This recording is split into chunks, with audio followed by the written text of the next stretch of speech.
I got to hook this up. Wouldn't you know? Goshi, hope you're doing well. Jamie Farmer, how are you doing? You're still covered in snow? Yeah, we're covered now in ice. We're covered now in ice. When I walked into work this morning, and there was maybe about 2 or 3 large patches of sidewalk that were not cleared at all. And in the morning when it was 10 degrees, it was 10 degrees Fahrenheit when I was walking in this morning, it was so solid that I was walking on top of it. So I was not sinking down into the snow. I was walking on top of the ice snow. But fortunately, there were a lot of sidewalks that were cleared and good. So that was good. What? Let me grab this. Where's my thing here? There we go. What else happened? When I got into work, right, there's a Trader Joe's right next door, and there's usually like a semi truck trying to get into this narrow side street, and it's always a nightmare anyway.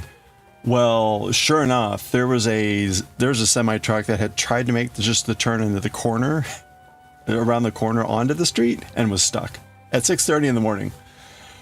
I'm like, all right, well, it's gonna be. I passed like one or two abandoned cars on the way.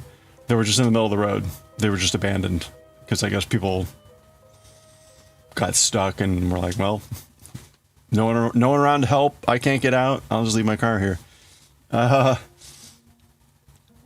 When I walked back, it was warm enough, meaning it was like 22 degrees. It was warm enough that the roads were wet and slushy, but there was still piles of snow everywhere. It's pretty gross and rough everywhere. I managed to uncover most of my car, but my driveway hasn't been plowed. The people that we pay to plow have not been by. We're on the list. Apparently they're just extremely swamped and behind, and I have a feeling that the ice is not making things easy. So anyway, all that is to say, I may not be going to choir practice tomorrow because, like, if it were tonight, I definitely couldn't make it. Anyway, what am I forgetting? I was going to do something else over here. I don't remember what it was. Anyway, you got a wind warning. Stupid wind. Is that normal for this time of year?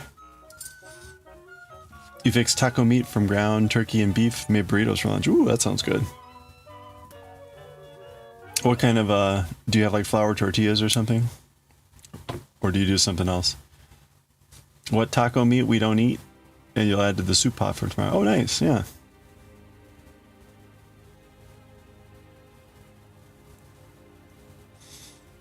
That's a good use. What kind of soup do you make with ground meat?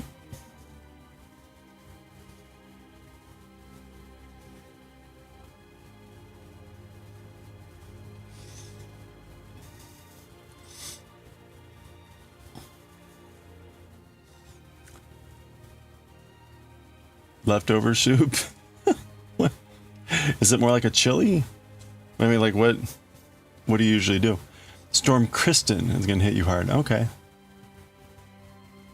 I'm not tracking these fancy named storms anymore, sorry. Well, good luck. I hope it's not too bad. Hey, well, hold on, wait a minute. We got a streaking thing here. Okay, streakers are ready. Hold on, let me mute. Okay. All right. I think, I could probably do 45 by hand, but let's go ahead and do our multi-streak here. Excuse me. All right. Jamie Farmer, thank you for the 45 stream streak.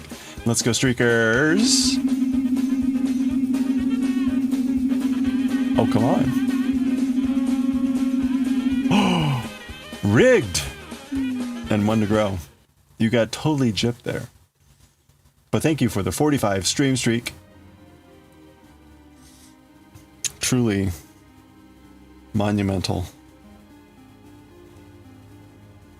See, probability, you know, probability.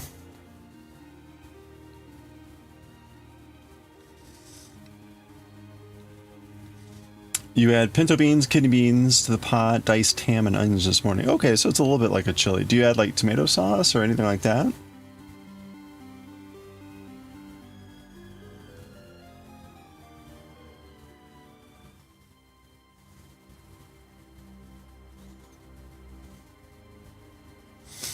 Oh, today's square looks like this. Chicken stock. Okay, so no tomato sauce. And no spices. You're not adding like chili powder. Although, if you made taco meat, then it kind of already has many of those types of spices. No tomato sauce yet. So you might. So you might be making kind of like a chili.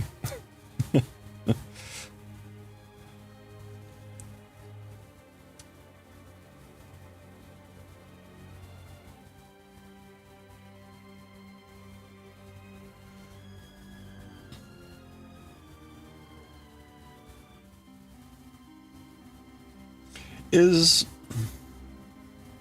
no, see, all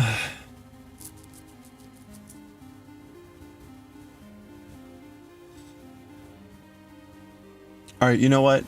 I'm gonna make another design choice that I think will look better. We shall see.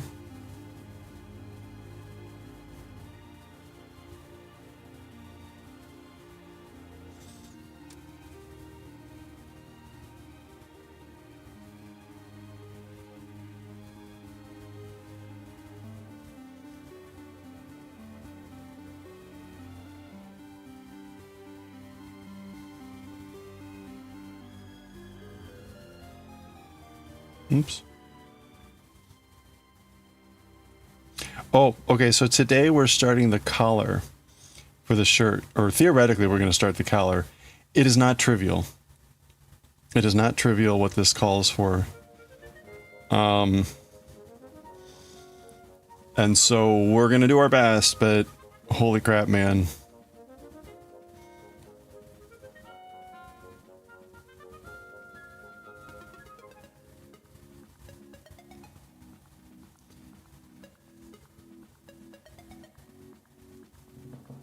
All right.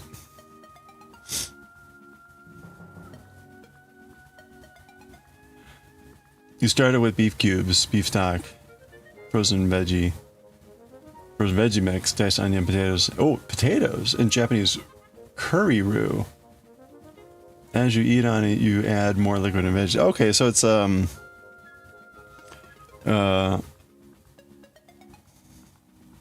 I don't know. Do we have a name for it in English when you just keep adding to the same pot of stew, or whatever?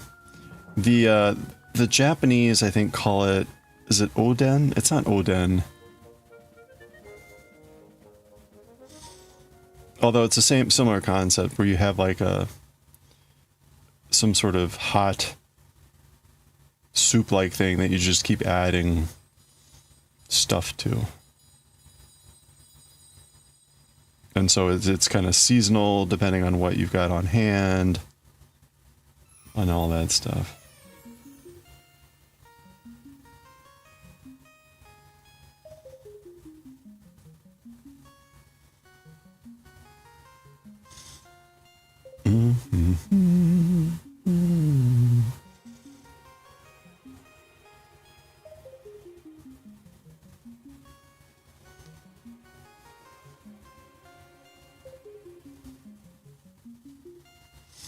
Perpetual stew or soup? Okay, I mean, that's a good name for it.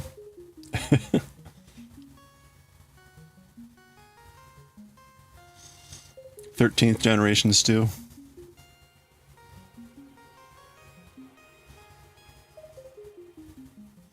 Do you ever kill your stew? Do you ever eat it all and then start afresh? Like, is there a certain refresh rate? Pancake. Pancake?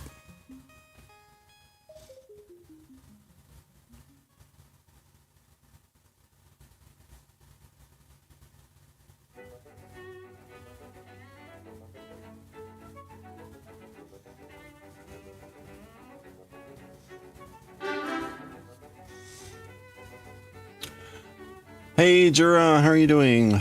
Granny squares are coming along pretty good.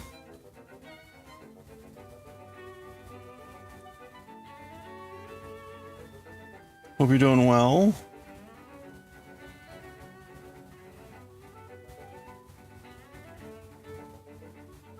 I can see why they don't do it in the one stitch, but I still think it looks better. So this is kind of weird. They've got these clusters, right? And the clusters are designed to be done with like one stitch on the top and the bottom, right? That's certainly what has to happen here. But up here, they start to put it through the chain space. And so you don't really get, it quite as tight of a pinch down on the bottom, because instead of going through one stitch like down here, you're going into this large space. So that doesn't strike me as being very nice. So I instead decided to go through the one stitch. And what it means is the colors are more segregated, right? You don't get the bleed over into the next row.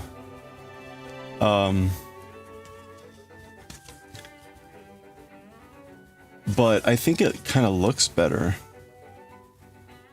So, hey, Dark Senate, how's it going? Do I play D&D? I have played it. I don't have any active games currently going on. I was playing a campaign a couple years ago that kind of tapered off. And actually on stream a year ago, we were playing, what's it called? Blades in the Dark. We were playing Blades in the Dark on stream.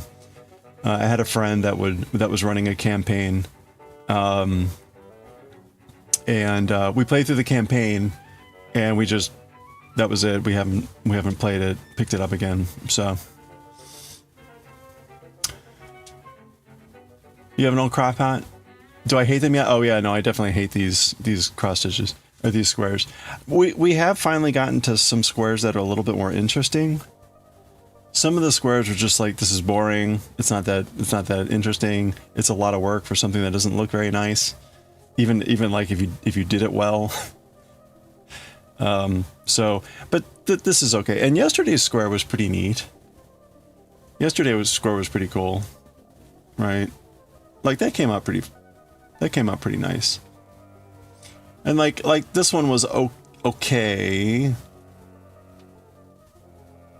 But there have been a couple where it's like, you know, like okay, that's just lots of zigzaggy stuff. Anyway. So anyway, you have an old crock pot that does not have the automatic off feature. You check the temperature to make sure it's around 170. Okay, so you just leave it on. Nice. You just started up. Well, okay, you just start up with the snowstorm since you're gonna be snowed in. You've been also making bread. Ooh, yeah, that sounds delicious. On the D&D, it's more about time. It's more about time. If I were going to do a D&D campaign, it would probably be on the weekend, like Saturday, but probably in the morning. Or I would do what I did last time. I would try to do it on stream. It's just timing. Like I have a billion things that I do, and I like the campaigns and everything, but yeah, I used to create for a mud back in the day.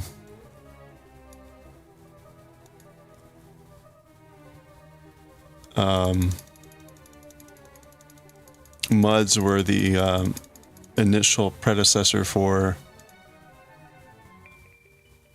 what do you call it? MMOs. They were text-based dungeons games that you played, and I would make the levels, the areas for people to explore. But it's time. Yeah, scheduling is always hard, finding people with the right schedule. And even sometimes, like with our Blades in the Dark game, I made most of the sessions, but I remember one session where it was just me and another guy. We normally have like 6 people. So we had kind of like a, what would you call it? Like comedy session. It was actually kind of funny, right? It was like an off branch of the main storyline where the other guy ends up going on a rampage, drug fueled craze, causes some art mishap, and then we had to sneak into an art gallery showing and get a fake piece into the display and try to set up a sting on something. It was kind of fun, but we made it more of like a comedy. We made it more like a comedy routine where I'm trying to remember the guy that ended up being kind of the adversary for that campaign. I was continually making up funny names what to call him that were just like not quite his name, but sounded kind of degrading. Anyway, it was fun. When I made the jellyfish hat.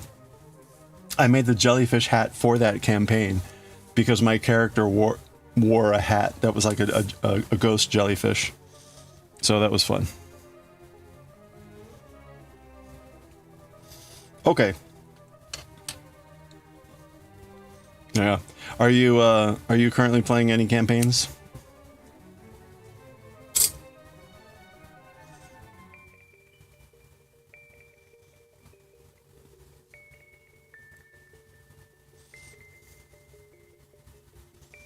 Let's see. We are 2, 3. I guess.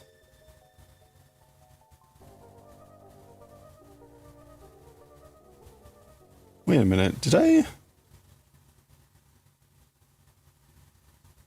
Oh, I see. Okay, yeah.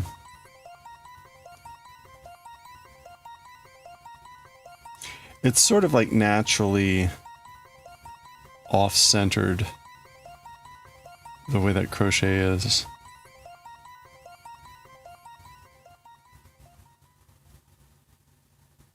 Anyway. Well, we got Perpetual Stew.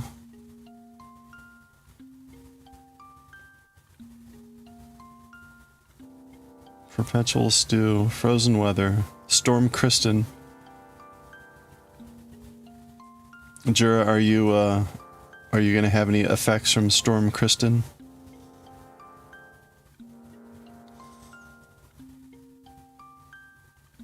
It sounds like it's impacting at least Portugal, so probably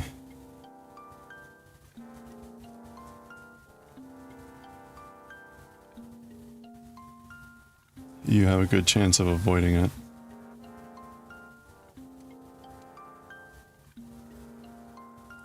Oop. All right.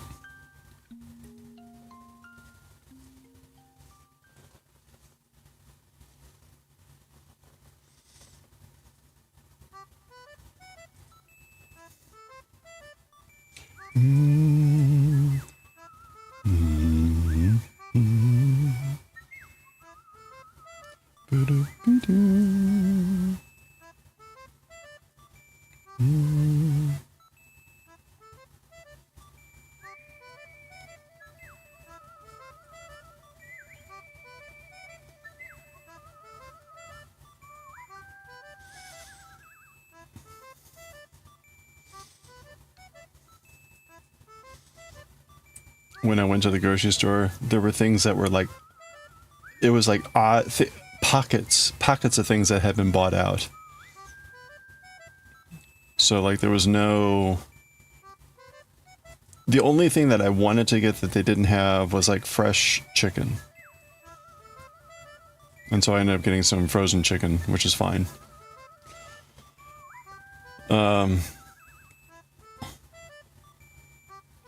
But it would be like a lot. They have a lot of I was really surprised. They have a bunch of like burritos and sandwiches. They're all gone. Those are all gone. So I guess people were just like, I'm buying these, and then I guess they were just not getting replenished on those. But see, like meanwhile, they had lots of pasta and rice. I mean, it was, those shelves were full. So either they had gotten restocked or people just weren't, for some reason, buying those, which is kind of weird.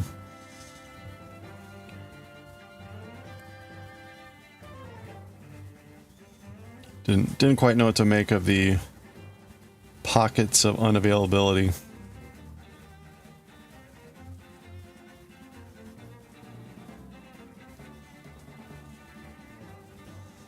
There were plenty of avocados. I was able to buy onions. Oh, wait a minute. Is this? Wait, is that right? Yeah, I guess that's right.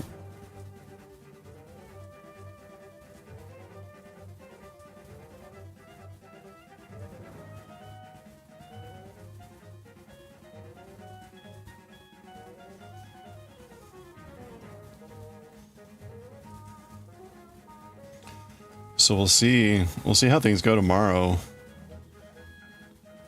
As I mentioned, my car, I got it mostly freed from the ice, but it's sitting, the wheels are like encased in ice.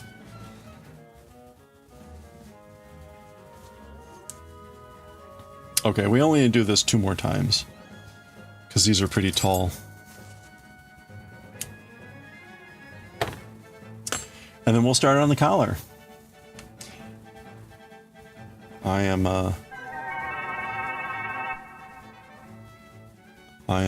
nervous about this collar. Hey, Semi, you just moved your vehicle to a spot that was oh, good. You were able to, that's good, you were able to even free your car. How's everything going over there? Are you doing okay?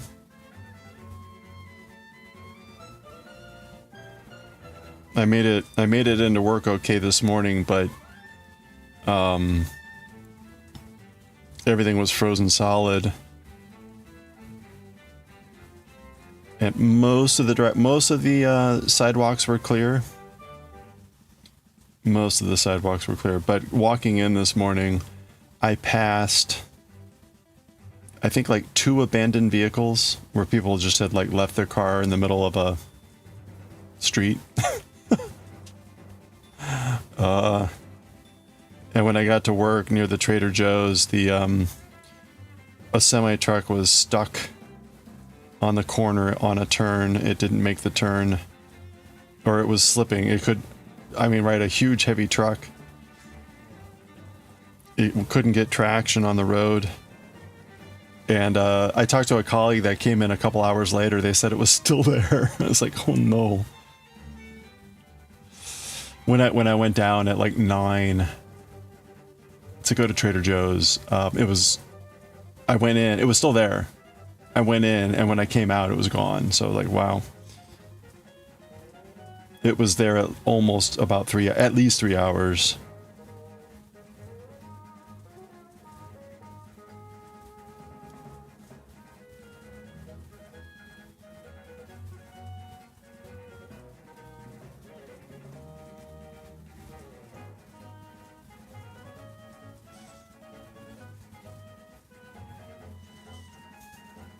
Our driveway is also still not plowed. It's still, the driveway itself is not plowed, so even if I wanted to leave, I probably couldn't. Or it would at least be very dangerous, especially given my vehicle is rear wheel drive only. So I may not be going to choir practice tomorrow, depending on when the shoveling crew finally shows up. Even then, the roads aren't 100%. I mean, they're not even like, I wouldn't even say they're 80%. So you're gonna try to go in the office tomorrow? Oh, good luck. How far do you have to drive ish? One nice thing, it was really quiet at work.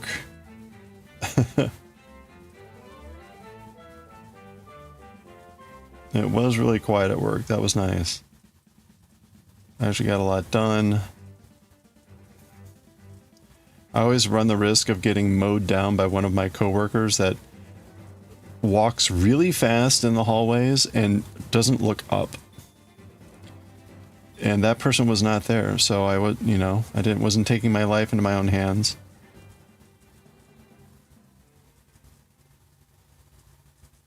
Getting mauled.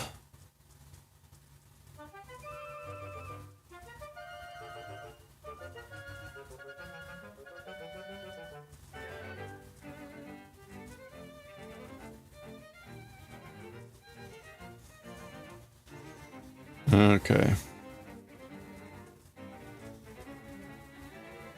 Oh, I fixed the stitch fiddle problem, or whatever the place is called. I fixed the problem.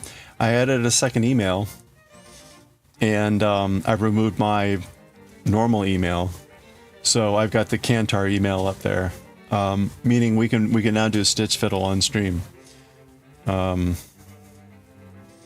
So maybe at some point we can do the designing of a new double knit scarf. You got everybody at mile? Okay. Well, good luck. I will admit, when I walked home around 1:30 or 2, because the temperature was like 22 and the sun was out, the roads were wet and things were getting slushy. So that's sort of good, but it'll also refreeze tonight, right? So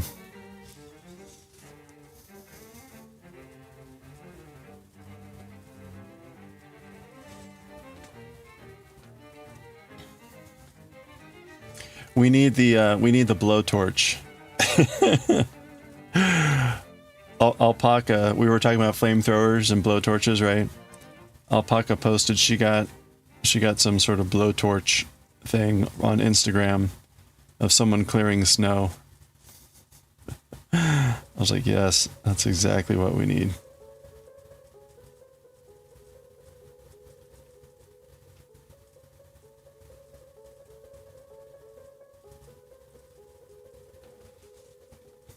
Yeah, flamethrower.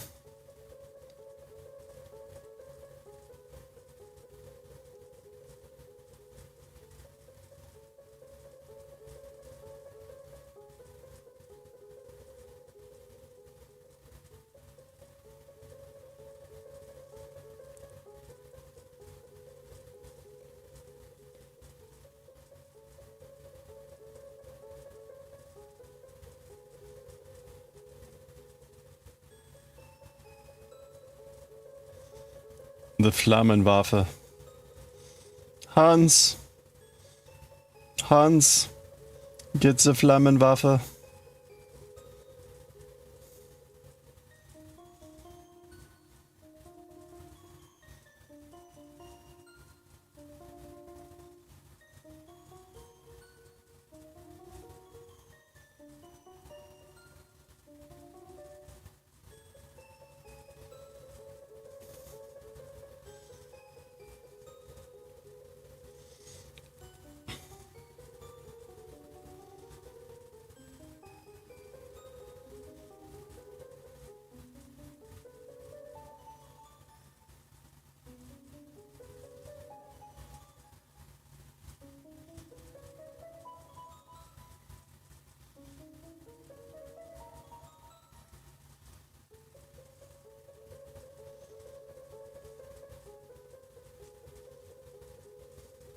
All right. Almost done with this granny square. I feel like my squares are taller.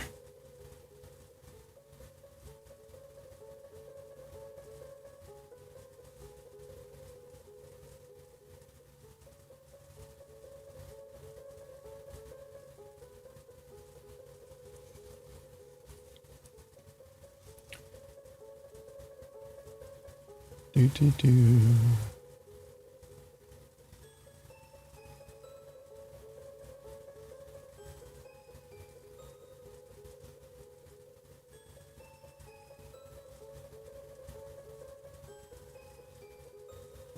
Okay. 2, 3. 1.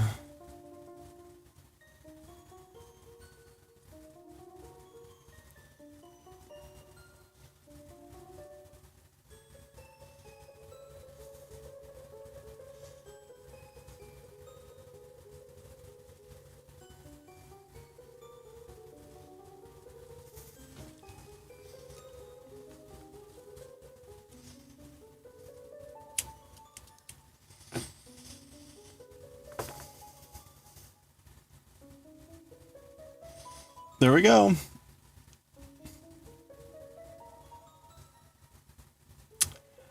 I don't know that that worked too well, the way my little edit. Because it looks like it kind of floats on top. It's also taller for that reason.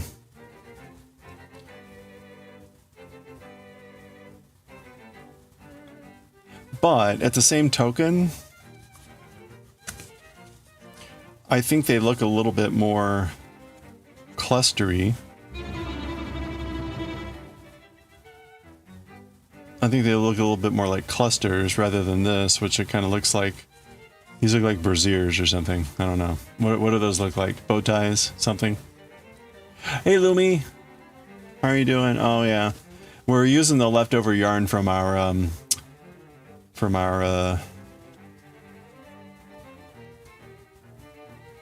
Afghan that we did. So this yarn was designed to kind of like be used together. It's like 2 different shades of gray, 2 different shades of beige, and 2 different shades of purple. So they work generally well together because of that.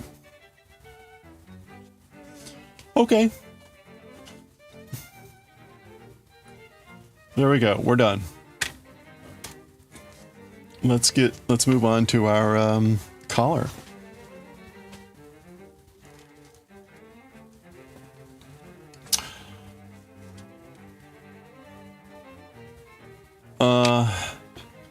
Gray, what did I say?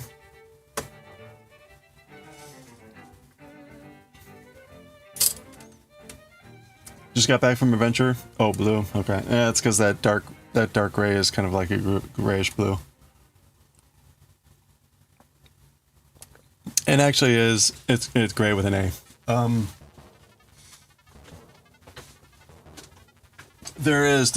I do have one called denim, which is more blue. So the gray is kind of more on the what I would call like the steel blue side. But actually, yeah. No, that's still the gray.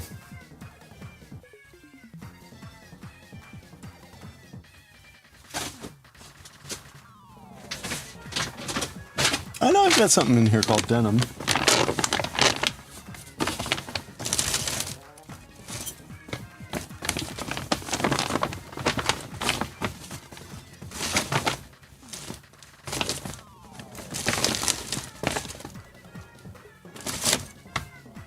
Oh, maybe I put that somewhere else. Or no, that's not the denim. That's the dark gray. Huh. I wonder where that denim one went.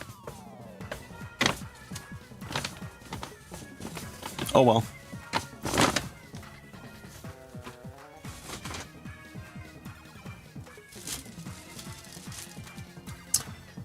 Okay, are we ready for this? Are we ready for this? The collar. Do I have the video up still?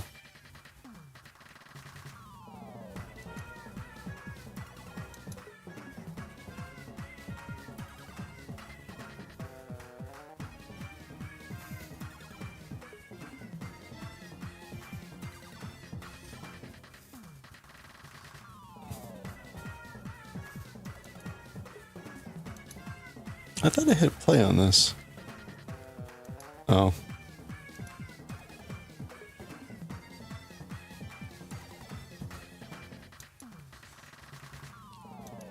Okay. Here it is.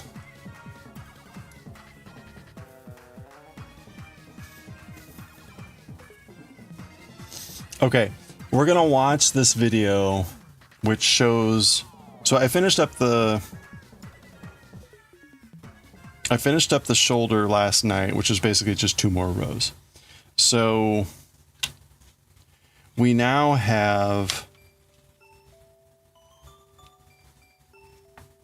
ugh, this is gonna be a mess. We now have the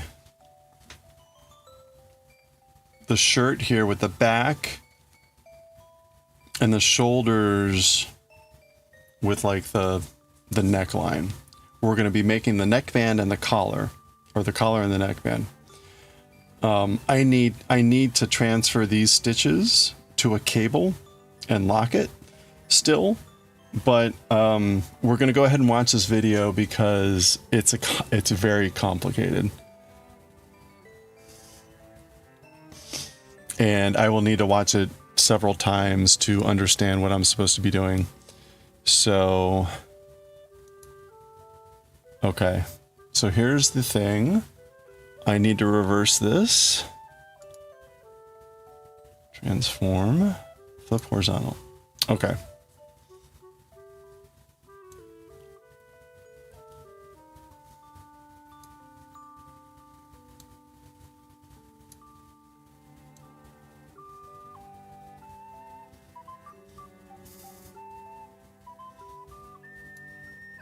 Okay.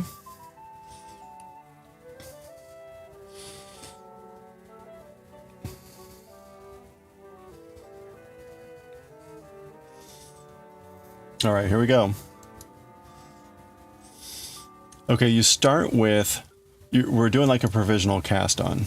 We're starting with a provisional cast on. And you create two. You create two provisional cast ons.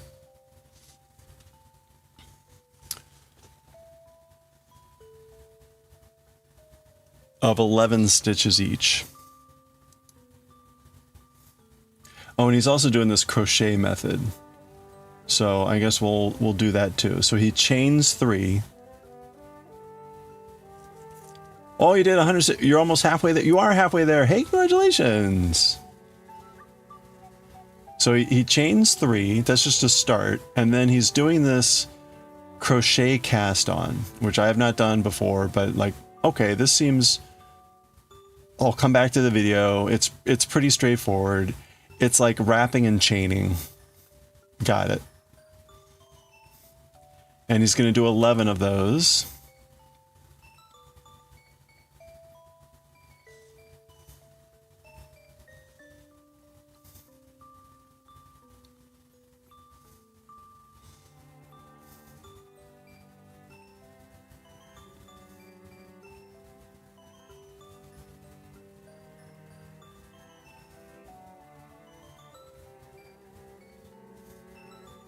Okay, and then once he's got 11, he does like 3 more chains just to get away. And he cuts it off. Okay. So that's one provisional cast on with 11 stitches. Now he's going to do that again. So he's got 2. This is what he's got 2 now. So he's done that twice. That's what you recommend when doing provisional cast on?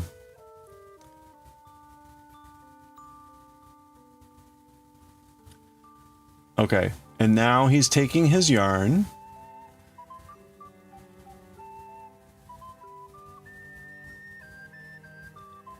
And he's just going to knit into the provisional cast on.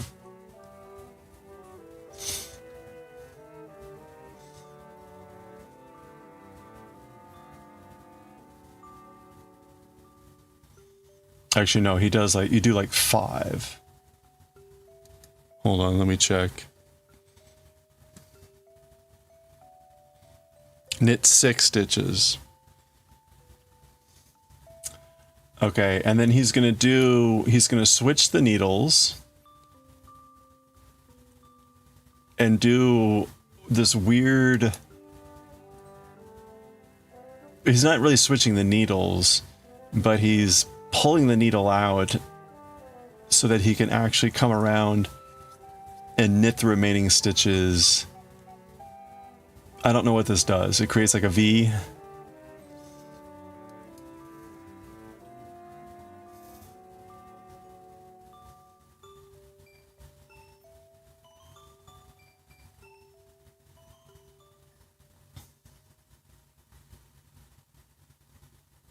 As I was saying yesterday when we watched this, fortunately, this you do before you touch your piece. So if I screw this up, easy enough to keep retrying.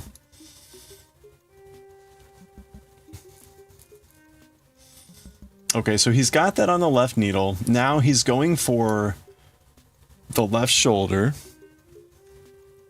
Again, that for I've reversed the image here, so it will be the left shoulder for us.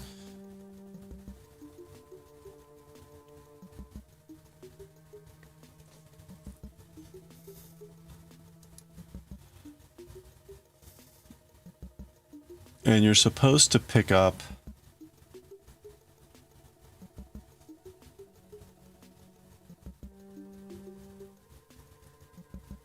and knit like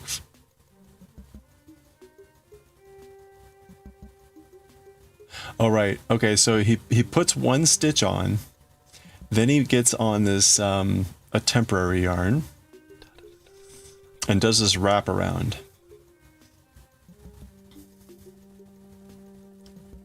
Okay, so he's gonna knit and then he's gonna wrap this yarn around. And then he's gonna knit and wrap the yarn around. Now this seems like an odd way to do it because in essence he is pulling that yarn along the whole time.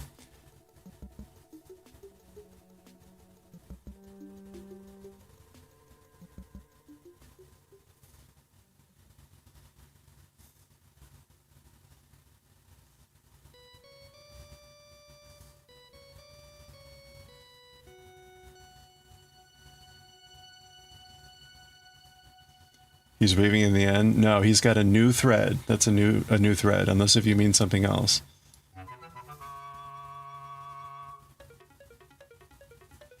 If your house is gold, go stand in the corner. It's 90 degrees there. That's a good one.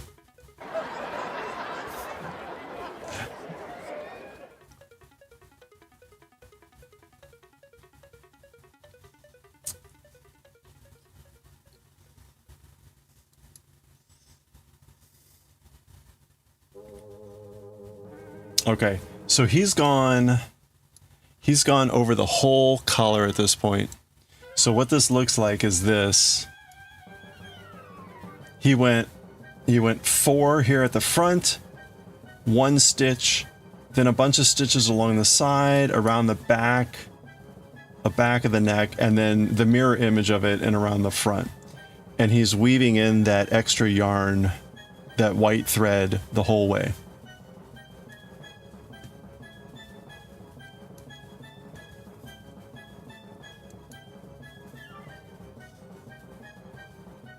Except for like the last stitch or something, which is not right. So he's on the last few stitches here. He's still wrapping this yarn around. He's got one more after this. And in the instructions he says, don't wrap it around the last stitch. So that's the last stitch. No, one more stitch after this. Yeah. Okay, that's the last stitch.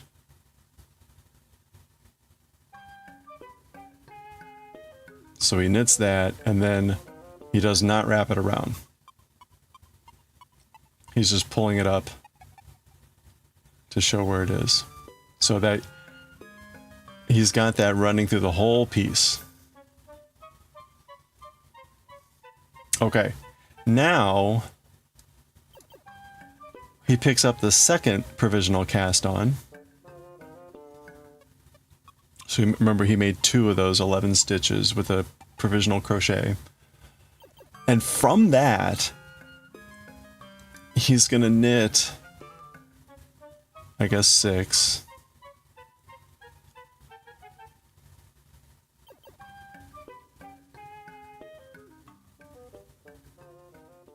And I think he does the same loop thing.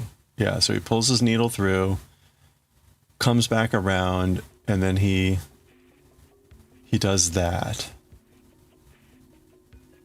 And finishes off. And maybe it was 5 and 6 instead of 6 and 5. Yeah, it looks like it was 5 and 6. So kind of the reverse.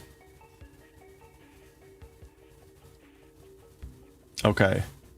And then he goes now to his main piece, and he does this weird, it's not, he has to go below to knit. So he goes below and knits, and he uses that thing to identify, I guess, the stitch to pull out. So he's grabbing the colored stitch and going under the extra thing. But he's using that as kind of like a guide of what to grab, I guess.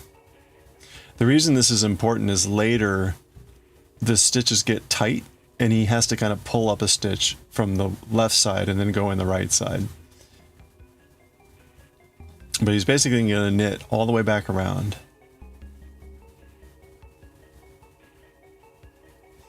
This is like picking up the stitch on the inside or something.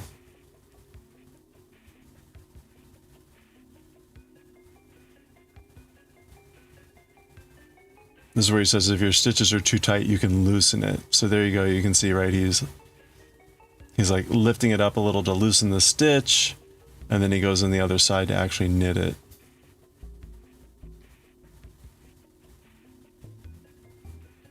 Now notice at this point too, he's on the back side. So before he was on the front side, now he's on the back side doing this. So he's creating like 2 layers.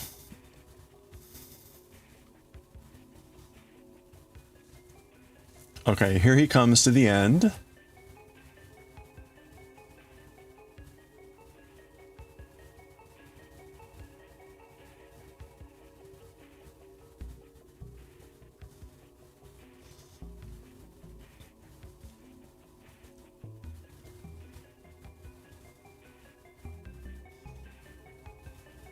Okay.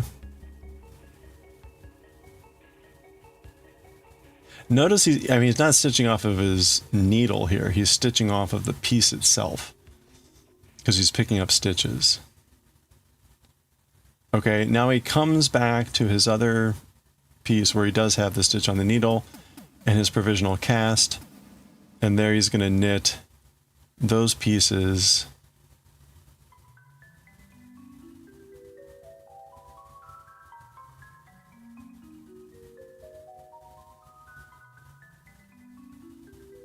Okay. So that's the whole piece, and that's it. That's all he shows. After that, he says basically knit 8 times, knit 8 rounds.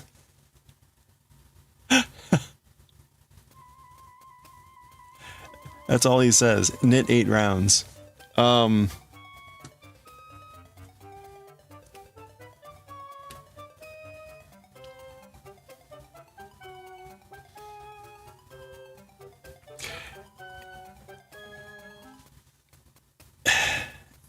And the way I think this works is the round is on the collar itself, right? So you go around the outside and you go around the inside.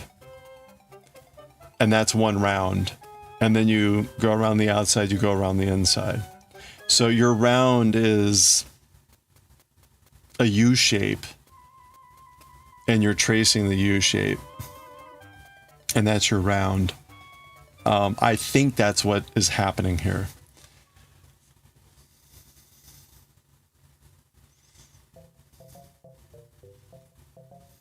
I think. So, what could go wrong? This is going to be pretty wild. So 2 things we need to do. 2 things we need to do.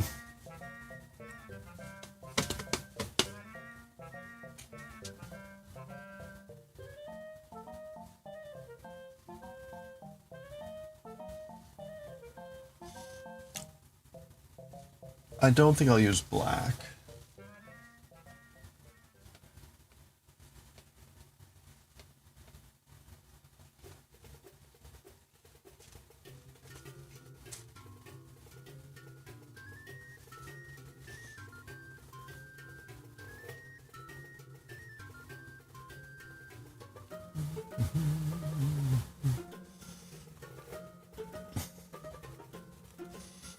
I think I'll use this red as my contrast yarn.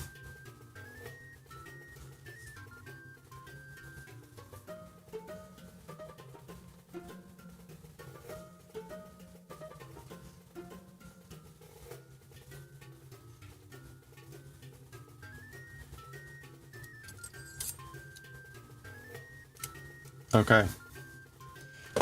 All right. But I need to, the more important thing is I need to secure these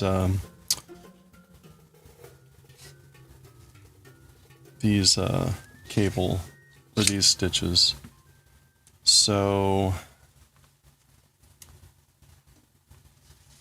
I don't have any more stoppers.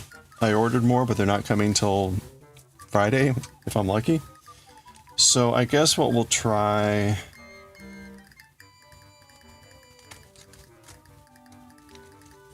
I guess we'll try this. Doom.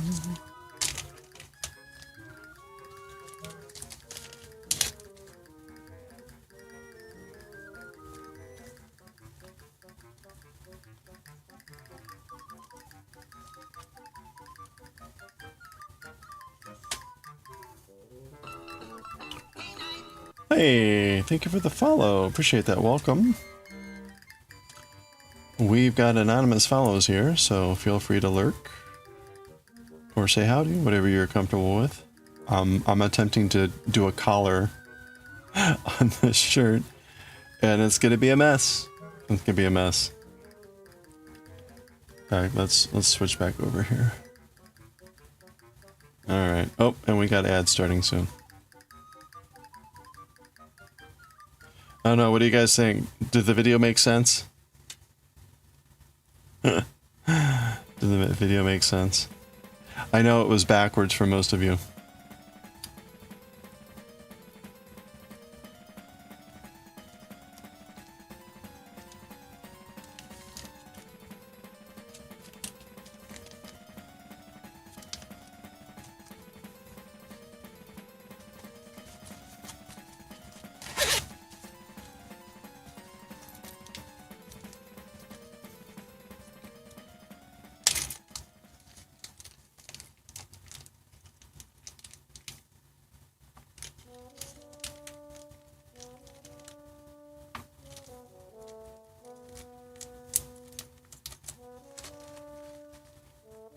Do. Okay. What's the best way to do this?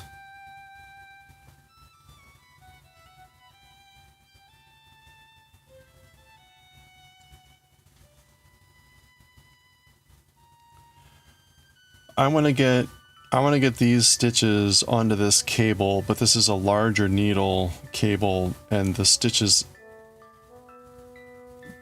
would stretch too much if I used a needle that locks in here. I guess I can just manually move them over, right?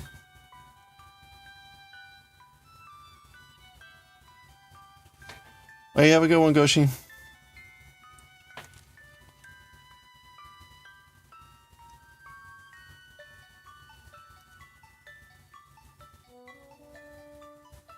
Actually, let me do it this way.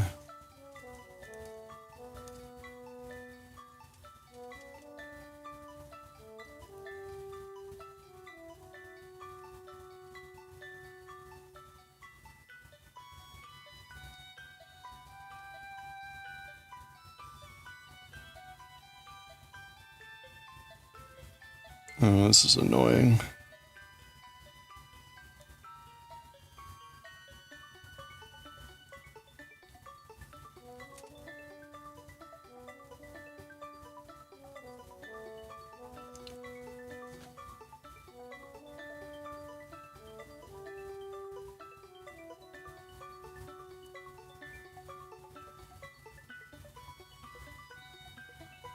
Okay, I'm rapidly gonna get myself in trouble here.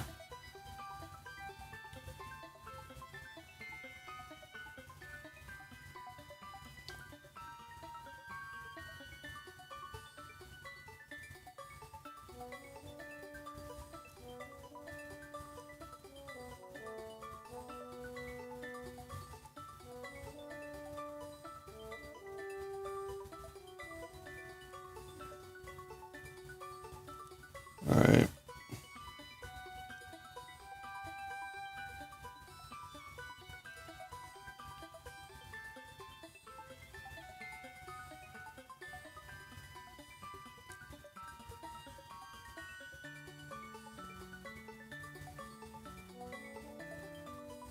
Do do do do do do do. Do do do do do.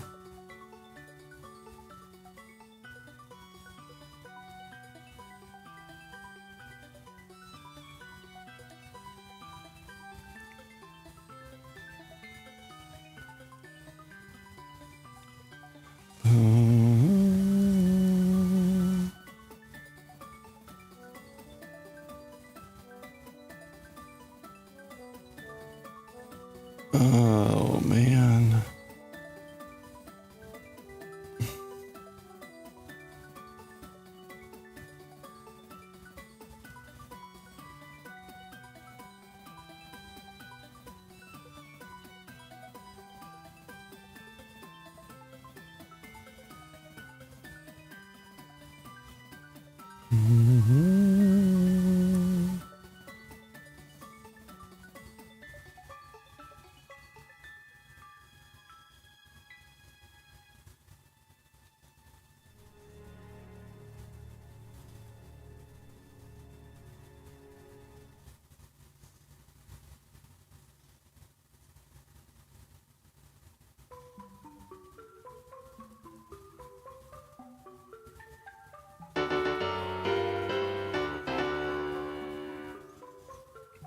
Hey Corin, how are you doing?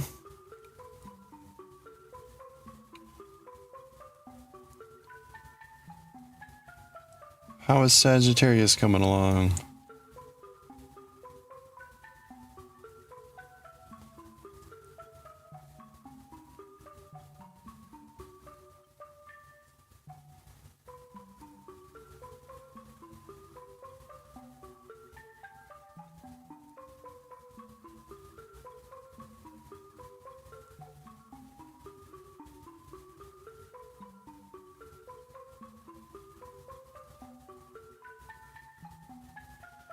Man, I hope I don't have trouble getting these off.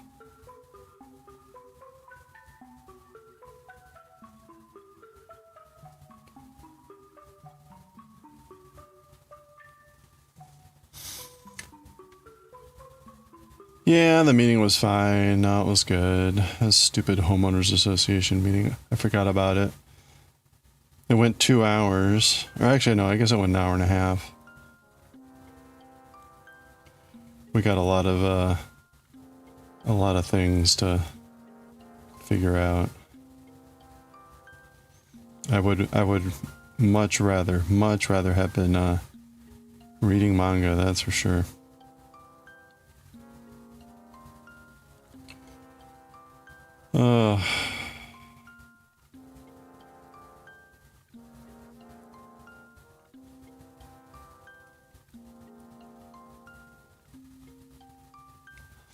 Morphing slowly? It needs a lot of retouch. Yeah, I saw you cleaning up like the black layer or whatever.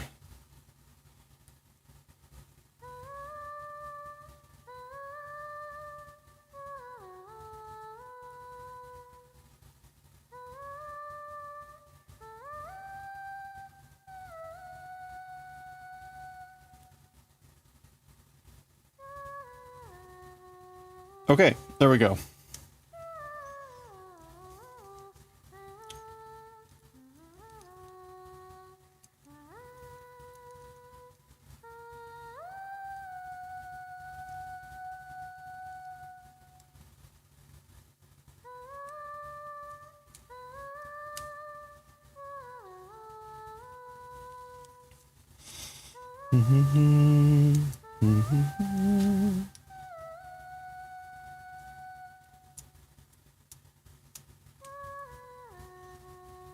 Okay, well, here we go. That locks that off, hopefully. And that frees up our needle.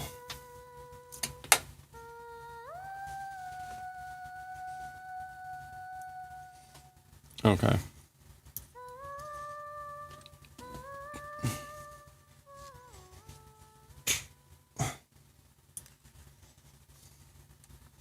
So let me get this piece situated. We've got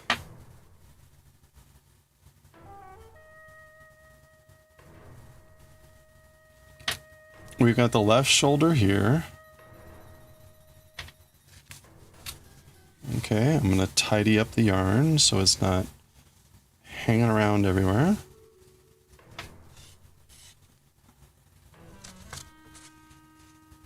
Okay, that's not great.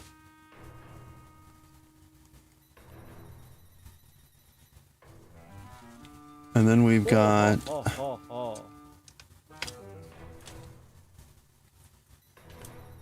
We've got the other yarn here. Okay, and the back. This is an effing mess, man.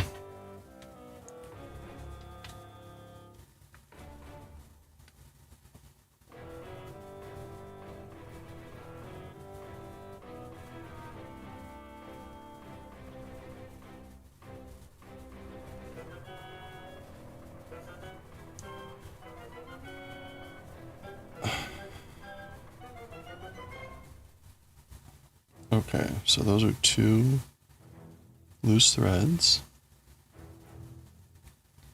So there we go. We're gonna be, again, knitting the collar here. This looks really small.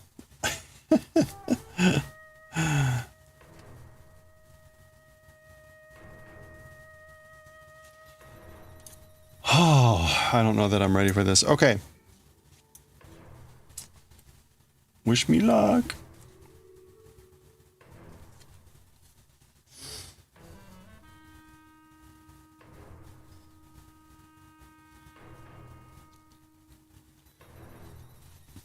Okay, here we go. The collar consists of 2 parts. Oh, wait a minute. I'm not using these anymore. I'm using the number 3s. Hold on. So we're switching. So we're going from 5 to 3. Glad I...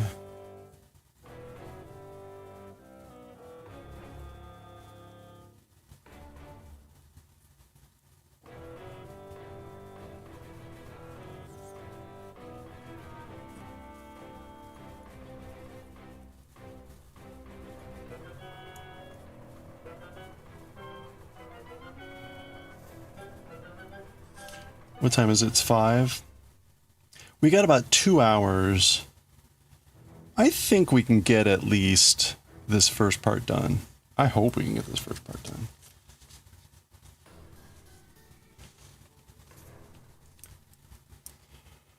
Okay. So collar consists of 2 parts. You'll work a double layered stockinette stitch part. And then on the folded collar. And then on the folded collar. Yeah, so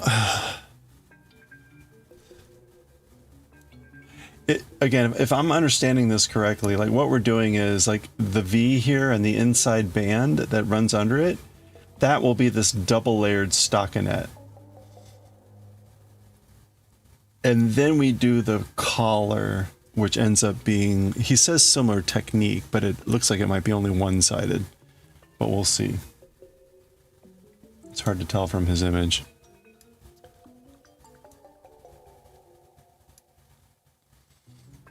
Okay, so we're switching needles.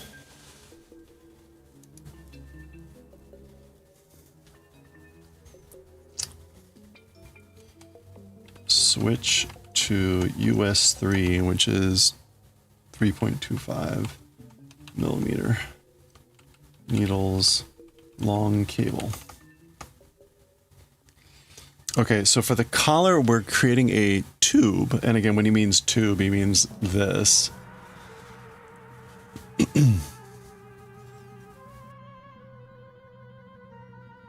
By combining provisional cast on with picking up stitches.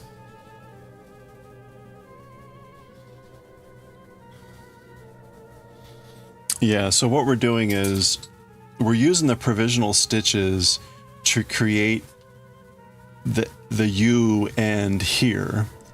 We attach it on the outer, add the other provisional stitch, create the U there. Then we go on the inside And then that connects back to the U here, and then that's our tube.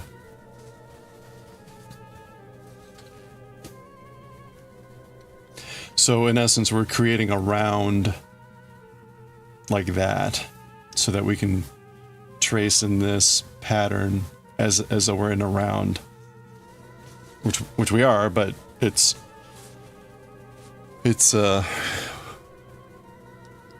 yeah. The contrast yarn just marks the loops for pickup on the wrong side. So when he was feeding that white yarn through,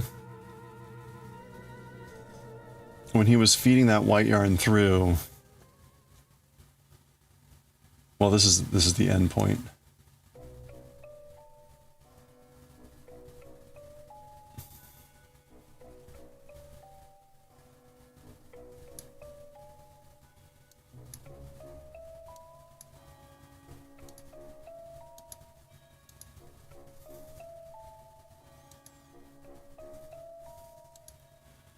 Yeah, so when he was feeding that yarn through, it's to mark the stitches on the wrong side, on the inside, to pick up on the inside. That's really the only reason he's doing that. So if you felt confident enough, you could skip that contrast yarn. I do not, so we will be doing the contrast yarn. Okay. Okay, this is making more sense, yes.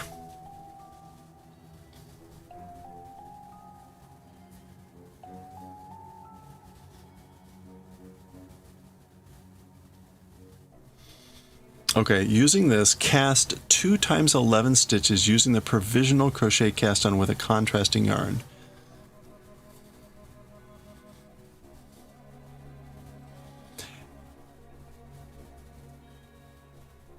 Is it okay? Can I use a thinner yarn, or should I be using a yarn of the same thickness?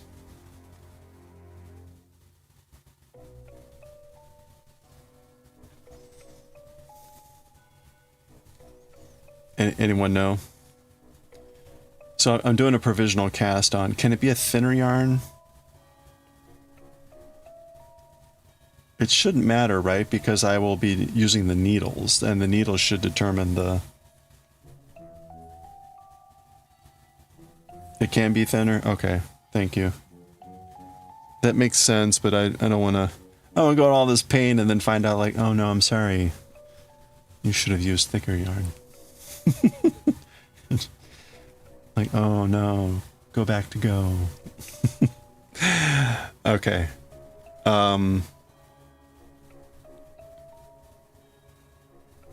So we're going to create our 2 provisional cast-ons, and it's going to be crocheted as well. And I don't think the crochet needs to be necessarily the same size, but we probably have a 3.25. It's probably an F needle. Or no, it's probably an E needle. No, D, 3.25. Okay, so this is the same as this. I don't think that matters, but we'll do it anyway. Okay.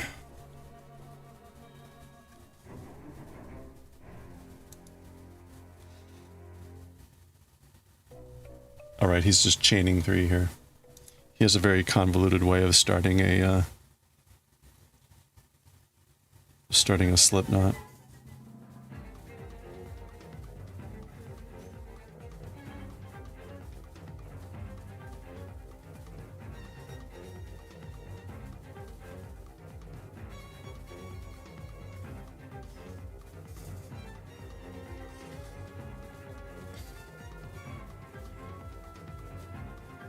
Okay, so the way he did it was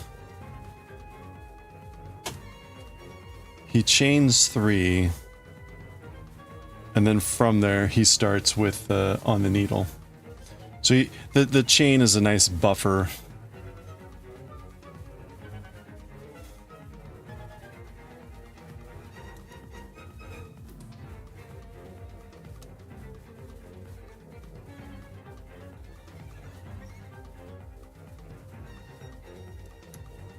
Okay, so he's How is he doing this?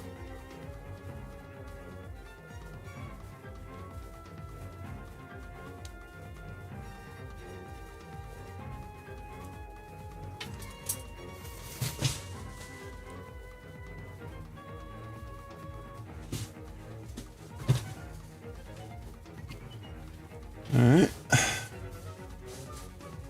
Hello there.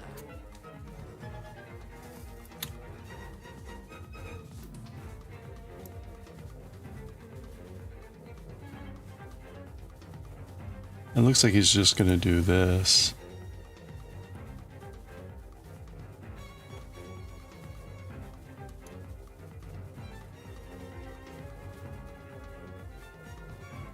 And then he has to wrap around. Okay.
And 11. And then I think he just chained from there.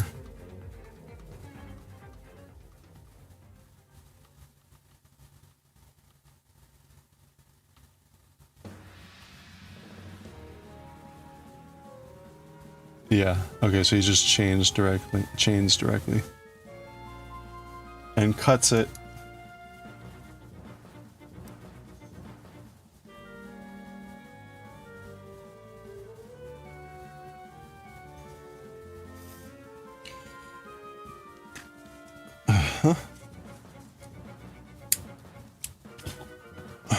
Okay.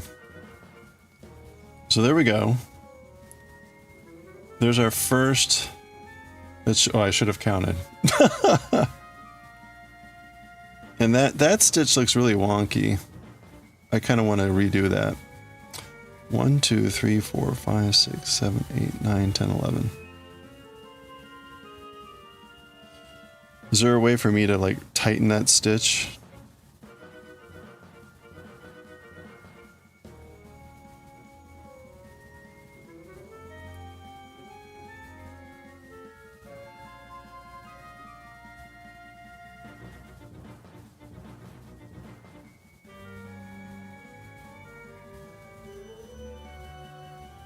It's not going to matter.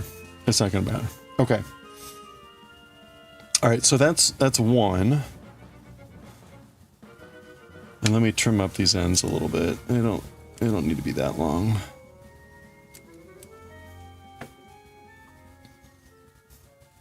Okay, so that's one. And we need to make one more provisional cast on.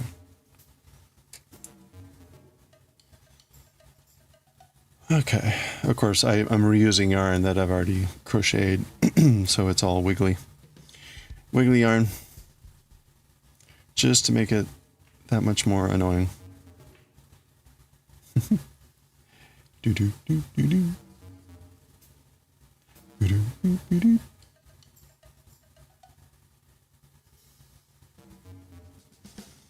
How do you like my cowbell? All right, 1, 2, 3, and then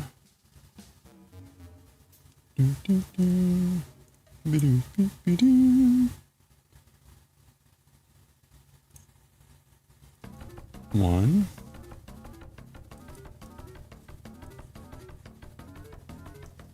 two,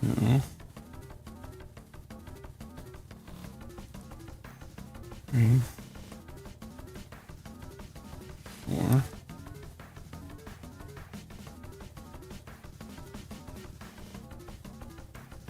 5.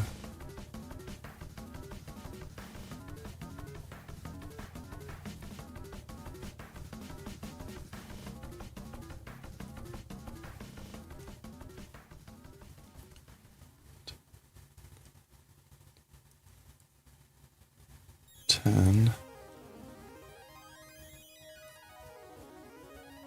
11.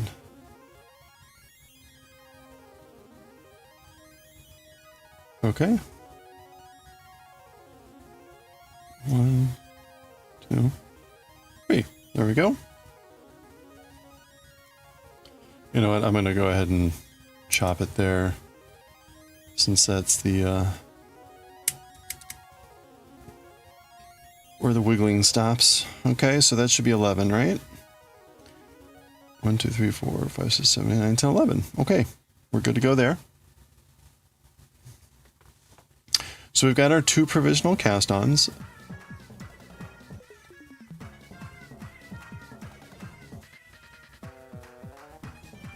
Now, the other thing I'm going to do here, I'm going to go ahead and count the stitches. I'm going to count the stitches to make sure I know where we're going. So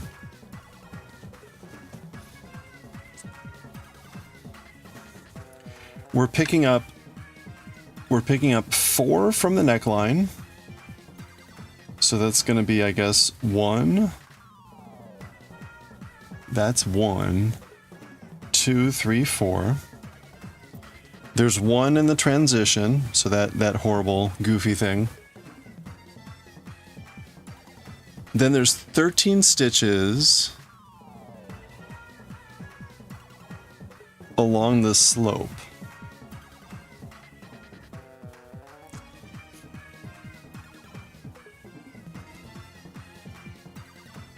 That many?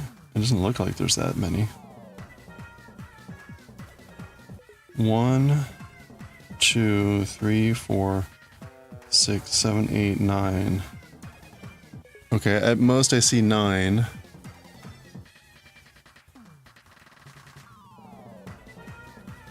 Then 12 stitches from the straight part. And it says 3 out of every 4 rows.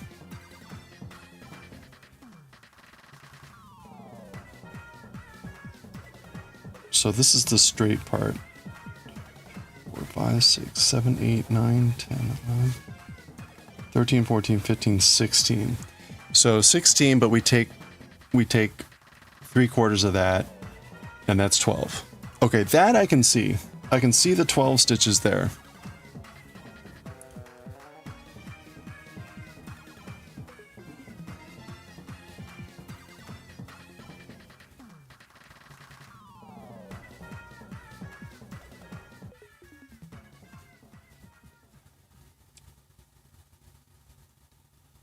So there's, again, 1, 2, 3, 4, 5, 6, 7, 8, 9, 10, 11, 12, 15, 16. And we're doing 3 of every 4.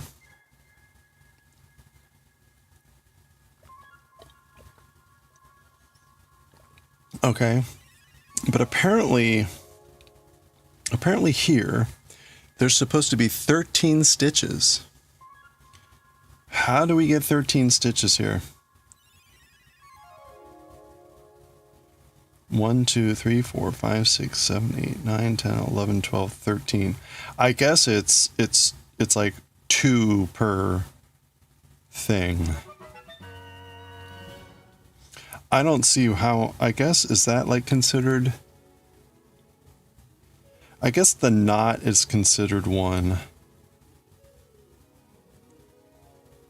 So each knot is 2. 1, 2, 3, 4, 6, 7, 8, 9, 10, 11, 12. Okay, I guess I can see that. 12. We got there. We've got the one stitch from the edge to the back. And then 26 stitches on the back. So is he saying only 1 stitch on for here?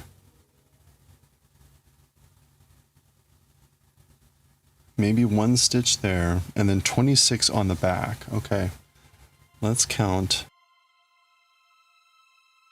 Let's count what we think counts as a stitch here. So there should be 26 on the back here. That looks like 1 there.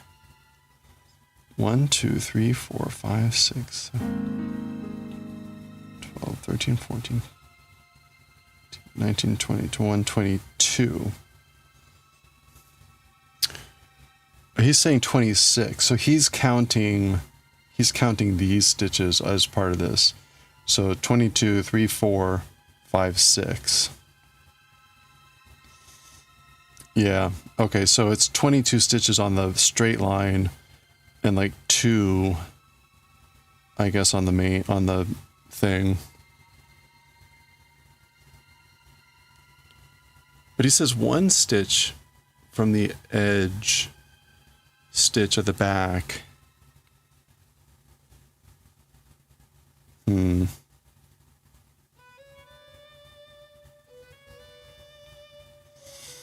I guess, like, at the end of the day, it's not super critical as long as we're, like, picking up reasonably well, right?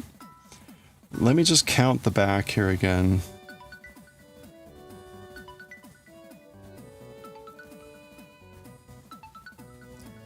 Like, oh, there we go. There's a lot more clear about where these stitches are.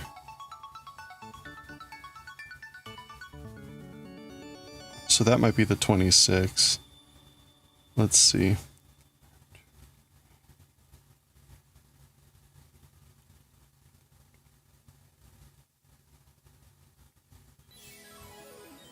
$26. Yeah, I think that's clearer. Like, this is roughly the 26 from here to here.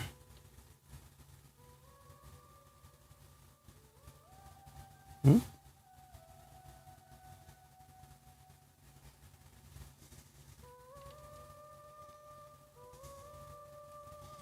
It looks like it's right on the edge of that. Yeah, but that looks right. 1, 2, 3, 5, 6, 7, 8.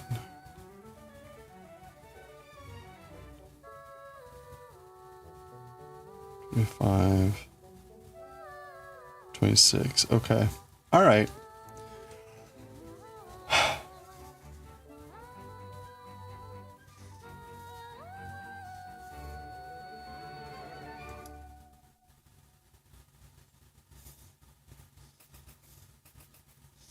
All right, we're going to get there.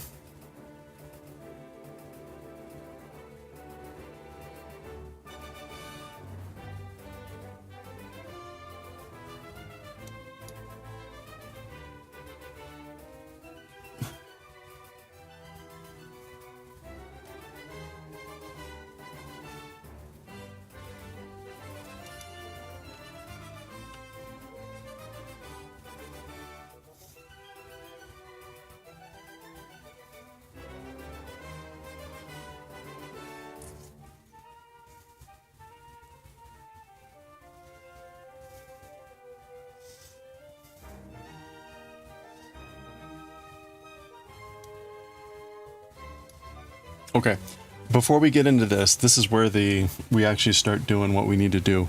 I'm gonna use the restroom. I'm gonna get ready and get some more water, do a refresh.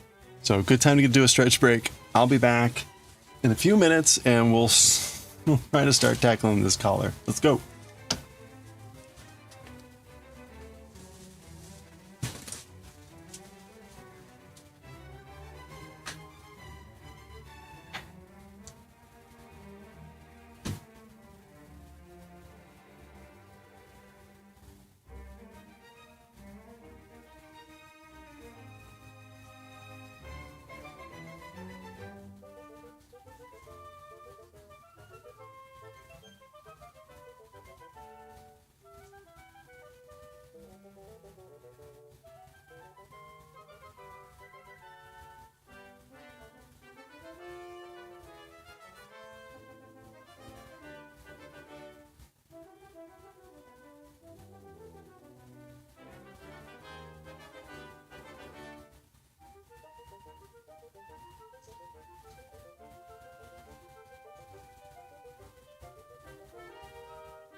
Okay.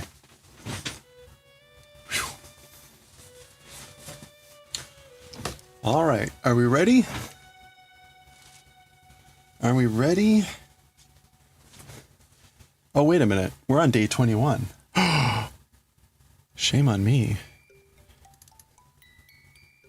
Shame on me for continuing to delay starting this collar. Okay. All right, let's watch this again. So he's got his 2 provisional cast-ons, like we do. Our colors are kind of reversed. He's got a new thread, right? Got a new thread of his yarn. And he's going to knit into the provisional cast-on 6 stitches. So that's 3, 4, 5, 6. He's going to pull his needle through and around, and then knit the remaining 5. Now it's hard to tell. He's not, right, as much as possible, right? Don't twist the stitches. So you gotta watch out for that. Don't twist the stitches. They're still connected there. Yep, yep. But it's pretty much just continuing that knit. But again, he's creating the U for the end of this thing. So that's 4 and that's 5. Oh, no, that's 5. So that's the end of his 11 stitches. So the needle is now, it has the other provisional cast on, but we'll use that later. Then he goes to the collar and starts picking up. Now it's hard to tell. He's going into both stitches. He's going into both, like, right? And he does 1. And then he picks up his contrast yarn. And he wraps it around that way. And then he knits and he wraps that yarn around. He's inserting this yarn so that when you go around the outside, that the yarn on the inside is marked which stitches that you're supposed to do. Okay. So I guess I can go ahead and just take, it's not going to be long, right? It doesn't need to be super long. The collar is not massive. But just to get stuff off of my table,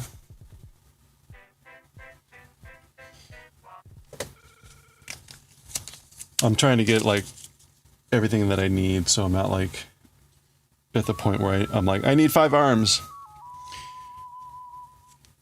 Okay, so we've got this. We've got our contrast yarn ready to go.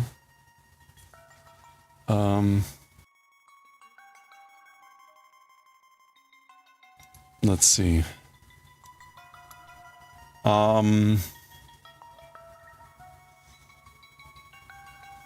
We've got the provisional cast on. What else do we need here? There's something else.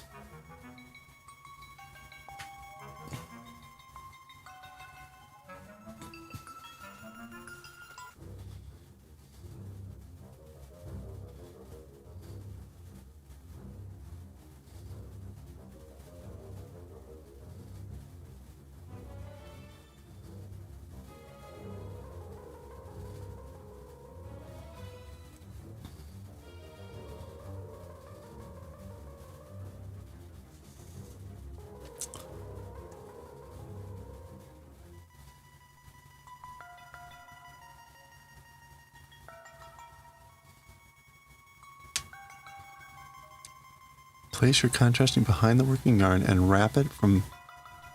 Yeah.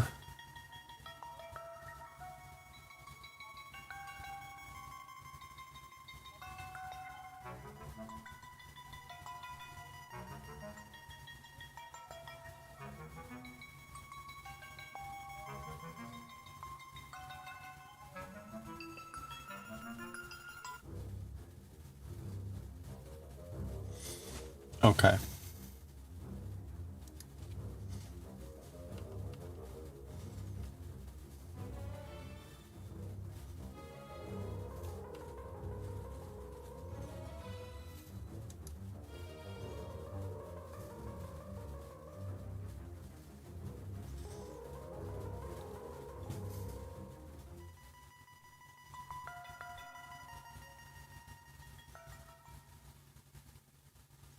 The one thing I can't tell here is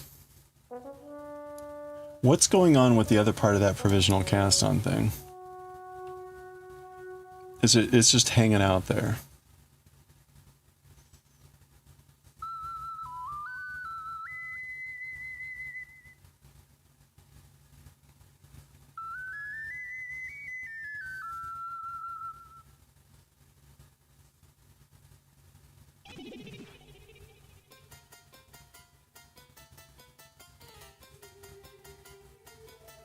Okay. All right, let me go ahead and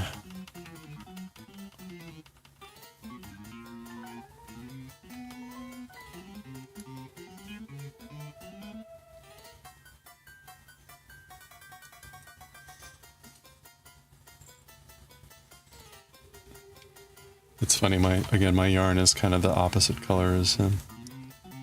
Oh, that's what I need to do. We need to start the new skein.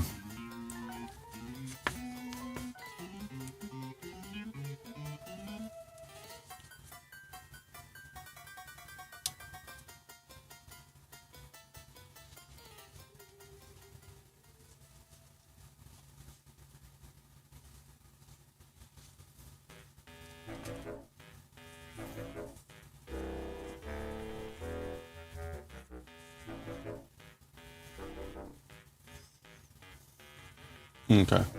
So I now have 3 skeins active.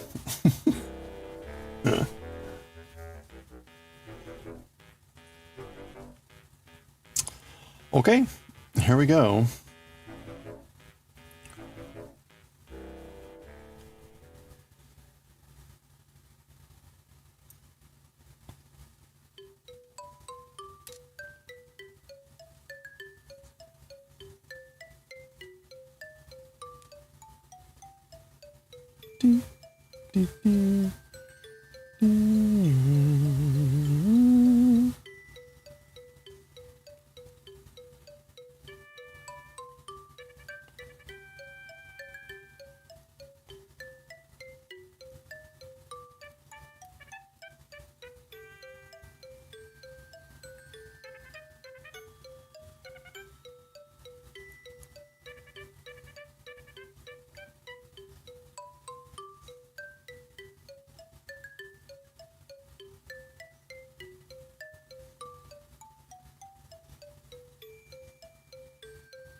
Okay, there's the 6.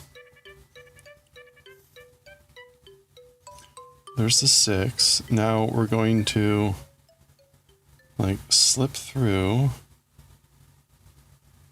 and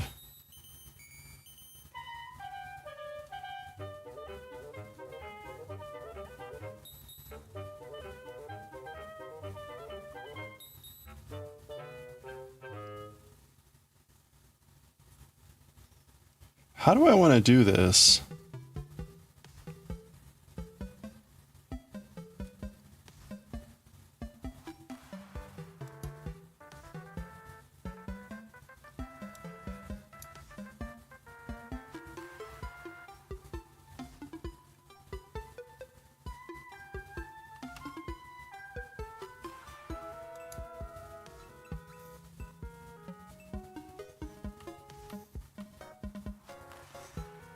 Okay. He slips it through.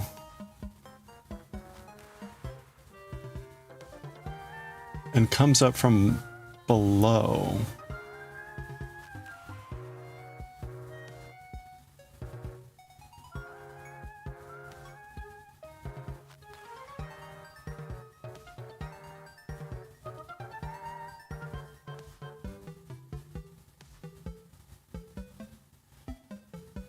Okay, I guess I don't have a good sense of what he's holding on to. Like, the stuff in his left hand now looks kind of like a mess. Like, how is that actually...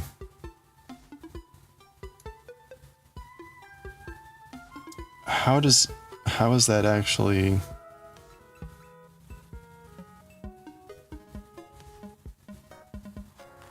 Like, he came up this way.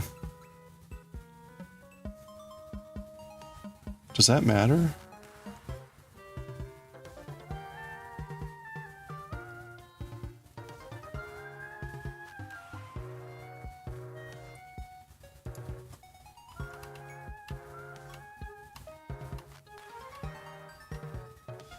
He took his cable and he has the cable in front and he's coming behind this way. All right.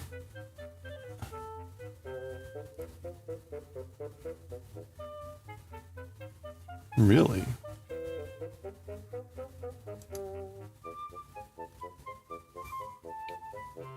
Yeah, he's knitting with his cable in front. Which seems kind of interesting. Okay.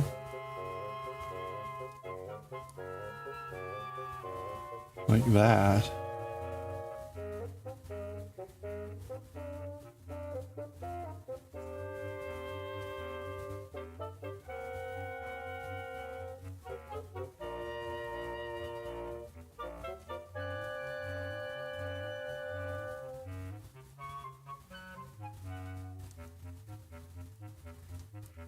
Okay. Now I've still got the provisional cast on there. What am I supposed to do with this? This just ends up being like a cross the whole time?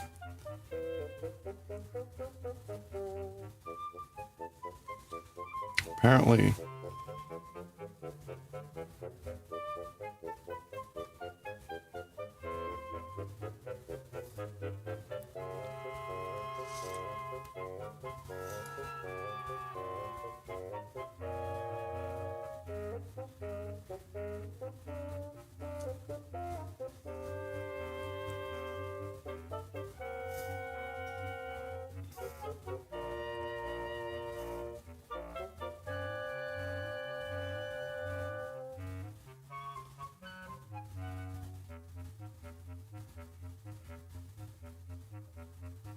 Wait a minute, wait, okay.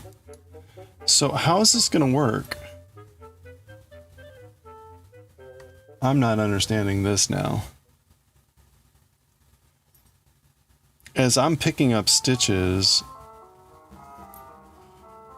the stitches are gonna come on. What's gonna happen with this loop? Like I guess I can move the loop. But that seems really awkward.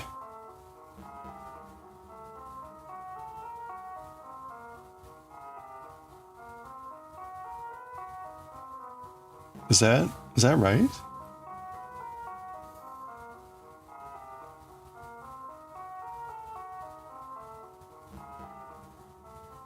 I mean, it's what he's got in his hand. You don't know, I don't know either, right? I mean, look, you can see in his hand there, right? Right here. He's got a pretty convoluted looking loop.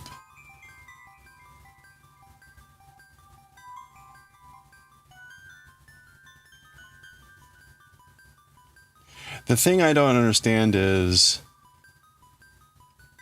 how this will, what I'm worried about is like if I don't do this the right way, like I'm gonna end up with it like twisted or whatever, and I'll get to the end and I'll be like, oh, I did it 180 and I won't be able to connect it. But I don't know.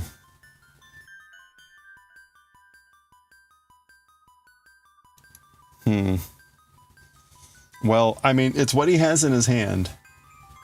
It's what he has in his hand, so it must be something like this. Hey, Kaz. Ooh, a pizza in the oven. Nice. What kind of pizza? Okay, well. So now we're going to start picking up these stitches.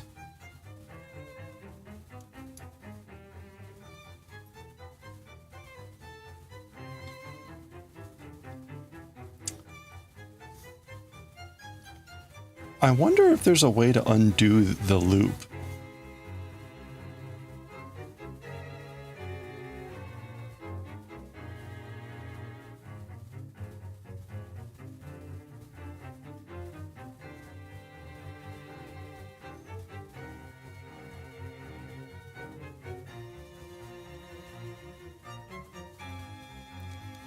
He doesn't ever talk about, like, writing it or untwisting it. Hawaiian. Oh, nice. Is that frozen? A frozen Hawaiian pizza?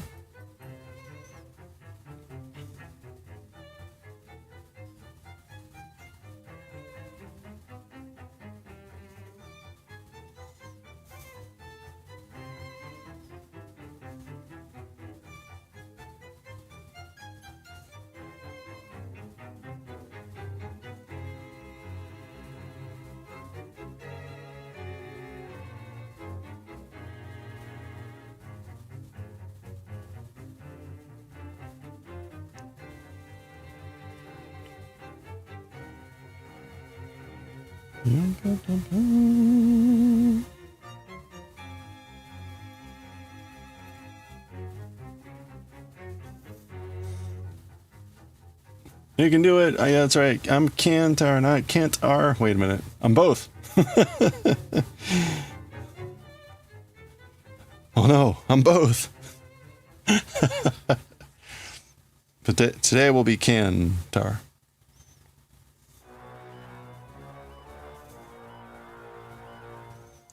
Okay. So he takes the yarn. He's going to wrap it around back to front.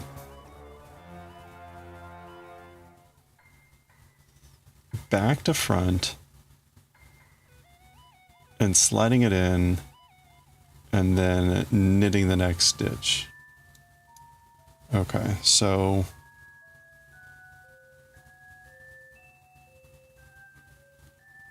So he wraps it around this way. Pulls it in.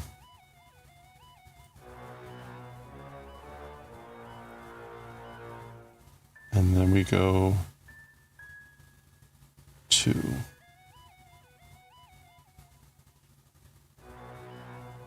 Okay, and then we're wrapping it around.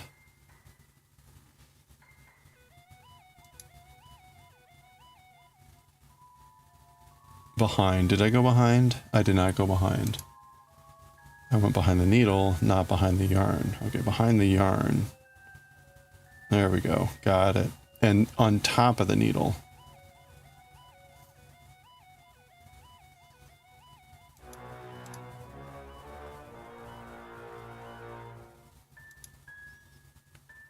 So behind the yarn, but it's still in back of the needle. Okay. All right. So here we go. We're well on our way. How many stitches are here there total?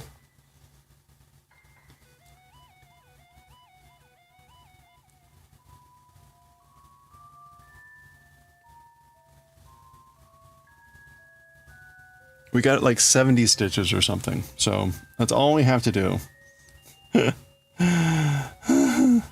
For the first round.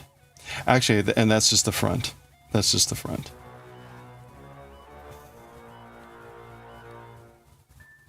Okay, so that was 2.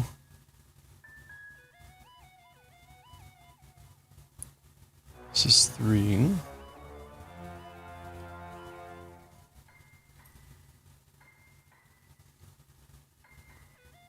And here's 4.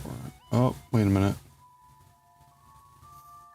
Okay, there we go. That's 4.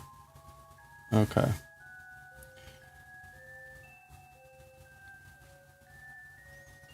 Okay, so again, what we're doing here, as far as I understand, right, we're creating a loop. We're creating a loop on the collar. That's what this provisional cast on is for. It creates the turnaround zone, and we're picking up stitches on the outside. We're creating the turnaround zone, and then we're picking up stitches on the inside, and then we go to the turnaround zone, and we do whatever. So we eventually get into a round by doing this.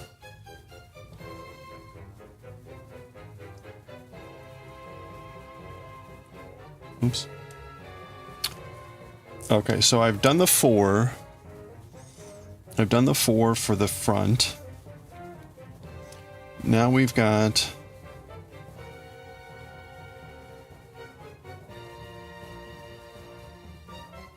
Now we've got the 1 in the transition. This is the transition stitch. Okay. Okay. And now we've got on the slope here, we're supposed to do 13 stitches. And contrary to what I would have thought, we're gonna do 1 here, like 1 there.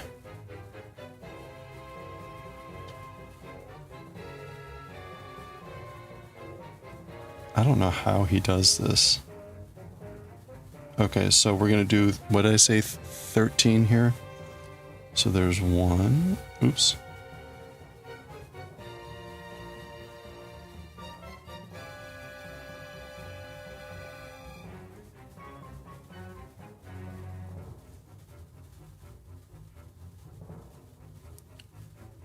Okay, and then we're gonna go into the second stitch here.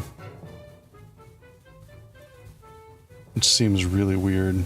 Like, why wouldn't you just skip this? It must create like a gap. Okay, 2.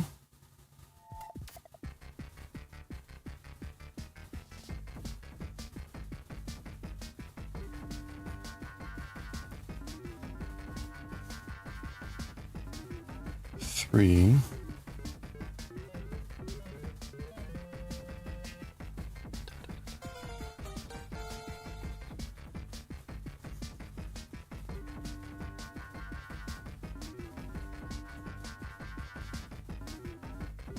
4.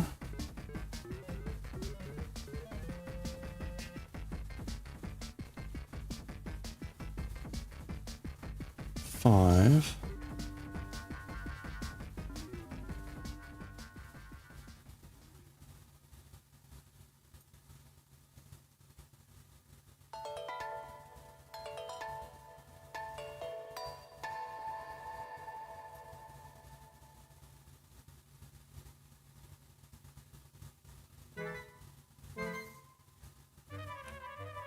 6.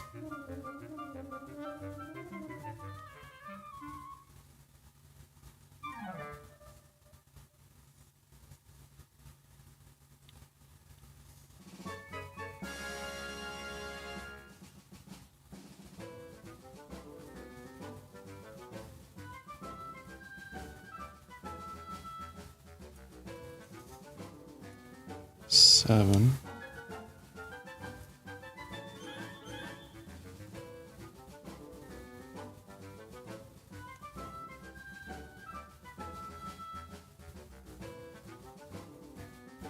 8.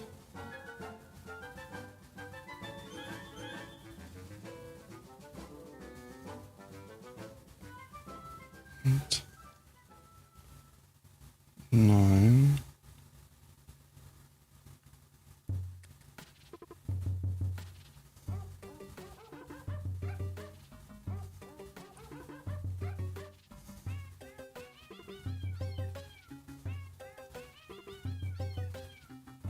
10. We're supposed to do 13, right?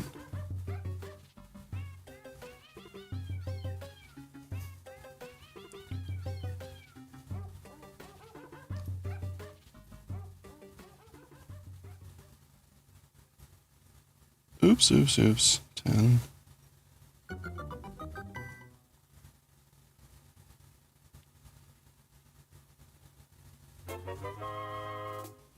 Okay, that's 11.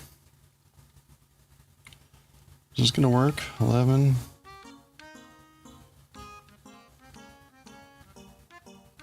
12.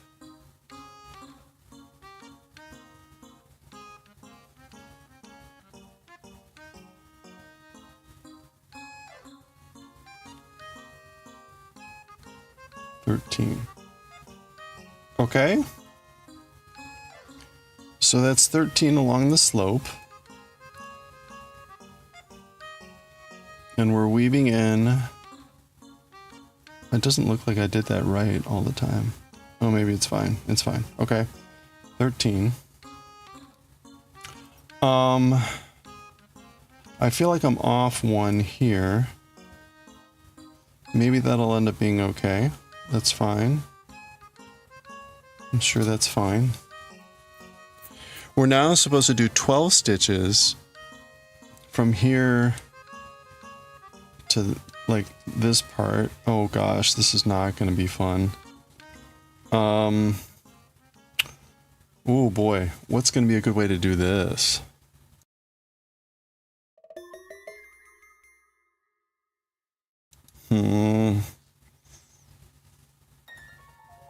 Okay, wait a minute, no.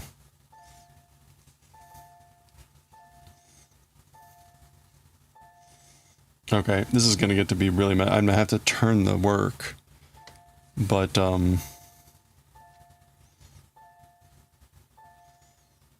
yikes. Okay, but I've got those two skeins. Okay, you know what? We're getting rid of this. We don't need the granny square here.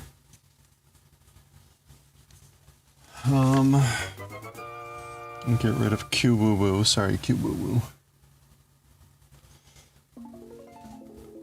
Try to declutter as much as possible here.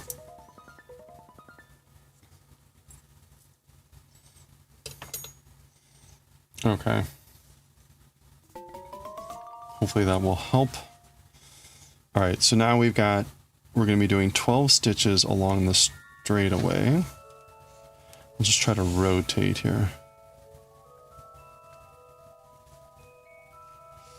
I feel like I'm upending everything. Okay. So we're gonna do 3 and skip 1. So 1, 2, 3, skip 1. 1, 2, 3, skip 1. 2, 3, skip 1. 1, 2, 3. And then we had like the transition stitch, and then we've got the 26. Okay, I think that's good. I think we're good. So let's do it.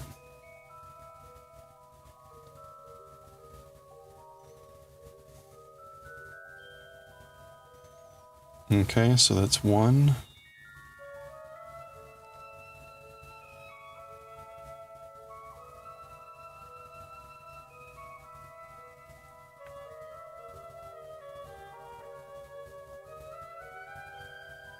Two.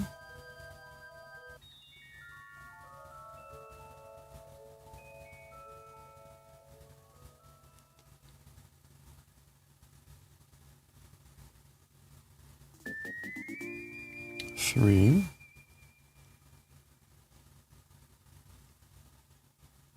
Okay, skip 1. 1.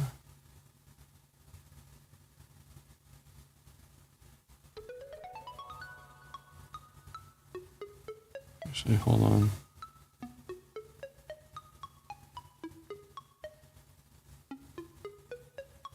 Skip 1. 1. Okay.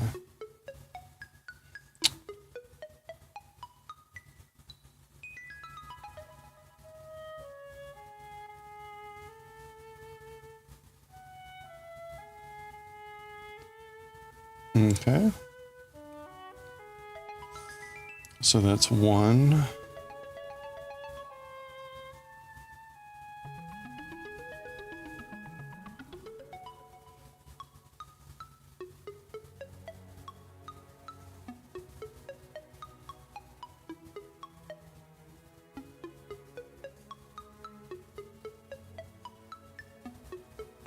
Wait a minute. Shit. 1, 2, 3. Skip 1. 1.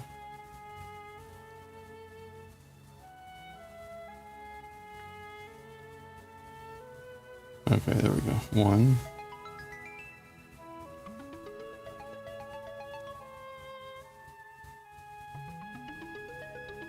That's 2. 3.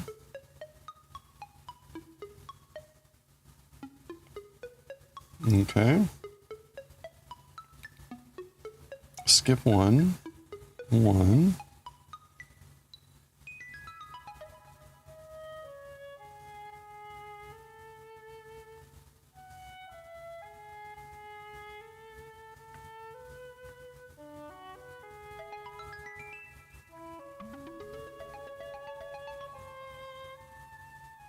One, 2.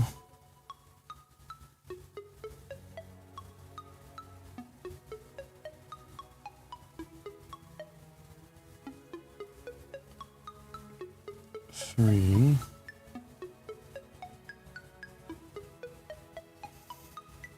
How many night walkers have you seen today? Oh, hey, Vixen, how's it going? Welcome in, everyone. Skip 1. How is the stream? Welcome on in. Sorry, I'm like in a counting exercise right now. How are you doing? Thank you so much for the raid. What were you up to today? What were you making and crafting? Welcome in, everyone. Catastrophe alert. Oh, no. Welcome in. Maze Crochet, welcome in. Hi, Mel. Mel, how are you doing? Good to see you. Hope you've been well. Mass argument. I know, right? We're making this polo, and we're working on the collar, and it's intense for me. How are you doing? Welcome again. Thank you, everyone. Welcome on in. We're doing a knit of this polo shirt. It's my first time, and we're trying to do the collar, and it's very complicated. So anyway, stream was great. Excellent. Oh, 2 Kumihimo charm bracelets. Nice. And you colored the page of Sassy Cat. No, oh, created by Sassy Cat. Okay, nice. Hey, if you got any pictures or anything you want to share, please drop them in chat. Otherwise, if you got to do post-stream care, please always take care of yourself. But thank you so much for bringing everyone in. Again, I'm Kantar. We do a bunch of crafting, crochet, knitting. We do chainmail. I make chainmail like Totoro here. And later we'll be reading Japanese manga. We'll be reading Bleach. I will read this in Japanese and I will translate. That's a horrible thing to show, but I will be translating the manga. So, oh, nice. Okay, you got a blue sky. Cool. Hey, nice. Oh, I'm sorry. I'm reversed right now. Ooh, that's very lovely. Nice pastels. Some nice charm bracelets. Very cool. Have you been doing the Kumihimo style for a while?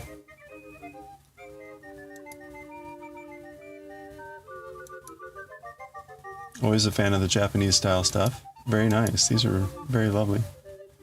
With the beadwork.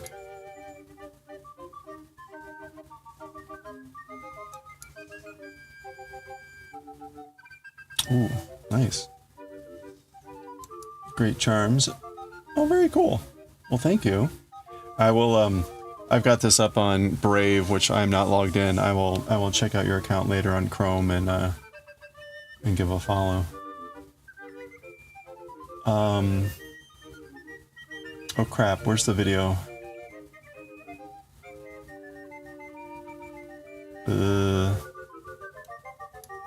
Oh, there it is. Okay. Sorry, we're trying to follow this very convoluted way to create this collar. And actually, before I forget, I need to do these last 2 stitches. I'm on stitch 1.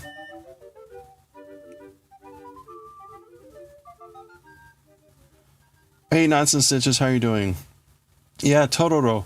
We read Totoro. My Neighbor Totoro. We read that in Japanese. Around Halloween? Or did we read... No, we read Kiki. We read Kiki's Delivery Service on Halloween. We read Totoro earlier. I can't remember when. But, okay, so there's the 3. There's the 3. We're at a part where we're doing 3 and skipping 1. So we'll skip 1. We'll skip this one.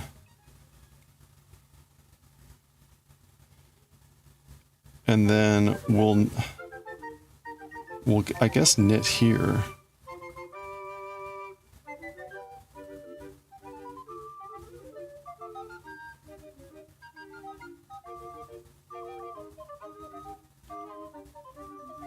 Okay, I think that works.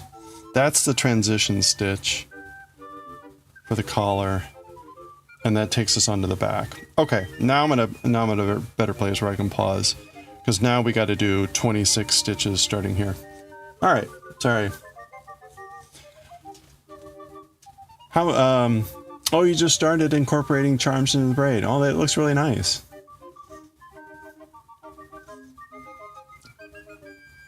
There's one that's taking a lot of concentrating. Yeah, I'll explain. I'll try to explain what we're doing in a second here, but I've never done anything like this, so it's taken some mind warping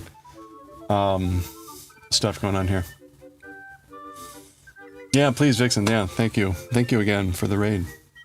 Okay, so it's hard to show now because we're in the middle of it, but we're creating a collar for this piece, and this is the right side, the right shoulder.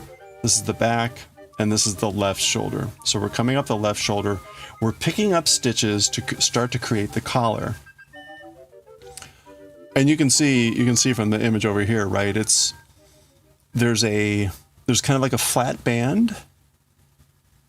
You can see that on the inside, which is, I can't show it, I can't point to it, but there's like kind of a flat band, and then the collar kind of like lays. We're currently picking up stitches on the outside, and we have to pick them up a certain number, and I'm wrapping a contrast thread around it to help mark things.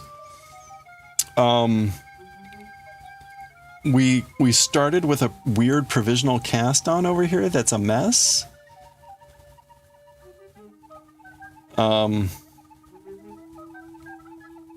Oh, wait a minute, what's going on here? Oh, okay, yeah, no.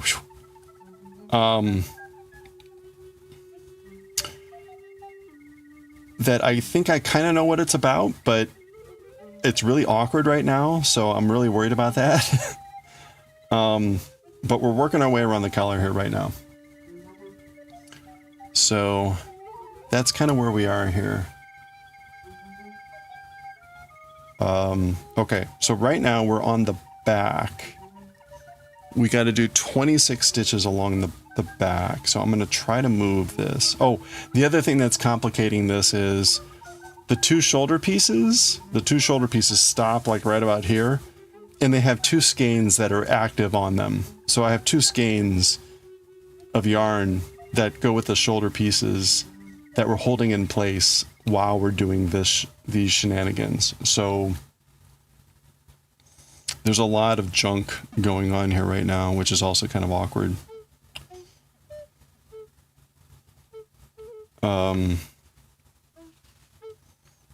Okay, so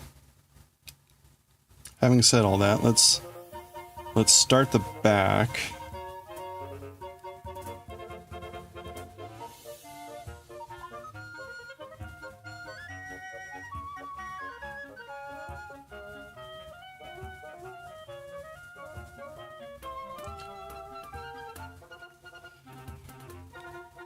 Okay. So we're wrapping this, we're adding this stitch to kind of mark the stitches on the back. So the idea is we're picking stitches up on the front, and then we're going to come back, we're going to pick up the stitches on the back, theoretically. And we're creating a loop like this on the collar. So if the collar is shaped like this, we're creating a loop that we can connect and knit in the round on the U shape of the collar. So we'll go along the outside, loop around the inside, and go along the outside. That's the theory. I don't know how this is actually going to work in practice.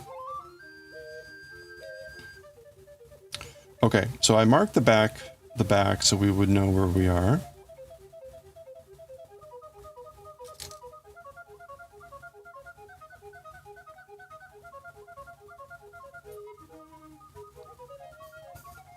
Yeah, it's like a double knit.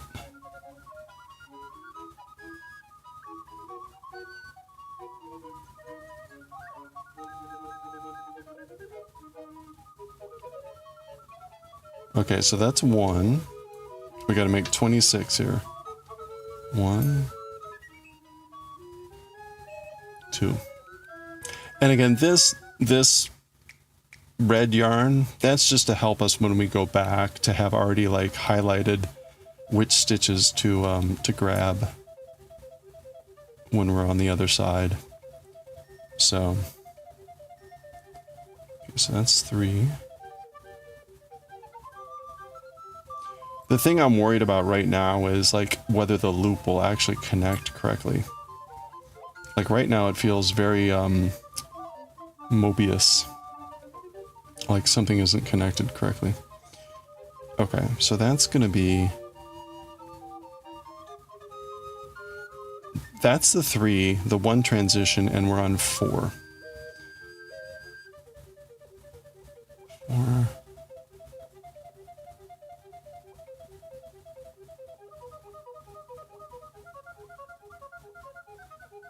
Okay. This should be relatively straightforward. The sides were a little bit complicated because it was like the counting was a little bit weird over here, and then up on the side it was 3 for every 4. So that's when you guys came in. I was like, oh no, where are we? We're good. We're good. 1, 2, 3, 4, 5.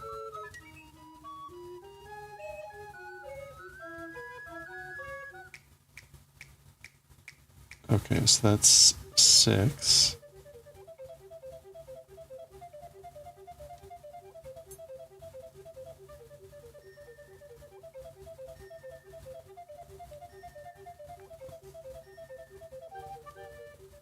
Seven.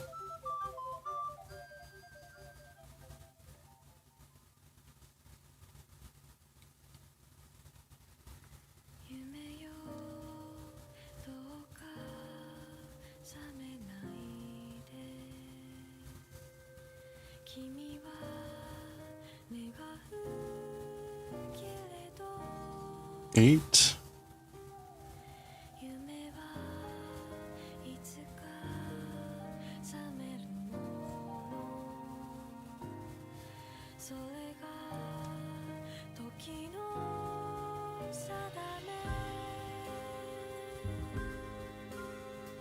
Okay, let's try to speed this up a little bit.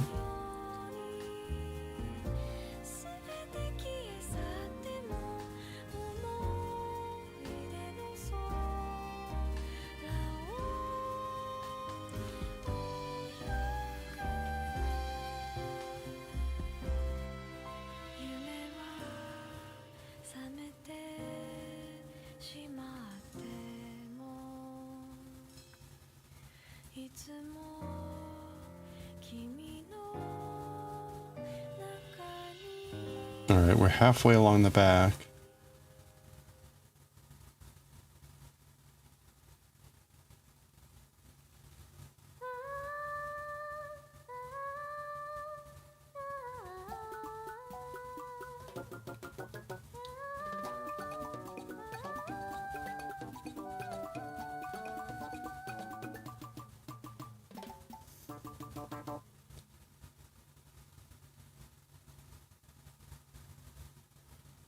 Okay, that's 15.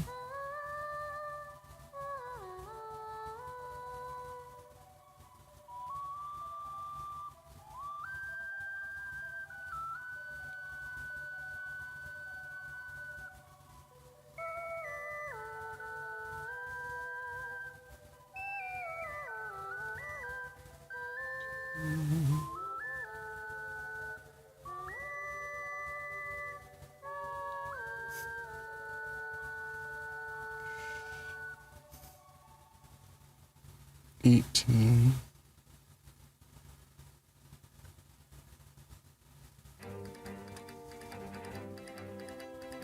18.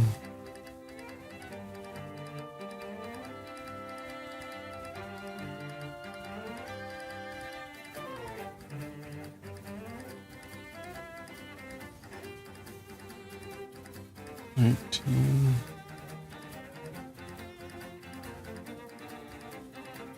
20.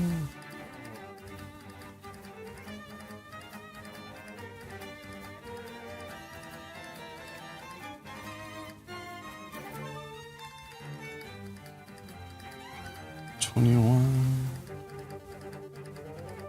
Oh. All right, we're almost there.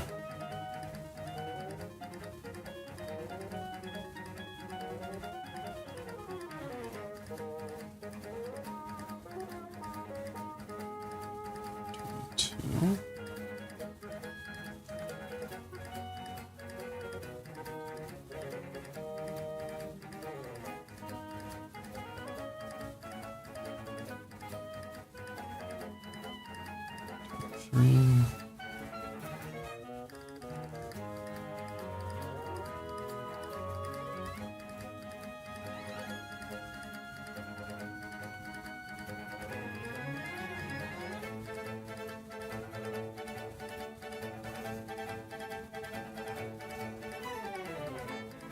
$24.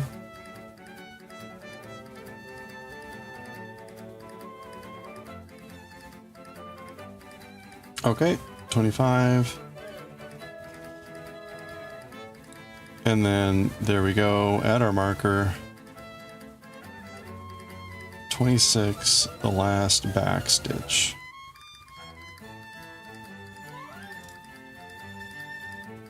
Okay, so we made it. Oop, well, not yet.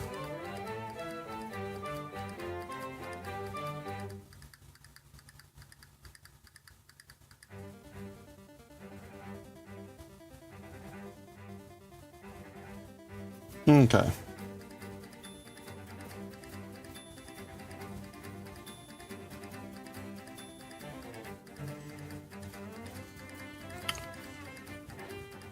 All right, let's see.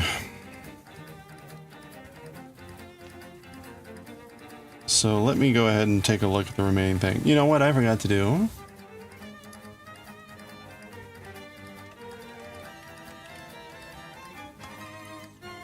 Oh, never mind. Oh, okay, good. Never mind.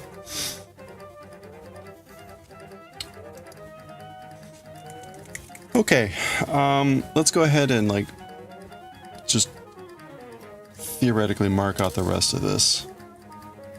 So we're now coming down the right shoulder. And we're going to end here where there's 4 stitches.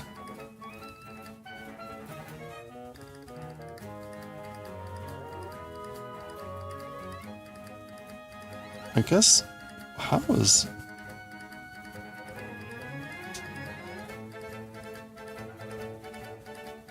I guess that's 4, and this is the transition stitch. Okay.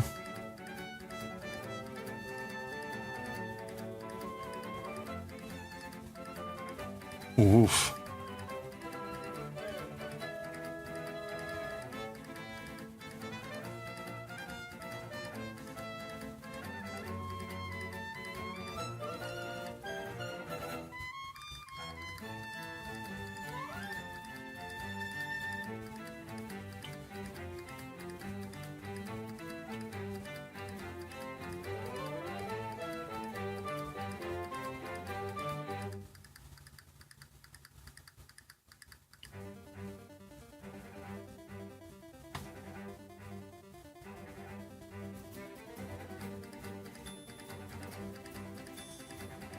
Okay, we're gonna go 1,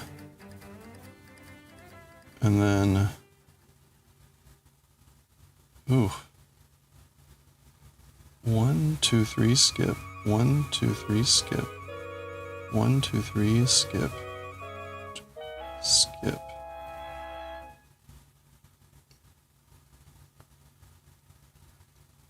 Okay, and that will be the new section, where then we're supposed to do like 12 stitches? So it'll be 1, 2, 3, 4, 5, 6, 7, 8, 9, 10, 12.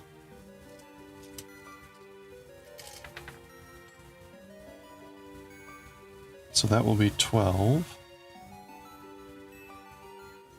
Then we got the transition stitch, and then 1, 2, 3, 4. Okay, I think that's actually correct. I think we're good to go.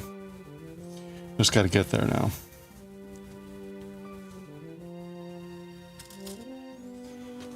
Whew, all right, take a breather.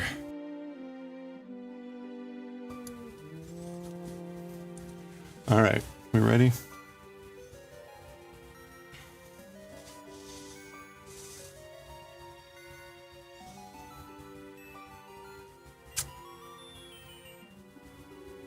I don't know how this is going to work when we get to the end of this. Okay, well let's get to the end and then we'll figure it out then.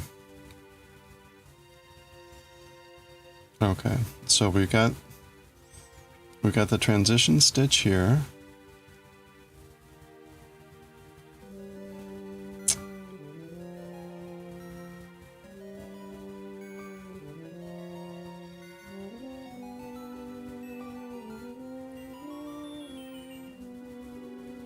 Hello there.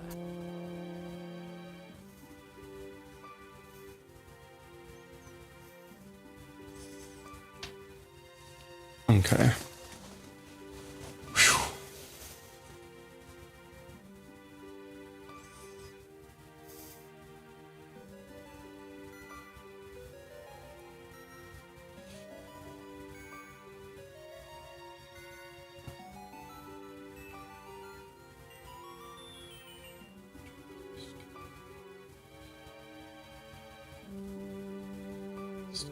Okay. So that's correct. It's going to be 1.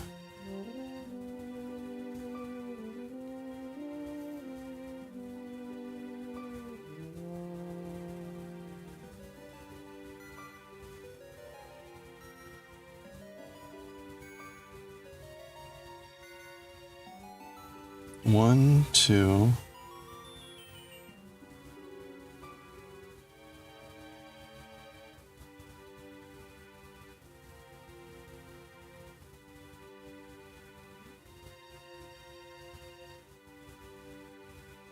Three.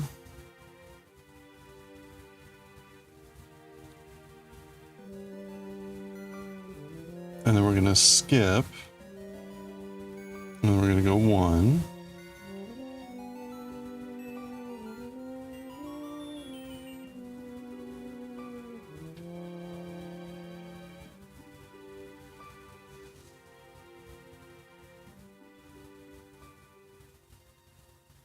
Okay.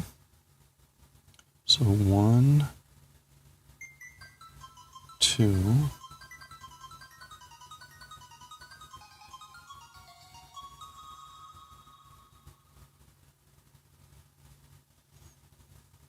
Three.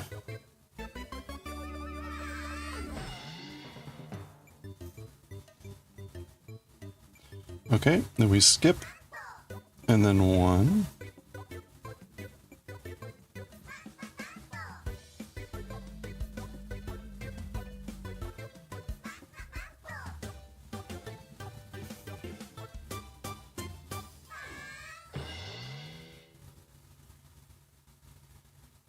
Wait, this doesn't look even close.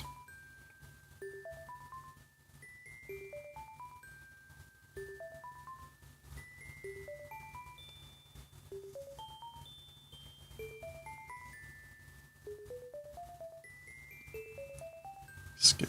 1, 2, 3, skip. Oh, okay, I'm only on the second skip. Or third skip. There's 4 skips. I'm like, I'm not even anywhere close. Okay, we're fine, we're fine.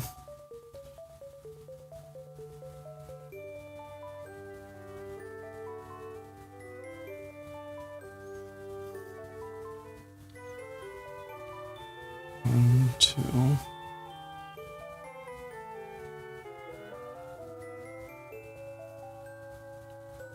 Three.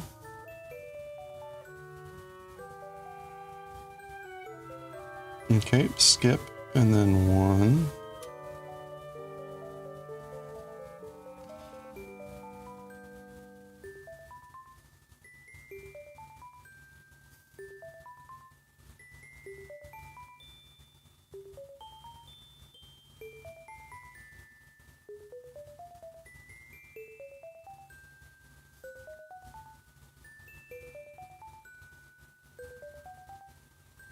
Two.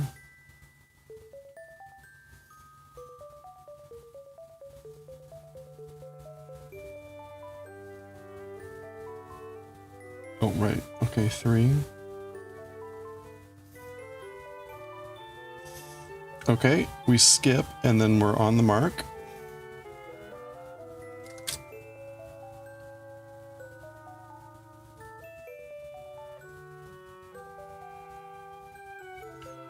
Okay, so now we're going to be doing 13 stitches along here. So that was one. Let's just double check here. It's going to be like 1, 2, 3, 4, 7, 8, 9, 10, 11. No, it's supposed to be 13.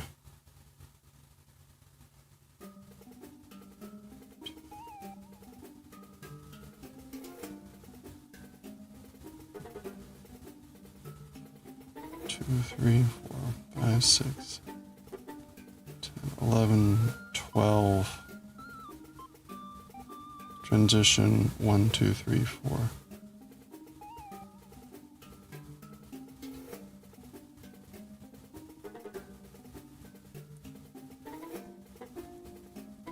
Or is that 2 stitches?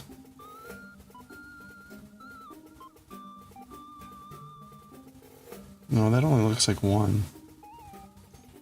Okay, how do I get... I thought I had counted 13 here.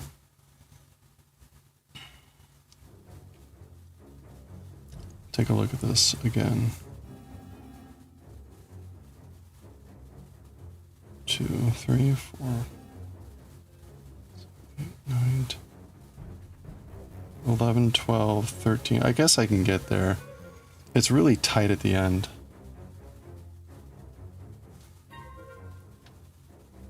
I have to be really careful. Okay, so 1,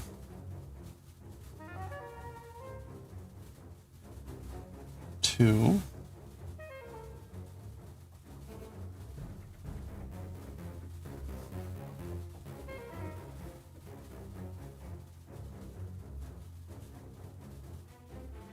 3,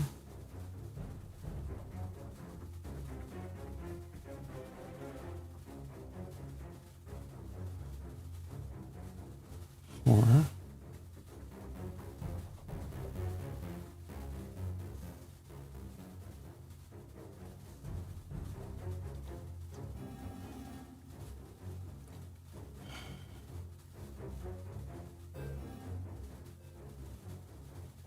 5,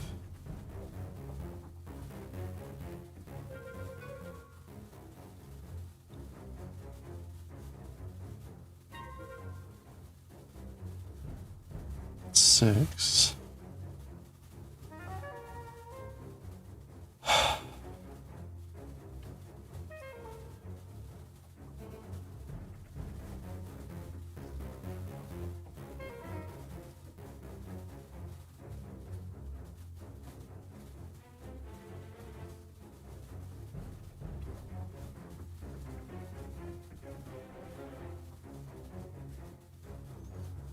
8,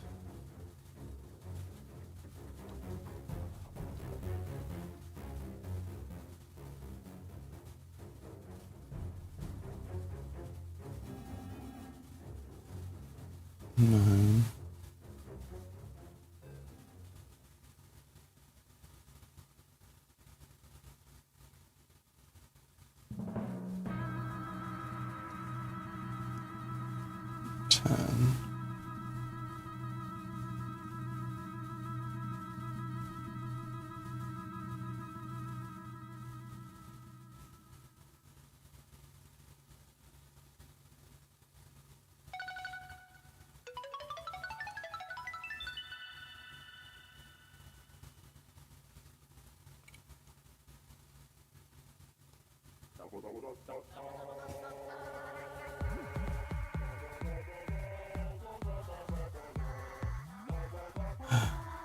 11.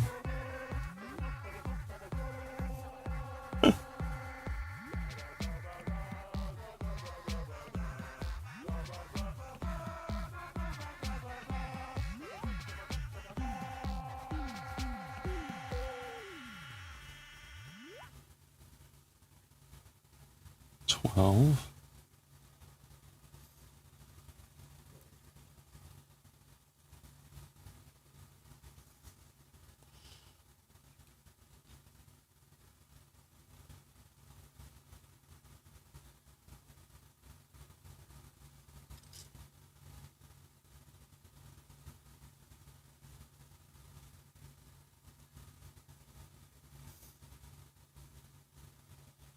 Okay, so that's 13.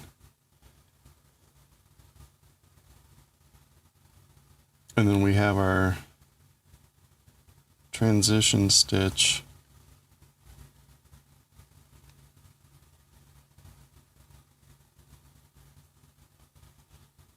And then we have our 4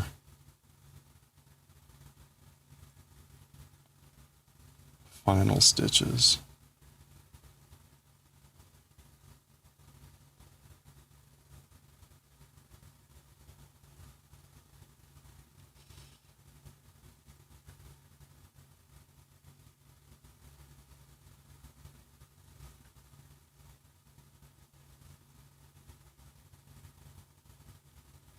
Is that right?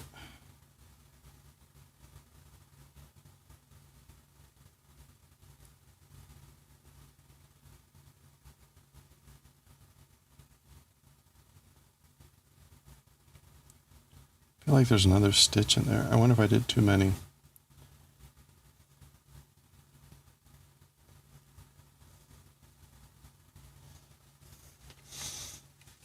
Well, it's not going to hurt to do an extra stitch, I don't think, right?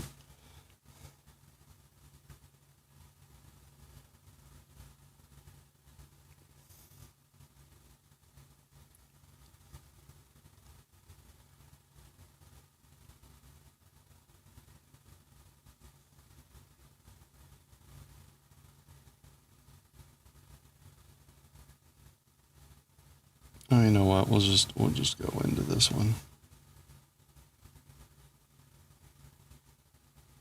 Okay, that's fine. 1. Well, the music's done. No. So that's 2.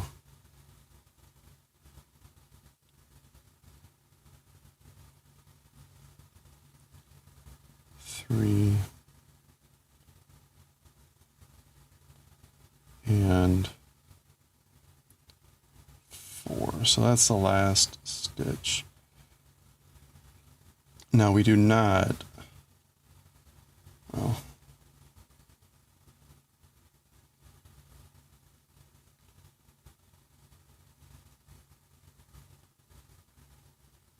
there we go. Okay. What is going on with that? I guess that's fine. Let's see.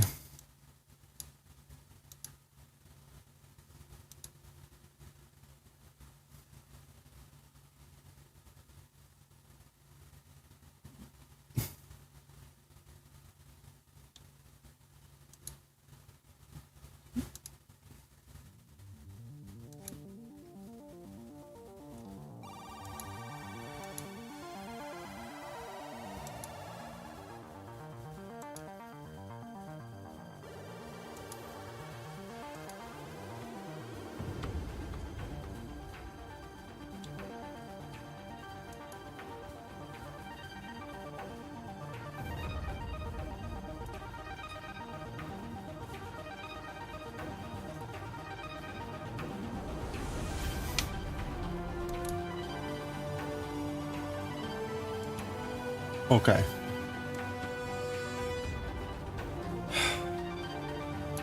All right, so we have theoretically made it through.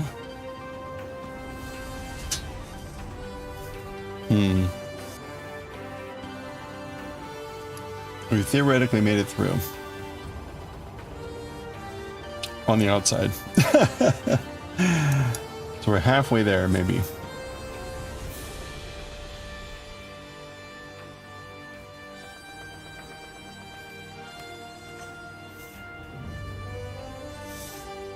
Okay, so he gets to the end.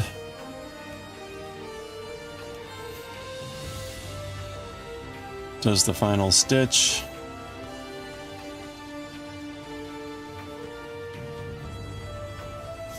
But doesn't wrap it. And you have it kind of pulled through. Okay.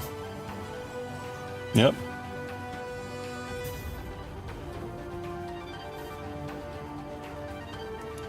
Okay, so wait. He has now bringing up the other provisional cast on. Now here's what I don't understand is, do I keep this convoluted like it is, I guess? Oh my gosh, Stream Deck, you are so fucking annoying.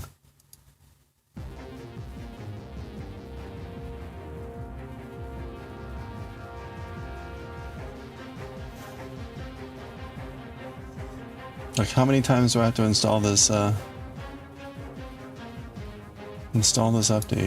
Apparently like 500. Okay.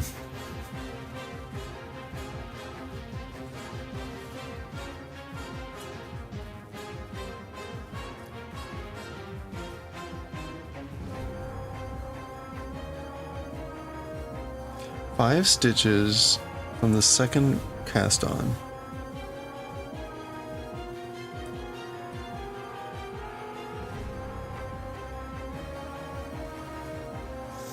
Alright, let's watch this. So he's going to knit 5.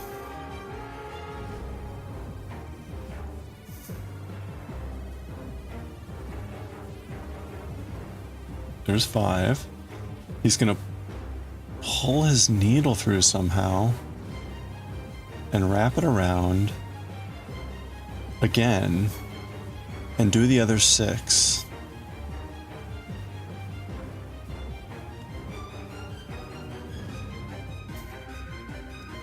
Okay, so that frees up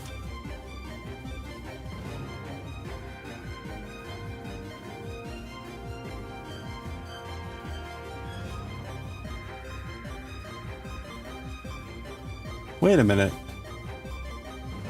Wait a minute.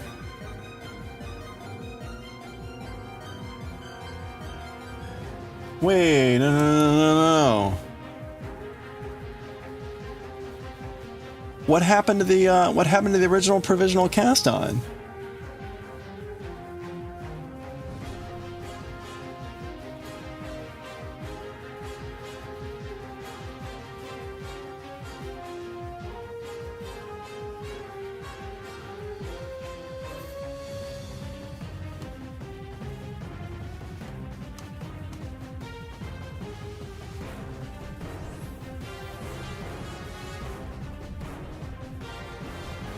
Oh, it's on the other end. It's on the other end. Okay.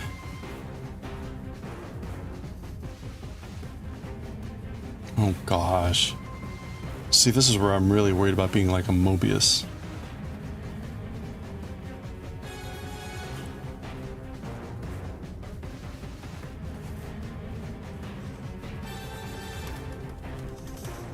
Okay, I'm gonna watch this again.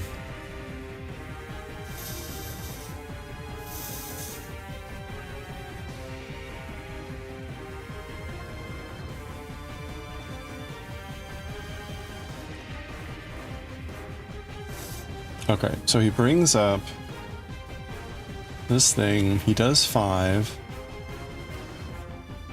pulls through, loops back around, which is just crazy, comes in, this time he has the cable in back, does that matter? And he does the 6. Okay, that comes off.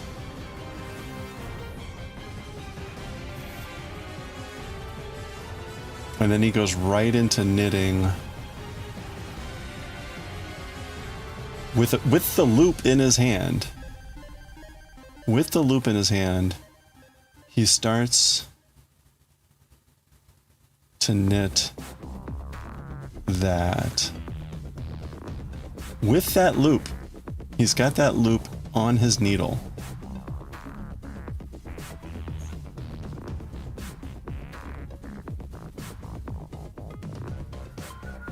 Okay, oh man. Oh man.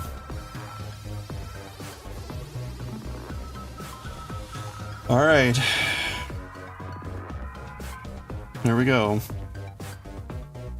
So here's our second provisional cast on. We're gonna knit. We're gonna knit 5.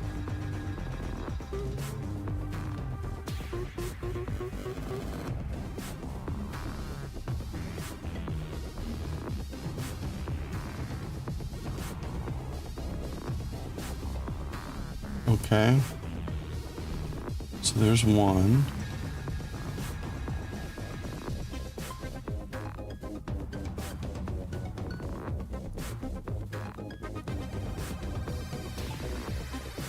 Two.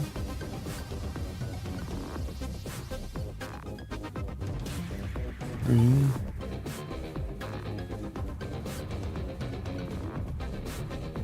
4. 5, okay. And then I'm gonna somehow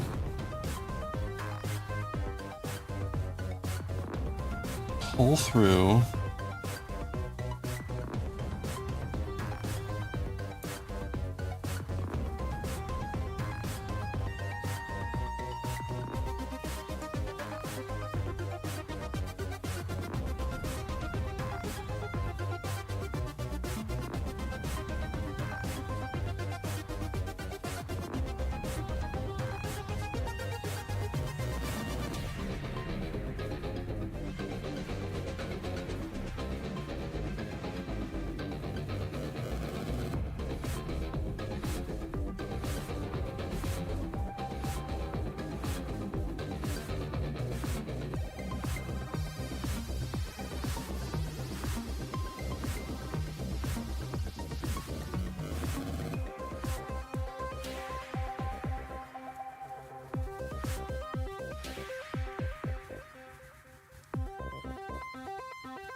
Six. Okay.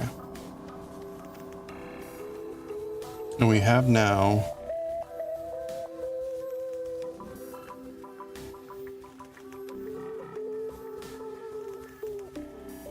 oh my gosh. Okay.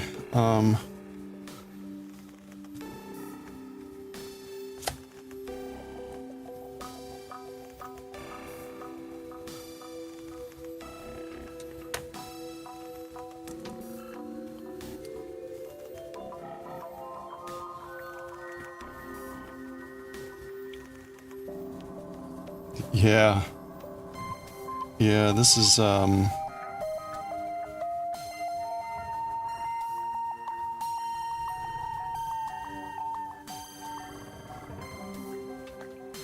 well that just unlooped, so hopefully that was okay.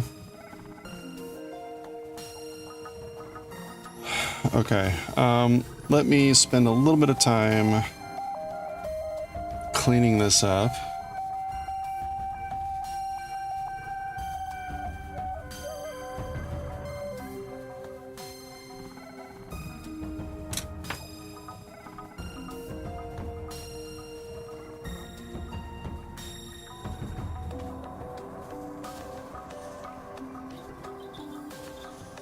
Okay, I think I'm pretty okay now with the extra skeins. I hope it'll be worth it, yeah.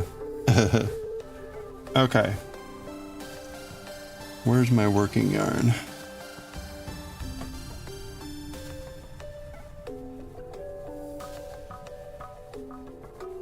All right, there we go. So now we're coming in. I'm going to give myself a little bit more room here.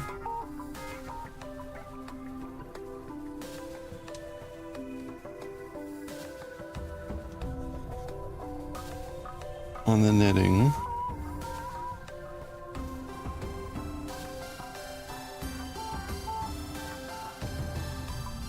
We're going to start coming in.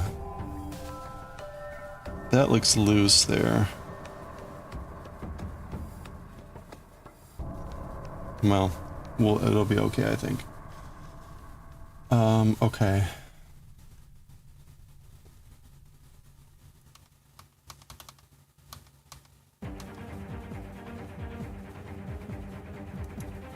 Okay, so that's him with the last stitch. Yep.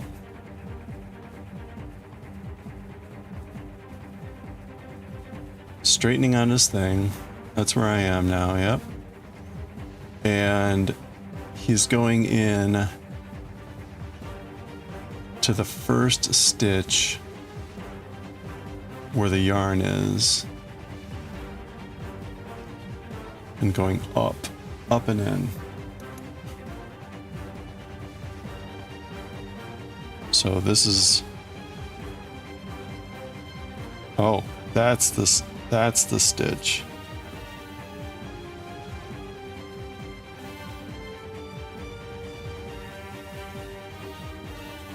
Oh, okay. That's the stitch. And knitting that. Okay.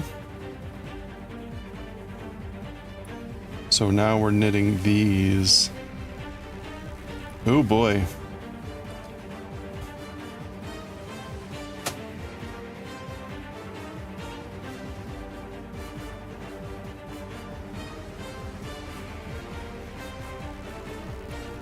Okay. This should be straightforward.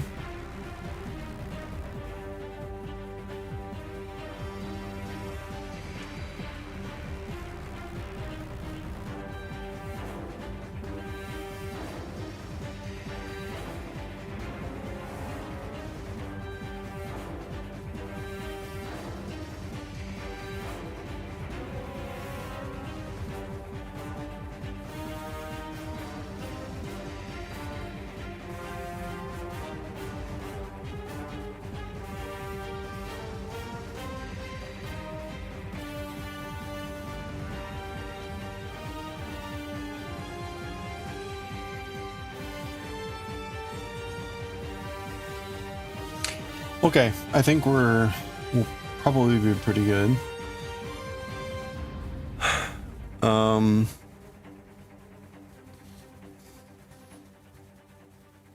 Pick up one stitch from each loop marked by the contrast yarn, pulling the yarn through as if to knit, yep. Then knit 6 stitches from the crocheted cast on. Okay, that's when we get to the end. All right, and then we should have...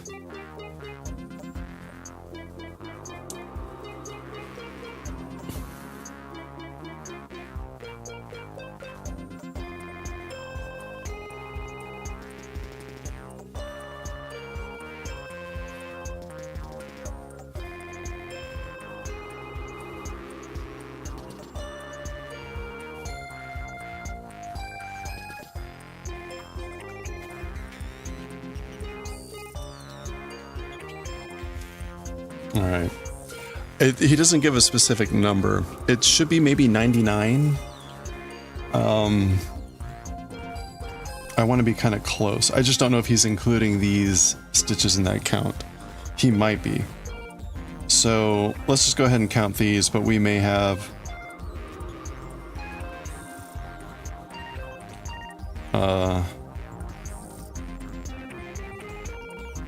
we may have like 12 extra to tack on. So we currently have done 5. Got a long way to go. It's like 100 almost.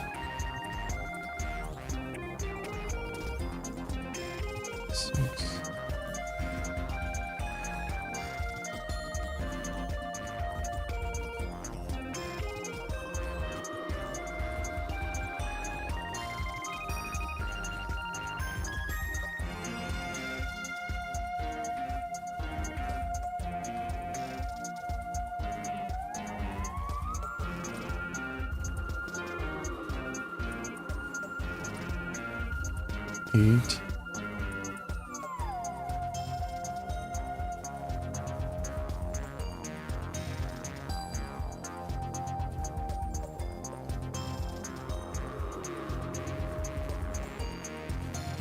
Nine, 10.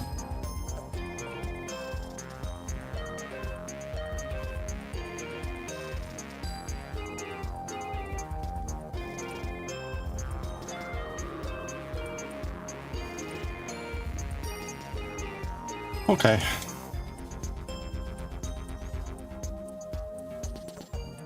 Yeah, okay, so we still haven't done one round. This is all still the pickup. The pickup.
Okay, that's 20. I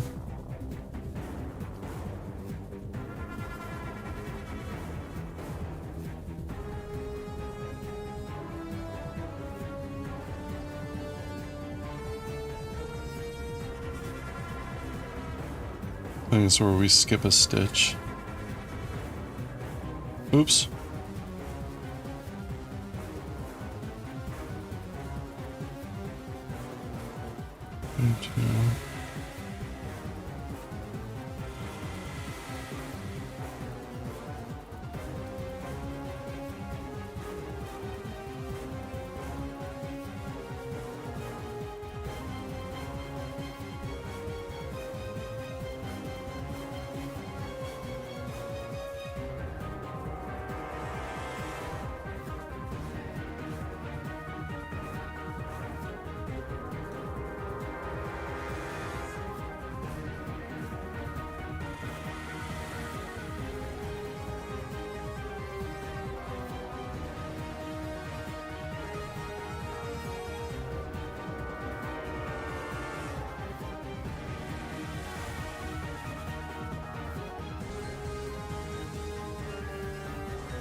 Okay, that's 30. Phew.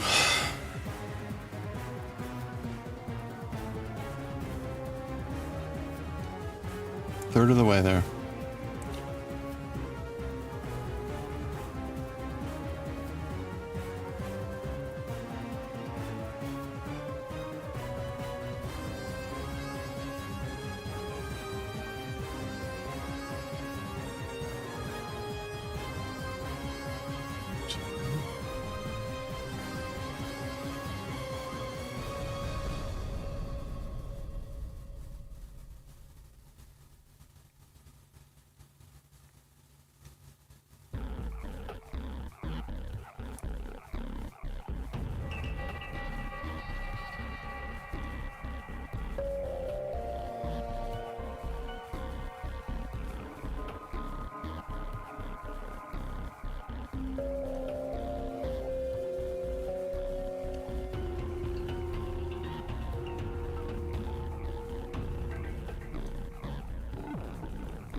Okay, we're getting there.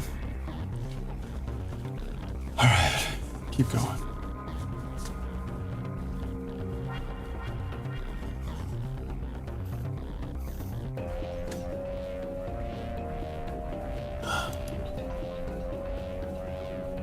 Oh no, Fiberspace is still closed.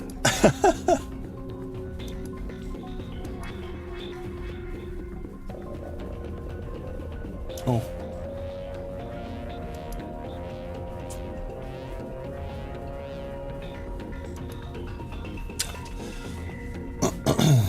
Not surprising. My driveway is pretty much encased in ice, and they still have not come and plowed. Which is insane.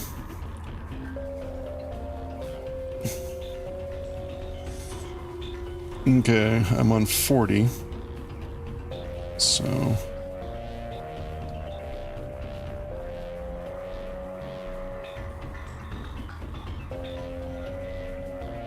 $41.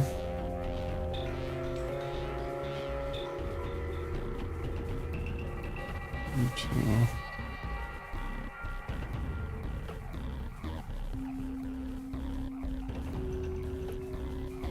$43.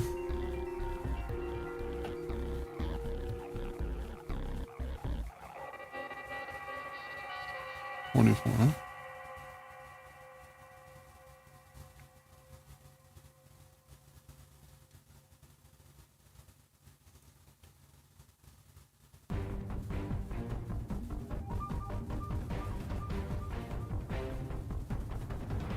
$6.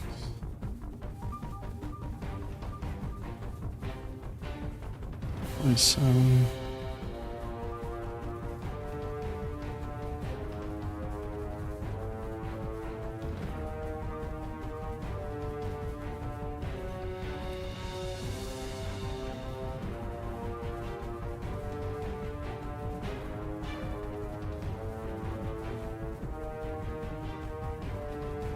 $950.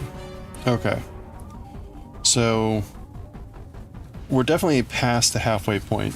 So that means that the 6 on both ends count in that total of 99. So 99 minus 12 is 87. So we should end up around 87 when we get through, and we're on 50.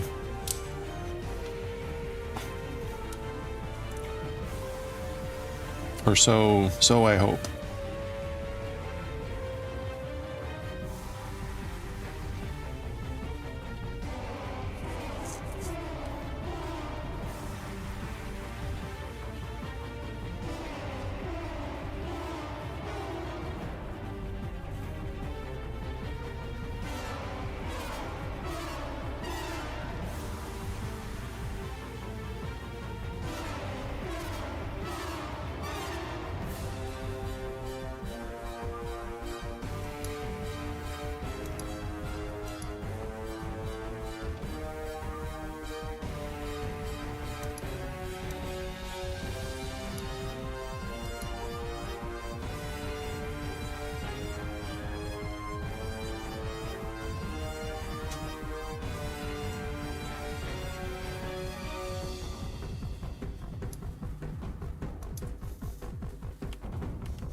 Oh no. Okay.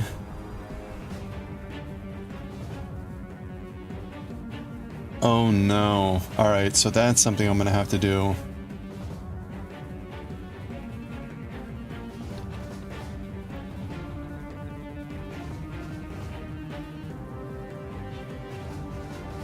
Okay, that's not the end of the world.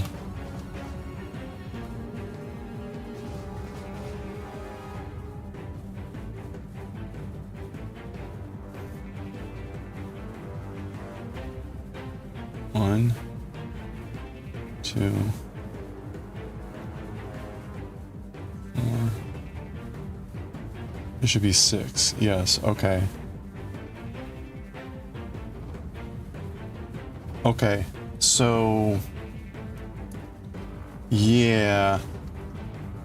At some point, my magic loop vanished.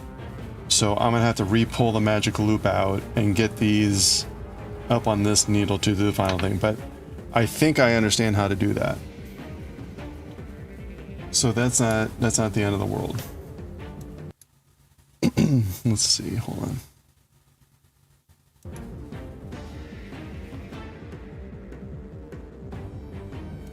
Okay. We're on 50. So let's just keep going. And try to finish off this row. It's already almost 7:30. Crap. Alright, let's go.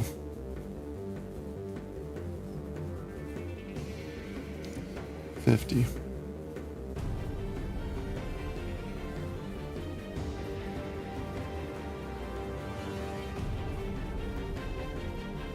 One.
I guess this is a stitch.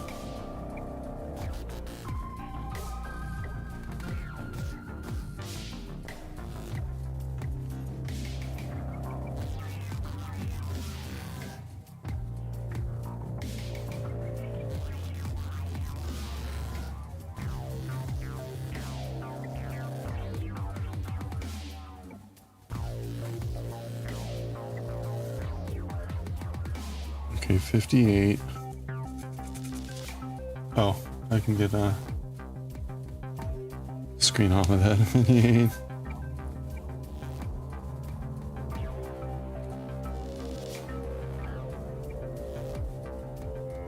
59.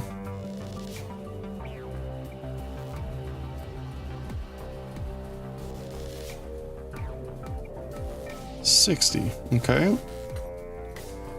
I'm gonna count ahead just to see how we're doing here. We're on 60. 1, 2, 3, 4, 5, 6, 7, 9, 10, 70. So it's 7, 8, 9, 80. 2, 83, 84, 85. It's only 85. Plus 12, 87. We're off by 1. Okay, it's close enough, right? Oh, and there'll be another stitch there. Okay, that's 87. All right.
69.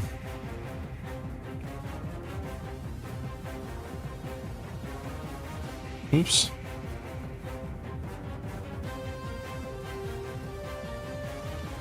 $70.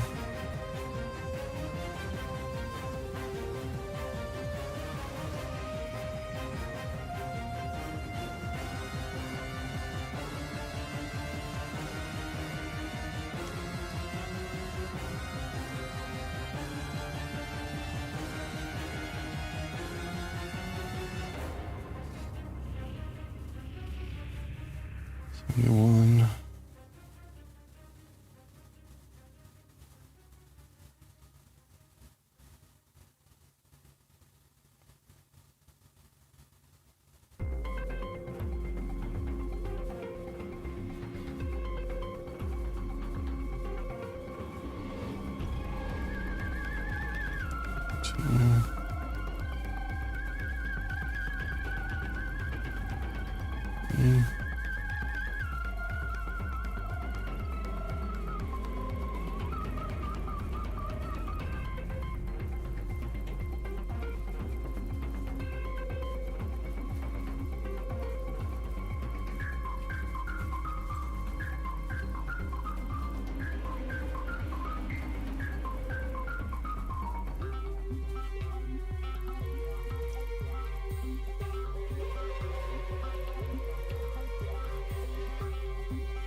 $79.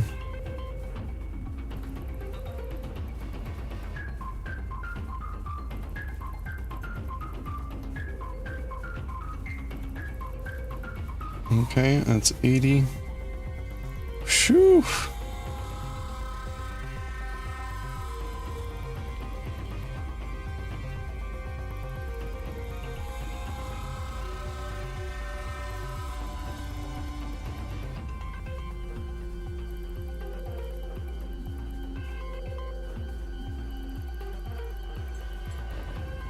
$81.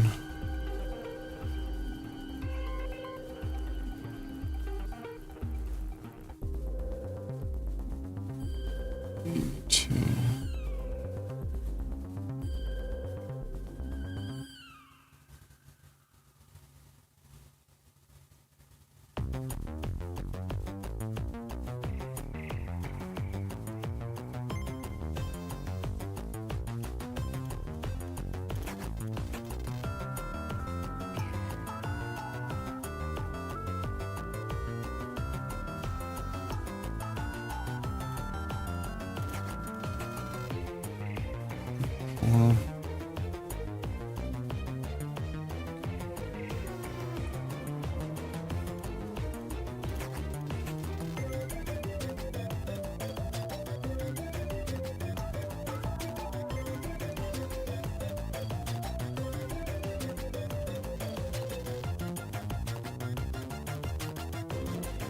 $85.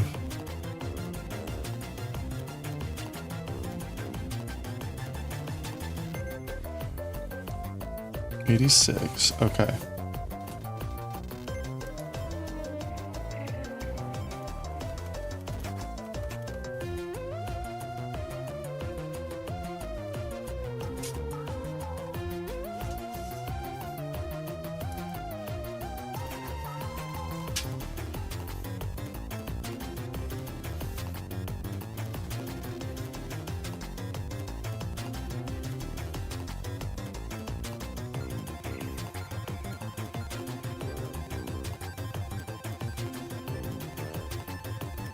Okay, he's not doing the last stitch. And he's going to the...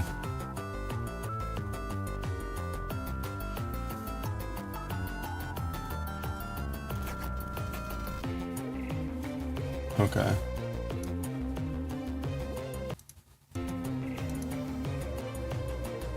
Phew. Okay. So I need to get... How am I gonna do this?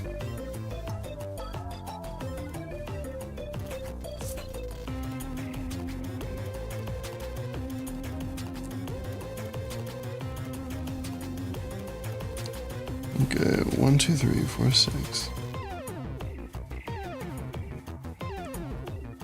7, 9, 10.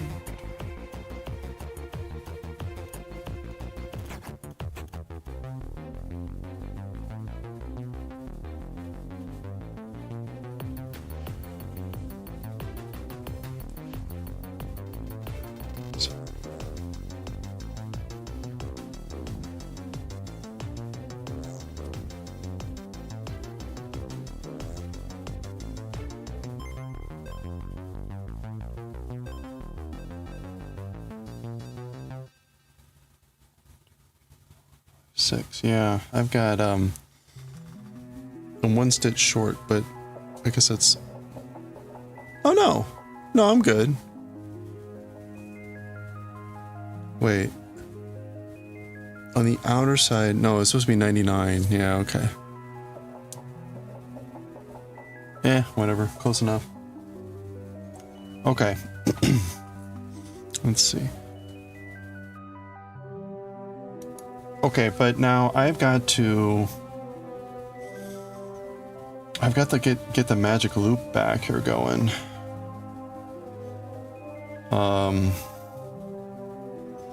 With these 1, 2, 3, 4, 5, 6. So I've got to split here. Ooh.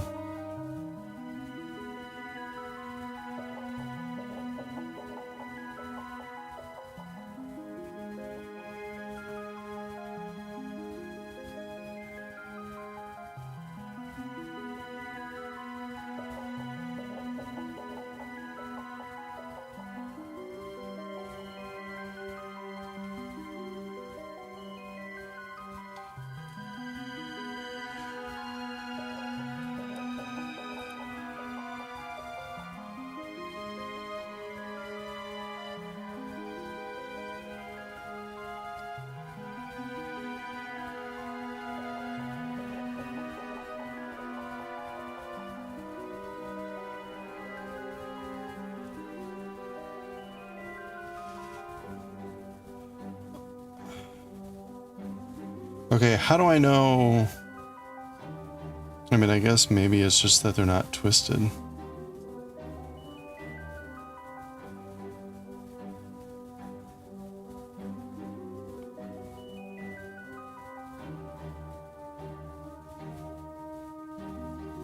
Let me see if I can see what he does here.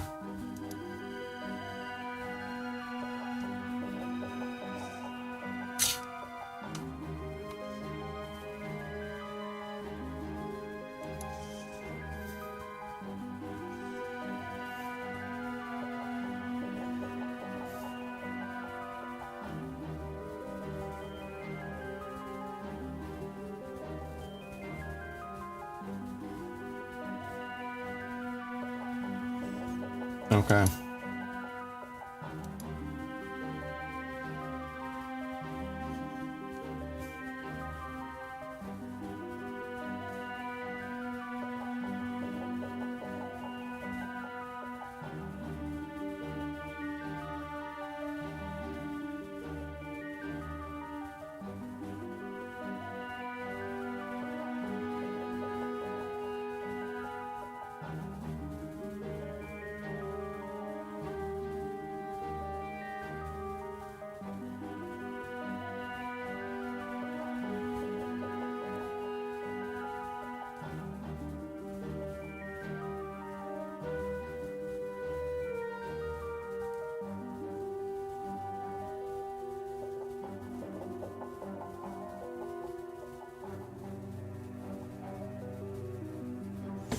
Okay.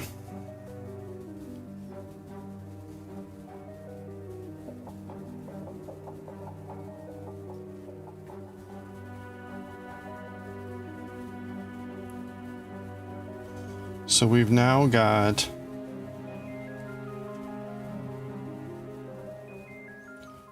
a loop. We've got a massive loop.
I don't know that I understand how to proceed.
Okay.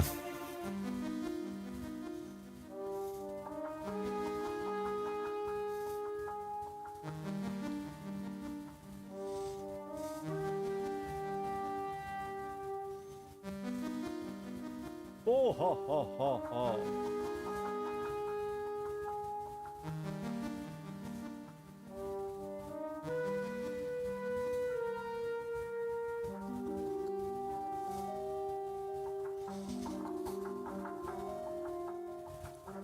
Yeah, I don't understand how to connect these two ends now. Okay, well, we'll worry about that tomorrow. We made it, theoretically, for one loop. But again, like, I'm not sure how to continue now in the round.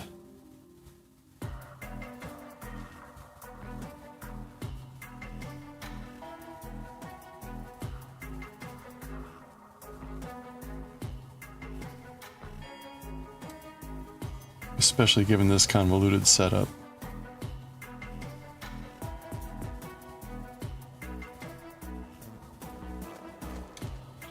I'm still on these smaller needles, right?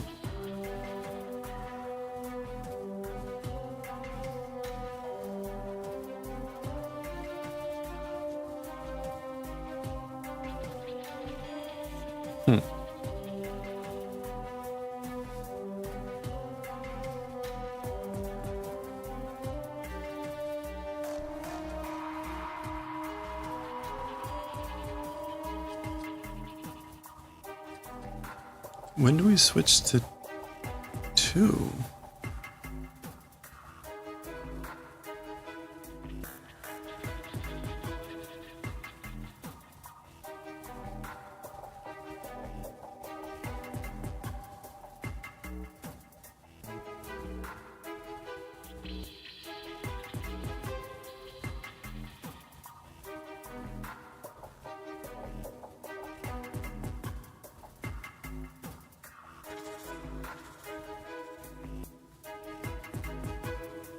Okay. All right. Well, we'll pause there, and we'll try to figure this out tomorrow.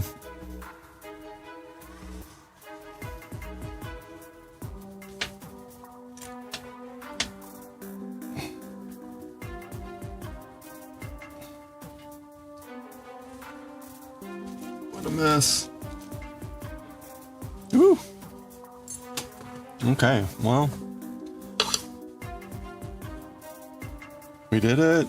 I don't know. I think we did it, but again, like, I don't quite understand how we're going to continue. Okay. Well, let's go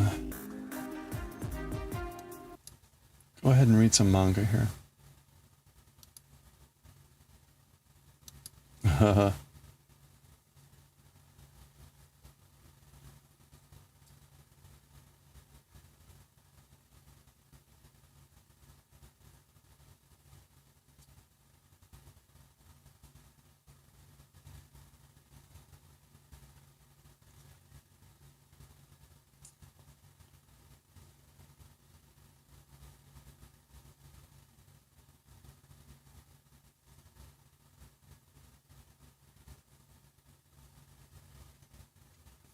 Okay.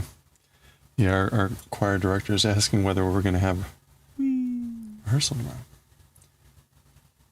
Which seems rough for me. I don't know that I can get out. Okay, well, I'll worry about that later. Let's read some Bleach. Okay.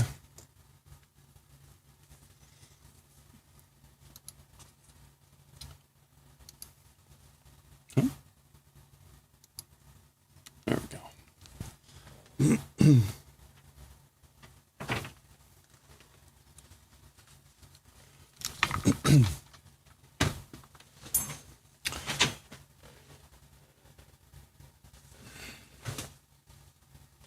Okay.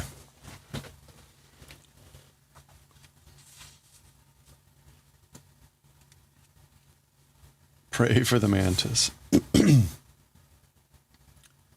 Okay, I think we're all set. I need to change the stream info.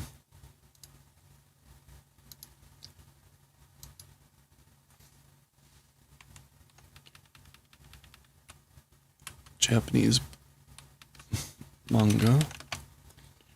Make this writing and reading. Okay.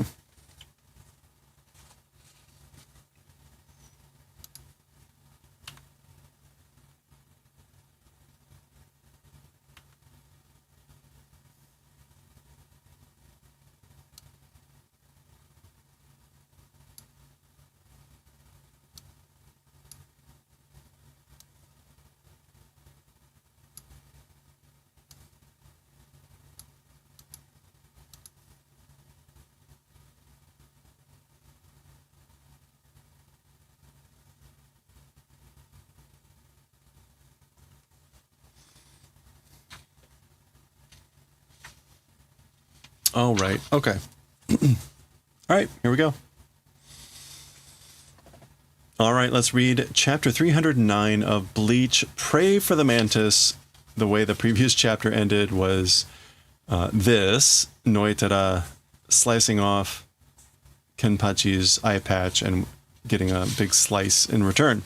So we're starting here with Bacha-cha, cha-cha-cha-cha, which is the splashing of Noitara's blood, and Batatata, bata, again dripping off of Kenpachi's blade. Ha, ha, ha, ha, ha. That's Noitara breathing hard. Dong, ha, ha, ha, ha. Okay, so see the big slice in him. His eye patch is off too.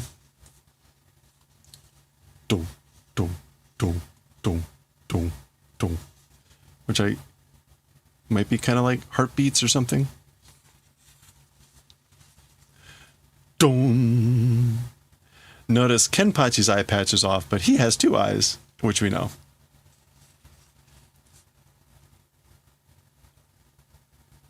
I guess that's Zori.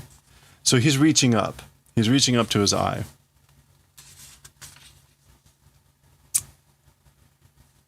Ch. Baka ga. So this is Kenpachi saying, huh, you idiot. Baka ga. Gantai hazushiyagara kara. Kagen shi soko neta jane ka. So Kenpachi is saying, you idiot, eye patch removing, doing because. So because removal of the eye patch, shiyagaru, yagaru again adding contempt. Sokoneru.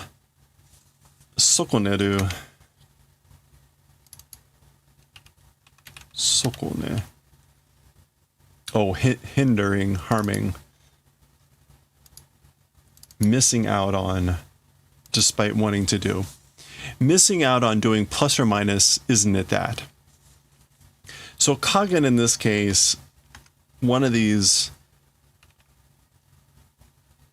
literally means like plus or minus, addition, subtraction.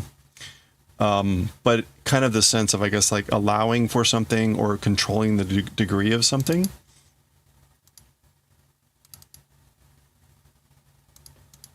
I.e. his strength, which we know what the eye patch is for from previous chapters.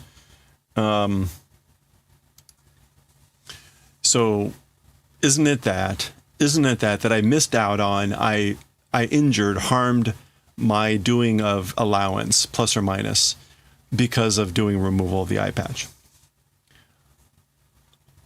So he that's why he guess he didn't realize it was off. Ananda. Teme no gantai. And sono gantai. What is it? That eye patch. So what is that eye patch of yours? Fu daioh. It's a seal. S-E-A-L. Like putting a wax seal on something. It's a seal. 俺はこの眼帯で冷圧に封をして抑え込んでんだ。Me, with this eye patch, to spiritual pressure, doing sealing and pinning down. 抑え込める. Hello there. Yeah, pinning down, immobilizing, suppressing, and doing sealing towards spiritual pressure. With this eye patch. 戦いをじっくり味わうためによ. For the purposes of tasting at leisure battles, combat. Deliberately, carefully, without rushing. So he's saying basically, he wears it to control his spiritual pressure so that he can taste battle deliberately. So he doesn't just immediately take out an opponent and the battle's over. Mada tatteru na. Still standing, aren't you? Ikite no ka? Living? Like, are you alive? Soretomo da. Soretomo tada shinisokoneta dake ka? Or is it simply being on the verge of death? Is that just it? Shinisoko now is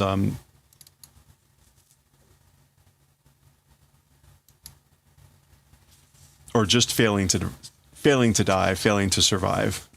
That is a lot of blood. That's Kenpachi. Is that Kenpachi? They both have like a scar on their right side. That might be Noitara. Bakaga. Now this is Noitara calling him an idiot, a fool. Ore ga shinu kayo. Me dying. Ore ga teme gotoki no ken de. Ore ga.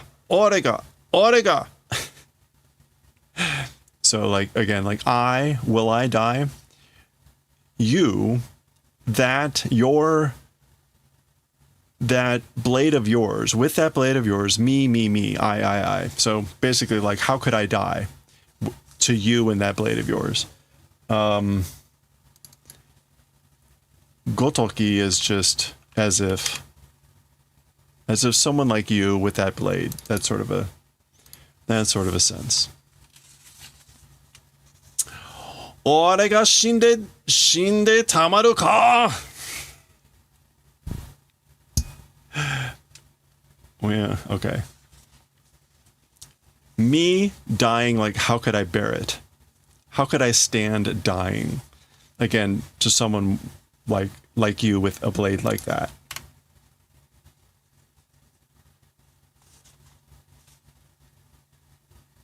Okay.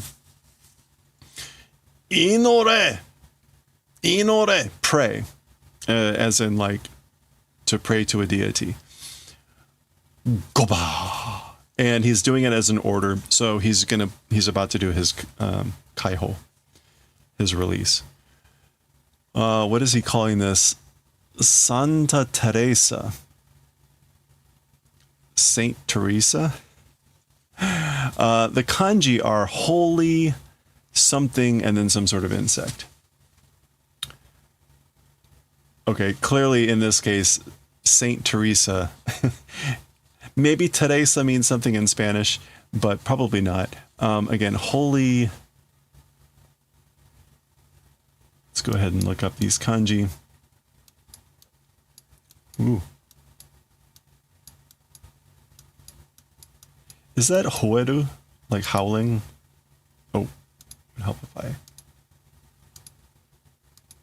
No, naku. To cry. Weeping, sobbing, howling. Okay, so holy, sobbing, howling, weeping, crying, and then some sort of insect. Let's just guess.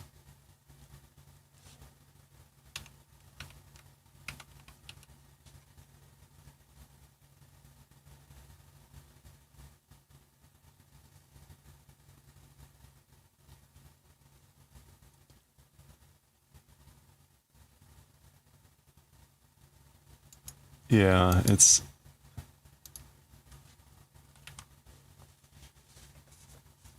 Well,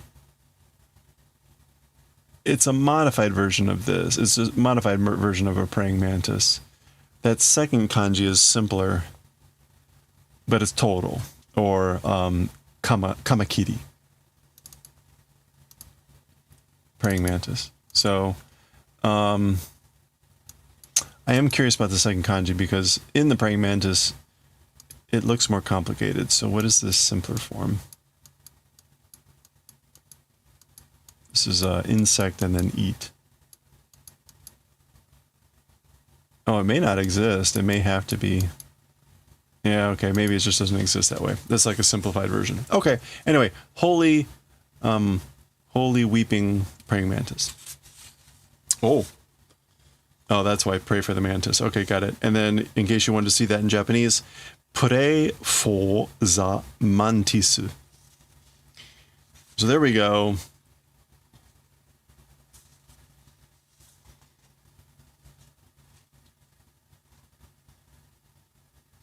Okay.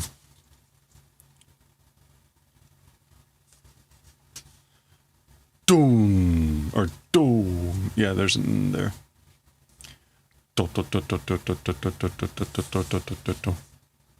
Okay, big moon. Oh. Oh, wow. Okay. He's got lots of blades now. Got 4 arms, 4 blades, 4 scythes. He got a moon piercing his head now.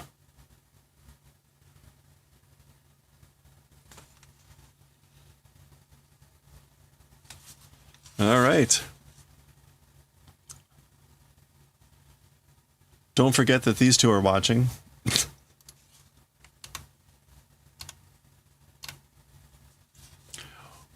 Ude ga bai ni nariyagatta.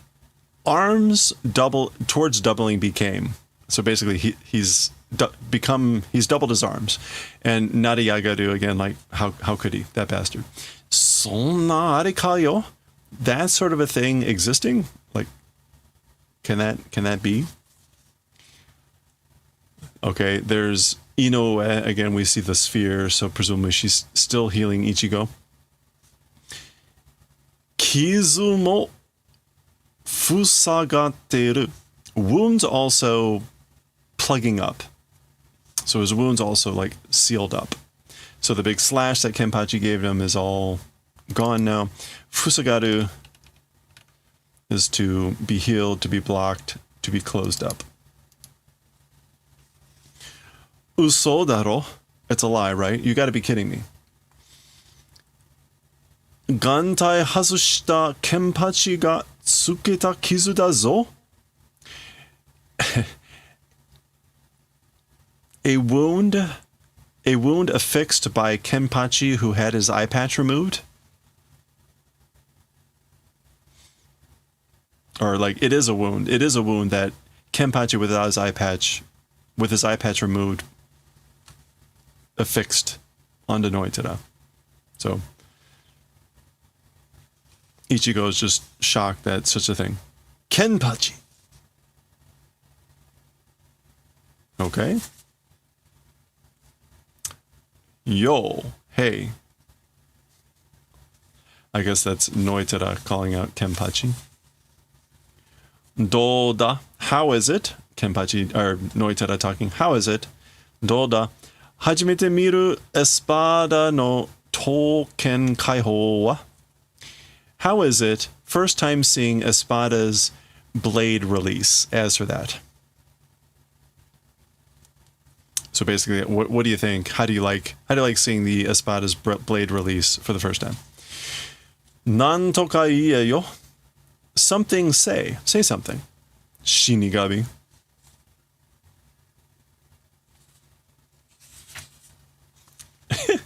Dong. Of course, he just grins. Ireyatsu da. It's good spiritual pressure. So he's excited. Hisashiburi daze. It's been a while. Jiri, jiri. That's his blade either vibrating or he's moving his blade. Reiyatsu de yaeba ga togarete kure... togarete ku mite na. Kouyu kankaku wa yo. With spiritual pressure, blade being sharpened like that, this sort of a feeling as for it, or this sort of a sensation. Yeah. So he's saying, as for this sensation with the spiritual pressure, this feeling, it's like the blade is being sharpened, and that's teiku. It's sharpening, moving forward. It's like it's being sharpened with or through the spiritual pressure. I just want to make sure on kankaku. Yeah, sensation. So kayo? Is that so? Oh, really? Gasha? Dattara kite miro. If is try cutting. So if that's the case, basically try and cut me. Cut, slice, kill, but with slashing motion. Do. Sono togareta yaiba te yatsu de yo. That sharpened blade called thing with that. So try cutting me with that thing that you're calling a sharpened blade.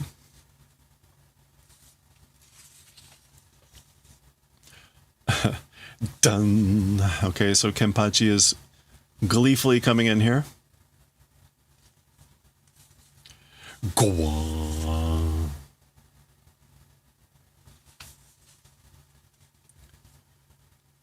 Done. Okay, presumably that's one of Noitera's axes or whatever.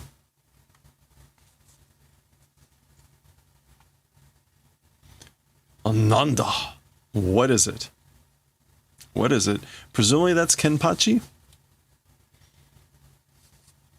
Right, it would be too easy if Kenpachi just took him out. So of course the tables have to be turned.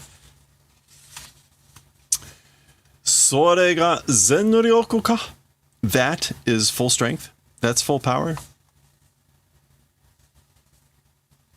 Yep, of course. Dun.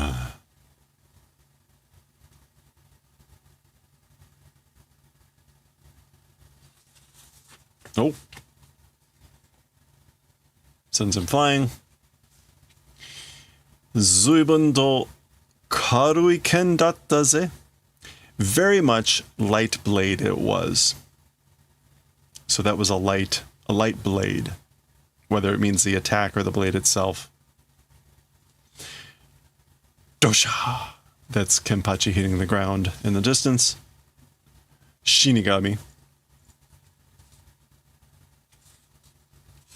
Okay, well there we go. That was the end of the chapter. There's, I guess, transformed Noitera. Okay, well that was the end of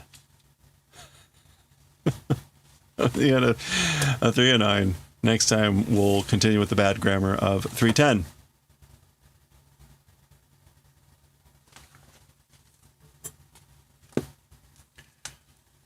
All right.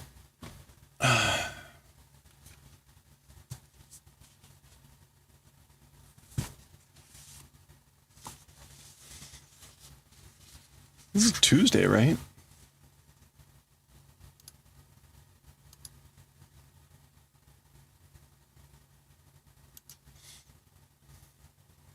Sadly, yeah. Cray.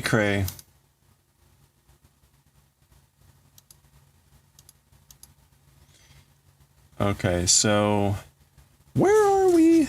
Oh, that's right. We're on chapter 1. We've rolled over to the new year with Azumanga Daioh. We're on chapter 1. So Azumanga Daioh, volume 4, chapter 1. We'll just call it chapter 1. Okay.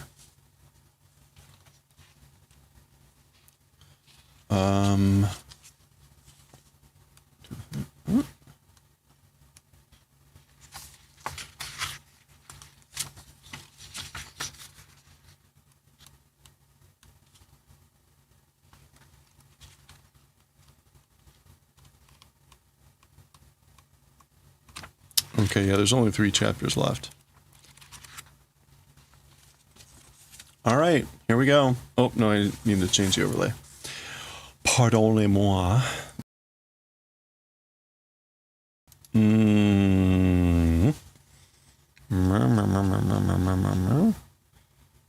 I went Azu. Volume 4, Chapter 1. Part 1. Part 1. Maybe we'll just call it 1 point. There we go. That'll be less confusing. It's already confusing, but okay.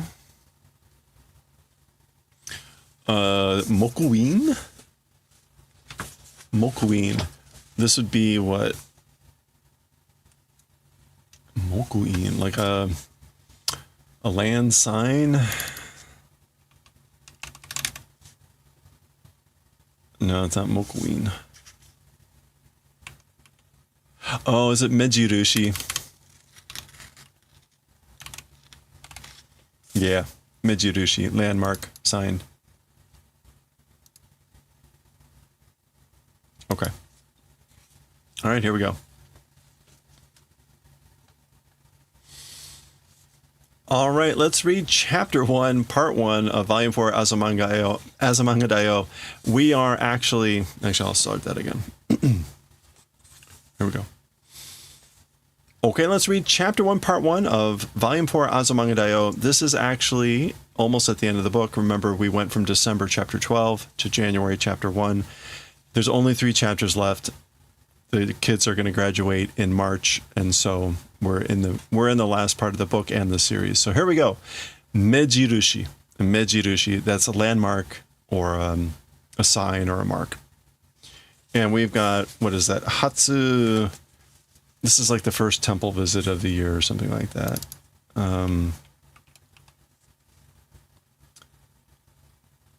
I never remember how to pronounce this.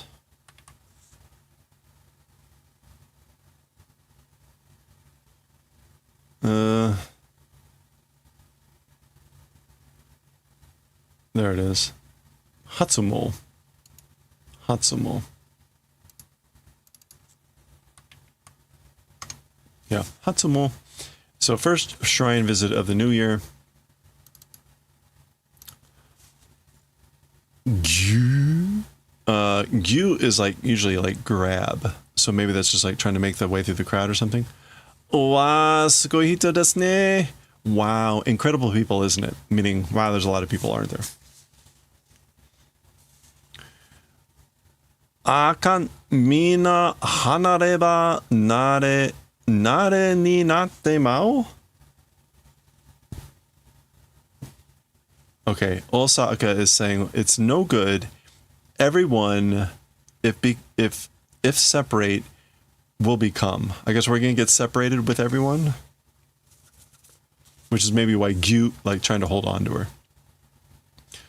Yosh, shugo basho kimetoko. All right, let's decide a gathering place.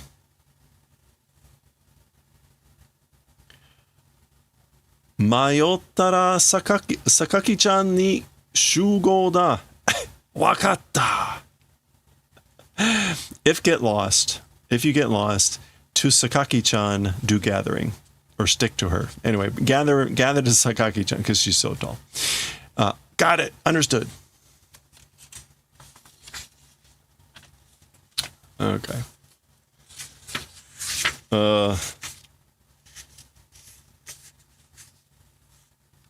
What is that?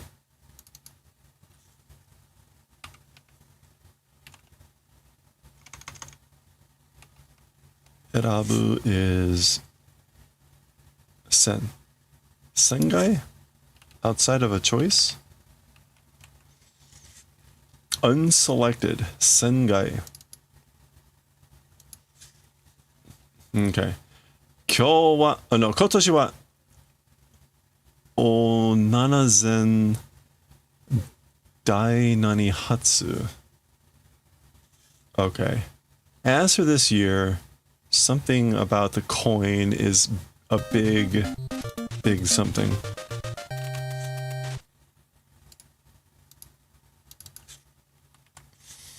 Oh, we're gonna hit a lot of vocab I'm not familiar with. What is this?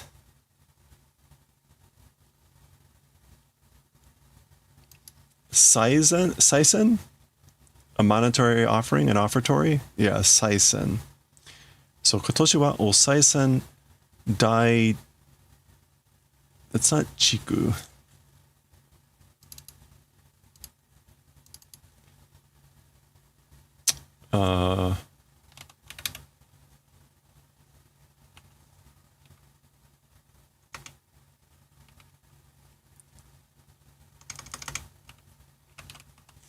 Well,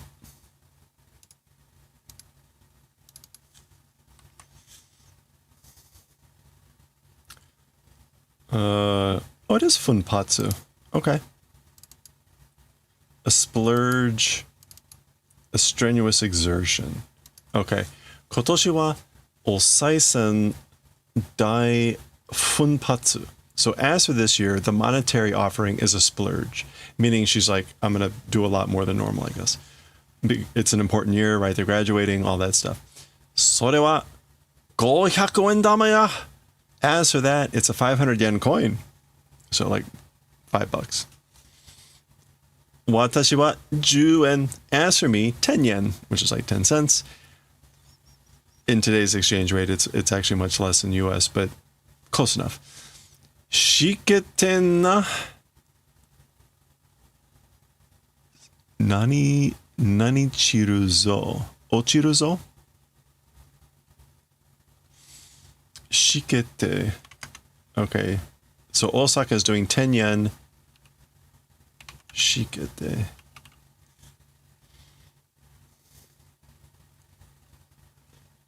Shikete.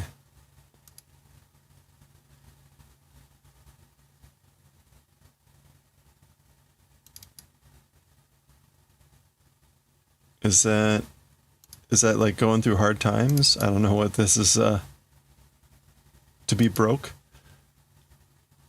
It has to be something about her commenting on like how little she is giving. So I'm not quite sure about that. Anyway, and then we've got, is this Ochiru? Yeah, it looks like Ochiru. Ochiru-zo. Like you're gonna fall down or sink, which I guess means like fail, lose, meaning like you're not giving enough money. でもこの10円は選ばれし者の10円. But however, as for this 10 yen, it's 10 yen of a selected person. It's 10 yen of selected person. Jan, tada. これはなぜかどの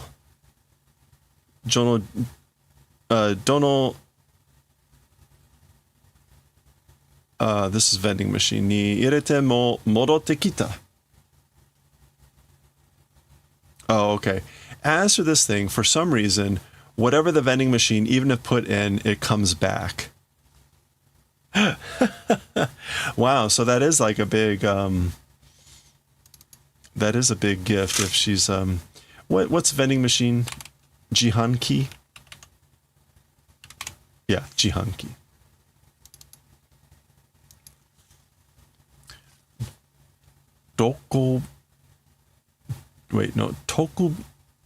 Tokubetsu ya, it's special.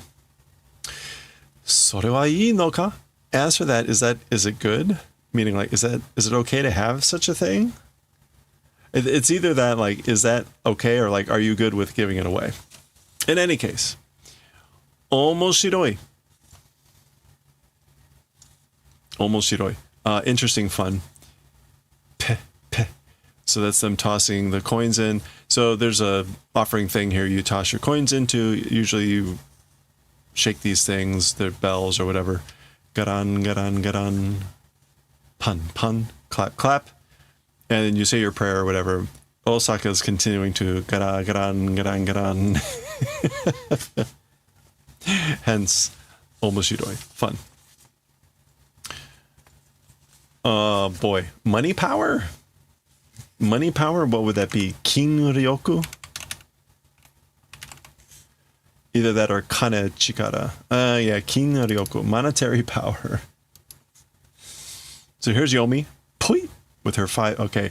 Tanamuzo 500 yen. Please. I'm relying on you. 500 yen. Chan. Pachi. Okay, so as she's throwing in her coin, someone's throwing in like a bill. Ichiman? 10,000? That would be 100 yen. So someone threw in a Ichiman. Wow! of course, it's Kimura, the creepy professor.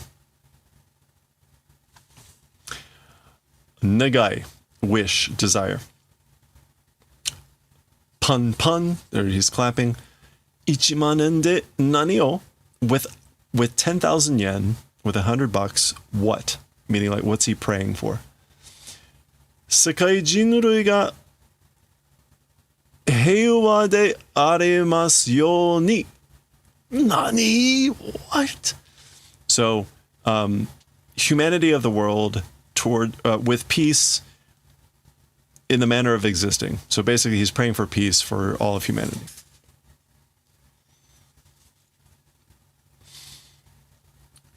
Ichimanen de sonna nagai de ii no ka? With 10,000 yen, that sort of a wish, with that sort of a wish, is that okay? Is it good? Like, are you good with that sort of a wish for 10,000 yen? Koreijou nani o nozomu toyo no desu? In addition to this, what desiring sort of a thing? Basically, what is desirable? What is desirable more than this? And he's confused, and she's just awkward. Nozomu is to desire, to wish for.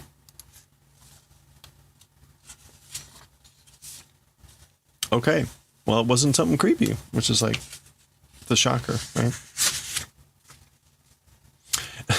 Essa. Essa means usually like food as in bait or for animals typically. And so I guess presumably we're talking about essa for the little birds here. Oa hito ga ippai iru. No, hato. Not hito. Wow. Hato ga ippai iru. So lots of pigeons existing. Hato pigeons. Kuruku, kuruku, kuruku. That's the pigeons cooing. Kimura ga ita. Kimura existed. So she's talking about the other teacher. Kimura is here. So okusan to musume-san mo ita zo. That's right. Wife and daughter also existed. So his wife and daughter are here too.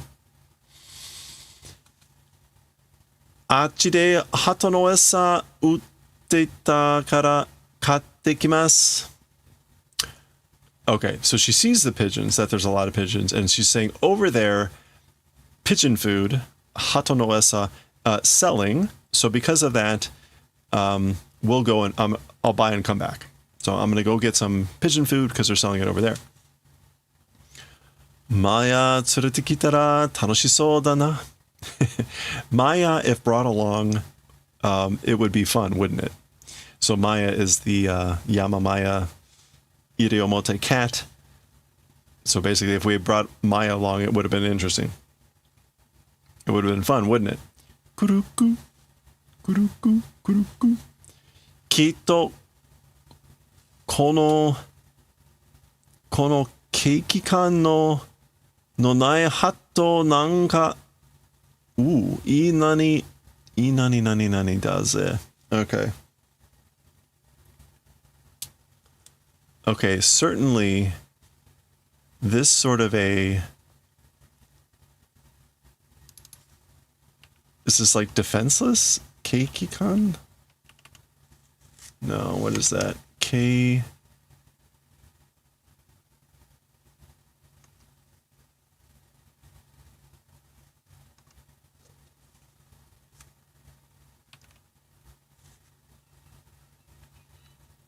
Wait, is that actually K? Yeah. Okay.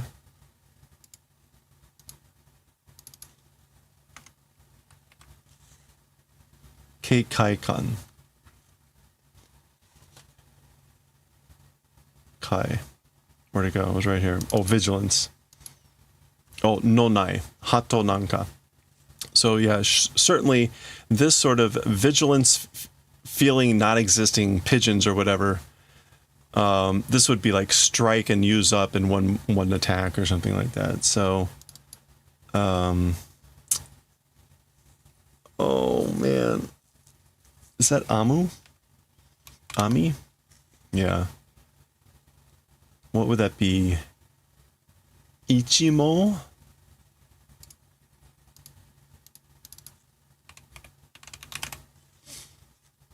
Oh, okay. It's a Yoji Jukugo. Ichimo Dajin. Ichimo Dajin. Big haul, roundup, wholesale arrest, catching the whole herd with one throw.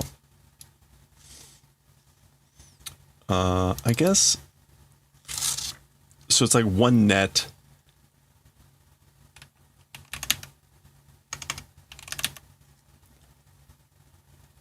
Oh, interesting. You don't see Dajin. So it must be just part of this expression.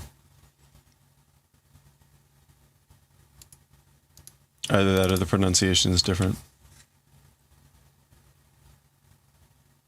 Kind of curious now.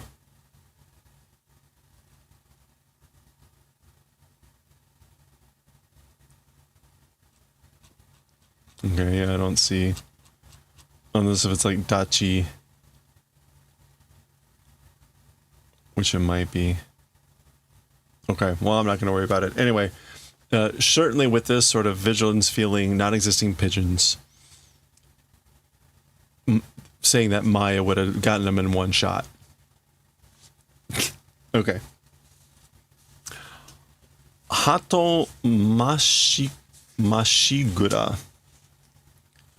So pigeon Mashigura? Mashigura. At full speed? Mashigura. Okay. Pigeon at full speed. Esakatte kimash. Okay, so it's about to be kimashita. Like I bought some food and came back. Wah! And then she's getting pushed. Hmm?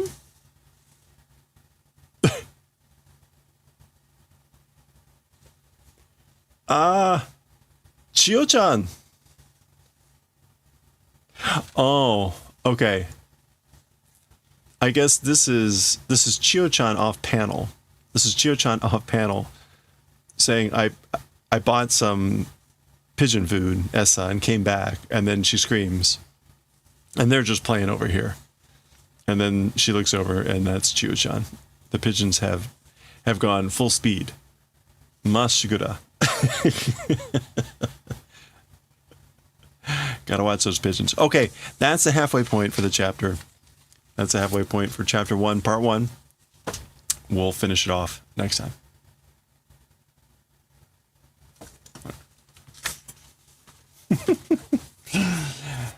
R.I.P. Chio-chan. Gotta watch out for those pigeons.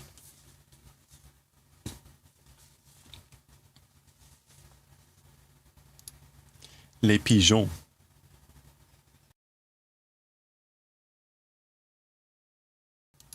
All right, let's see. We're on chapter 102 of Akira. We're getting close to finishing the series here. Actually, we're getting close to finishing both Akira and Azumanga, which is exciting. I will put up the poll. I will put up the poll to vote on what will follow Akira probably this weekend. We already know what we're reading after Azumanga Daioh. That will be Q-chan. Q-chan, the crazy cat.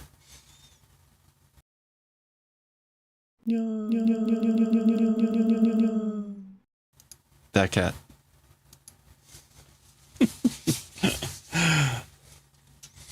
Okay. Azumanga Daioh, no. Akira.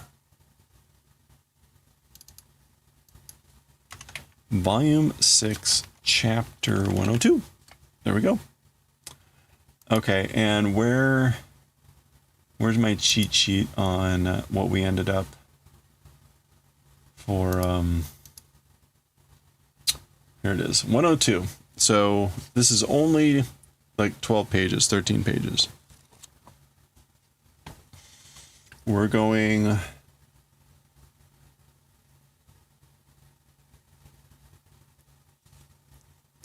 this is the that was the end of the previous chapter. He's got a gun. And we're going to be going to page 92 to 104.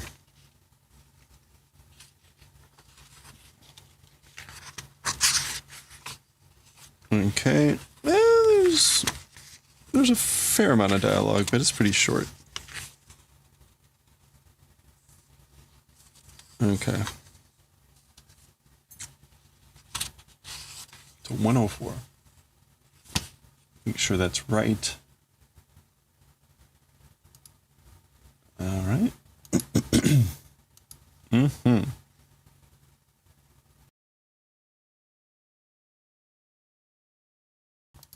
Okay. All right, let's get to it.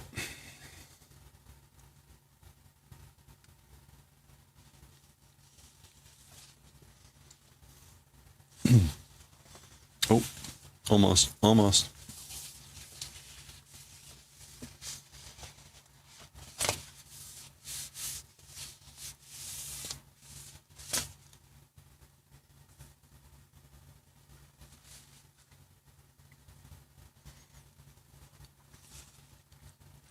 Okay, here we go.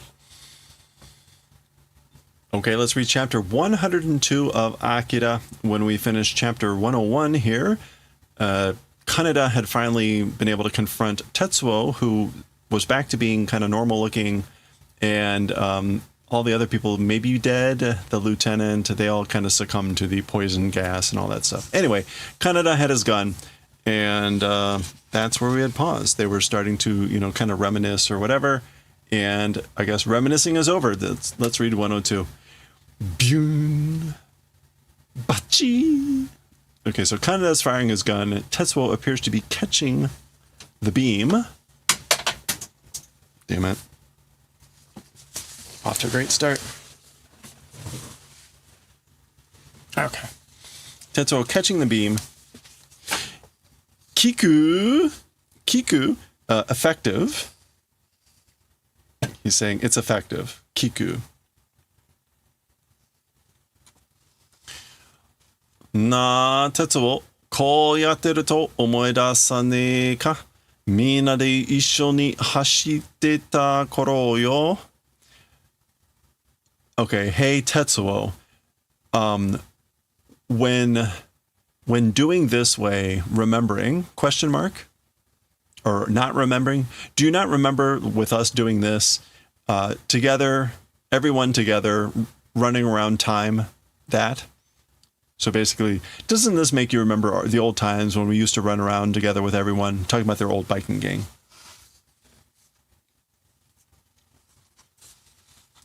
Sana, well, yeah, you know. 覚えてねえな、そんな昔のこと。Well, you know, not remembering, you know, those old, that sort of old thing. 覚えてねえ. Not remembering, you know, those sort of old thing. I mean, I guess maybe like that could be like a rhetorical, like whatever, but he seems to say that he's not remembering. Anyway, フラントを取るんだっていつもしゃかりきで走ってたよな。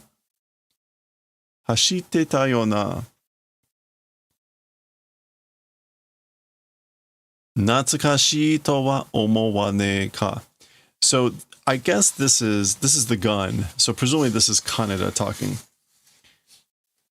And he's saying the front taking always shakariki. That's what I'm at. Shakariki.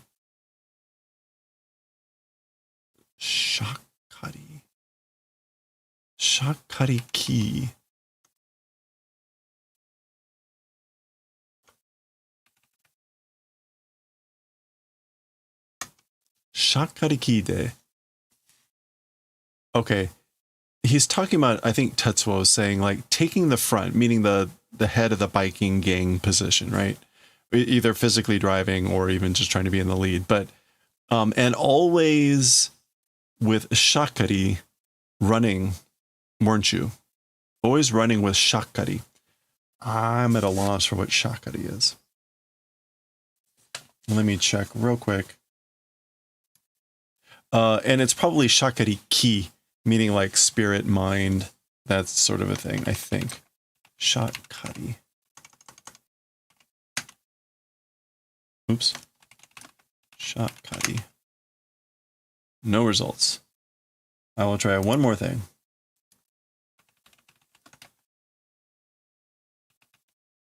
Shakari ki de hashiteta.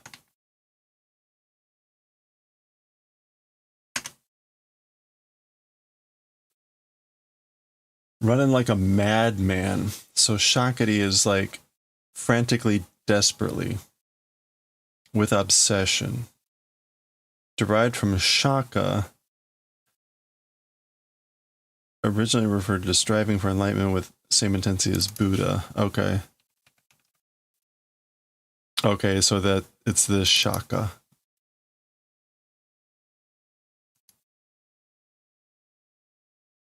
Okay, anyway. Running around like a madman, always like taking the front, taking the lead. As for saying it's nostalgic, not thinking, question mark, like, don't you think it's nostalgic? Does it not bring back memories? Tetsuo yo, right, Tetsuo? Bashu. Do. Okay, he did some sort of wider beam on this thing, and it seems to have just blown everything up.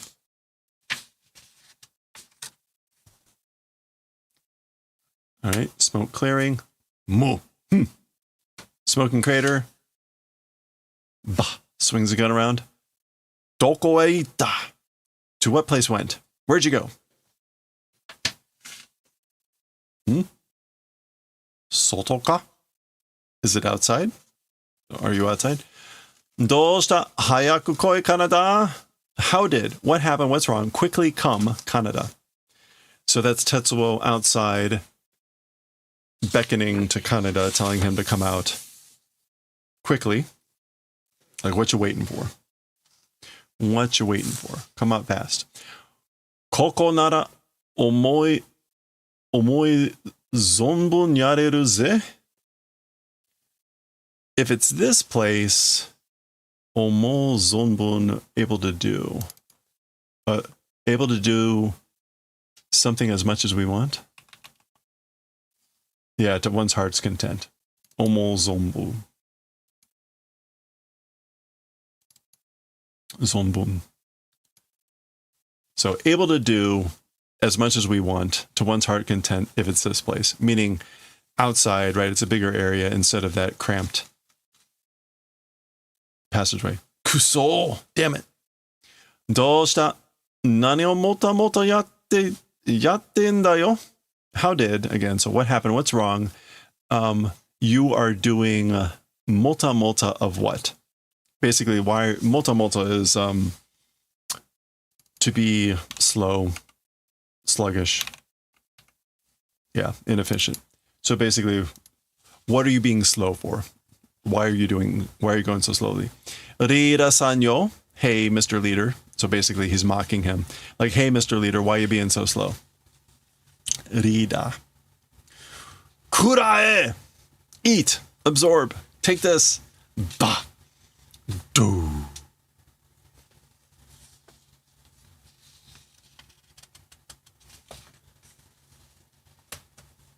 Rashiku natte kita ze. Okay, so Tetsuo is laughing. Becoming as expected? Rashiku natte. It's coming to be as expected? Or seemingly like? Rashiku?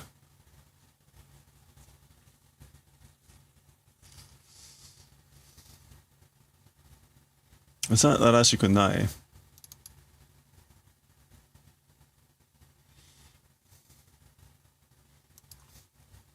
I think this is either like it's more like it, meaning like it's becoming like it seems to be, or it's becoming like it should be.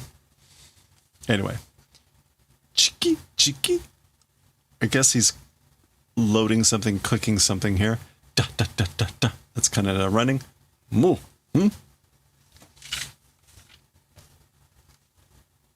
I'm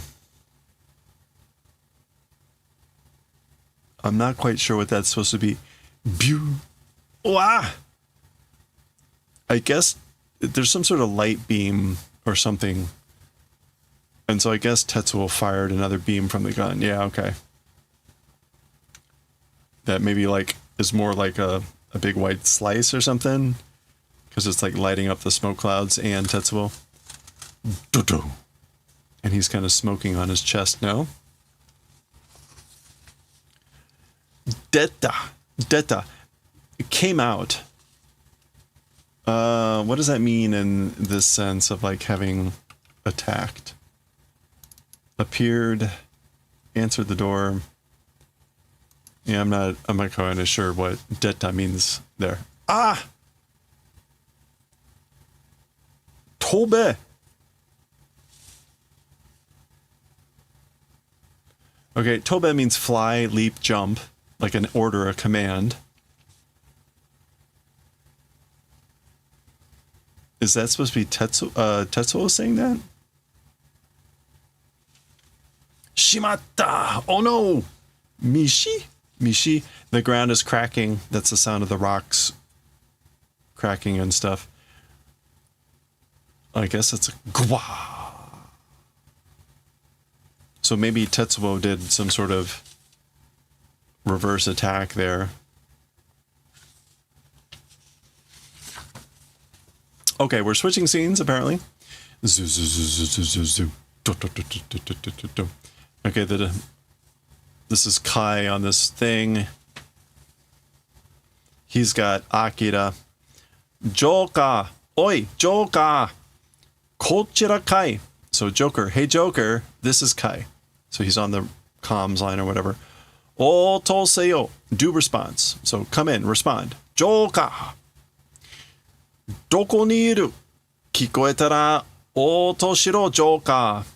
Where existing, so where are you? If able to hear, response do Joker. So again, like where are you? If you can hear me, respond. Joker. There's Akira. Joker. Okay, so presumably that's Kai in here somewhere. P. Maybe that's supposed to be Tetsuo and Kaneda fighting each other. Ga. Jo P or B. That's a B, that's a P. Otoseyo. Response do. Hey. Okay, so I guess maybe this is his comms line, like with static. The gaga is probably static, garbled, noise. And the P's are also like, some sort of like high-pitched sound that's breaking up or something. So it finally comes through Joka Otoseyo. Detekoi! Come out! Ga P B Joka! Kurobuta yaro! Ga. Okay, so like come on out. This is more static. Joker, you black pig dude, and more static.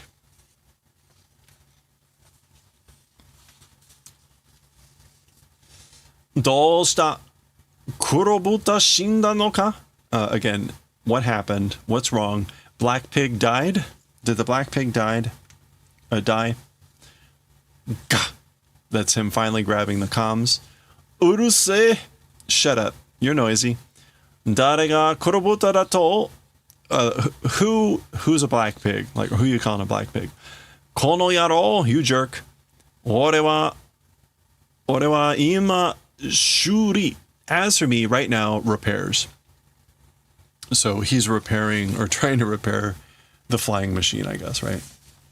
He had a confrontation with Tetsuo in giant baby form.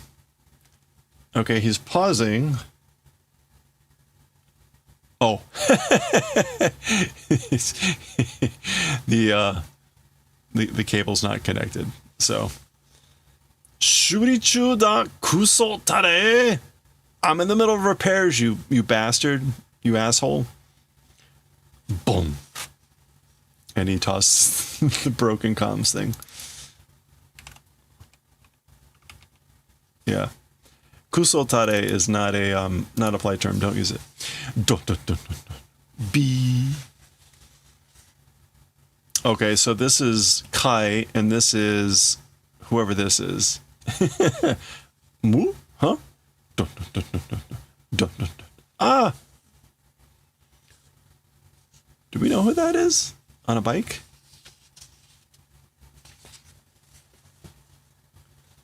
Kai! Ki. So it's this guy yelling out Kai's name, squeaking the bike here. Oshita zo. Put? Oh, no. Sagashita zo. Searched. Meaning like, I've been looking for you. Hoka wa doushita? As for others, how did? So, where are the others? What happened to the others? Mukou de teikoku no yatsura to ochiatte iru n da ga, sagasare kimi da jouka o. Okay, sensation or feeling, kimi. Okay, on the other side, over there, with the guys of the Empire. Oh, what did I say? In Ochi, it's Uchi. Attacking together, fighting together. Uchi ao. Yeah, exchanging gunfire. So Kai is asking, where's everyone else? Over there, exchanging gunfire with the guys of the Empire. That's what's happening. But he's saying sagasare kimi da. It's the sensation feeling of searching, jouka o.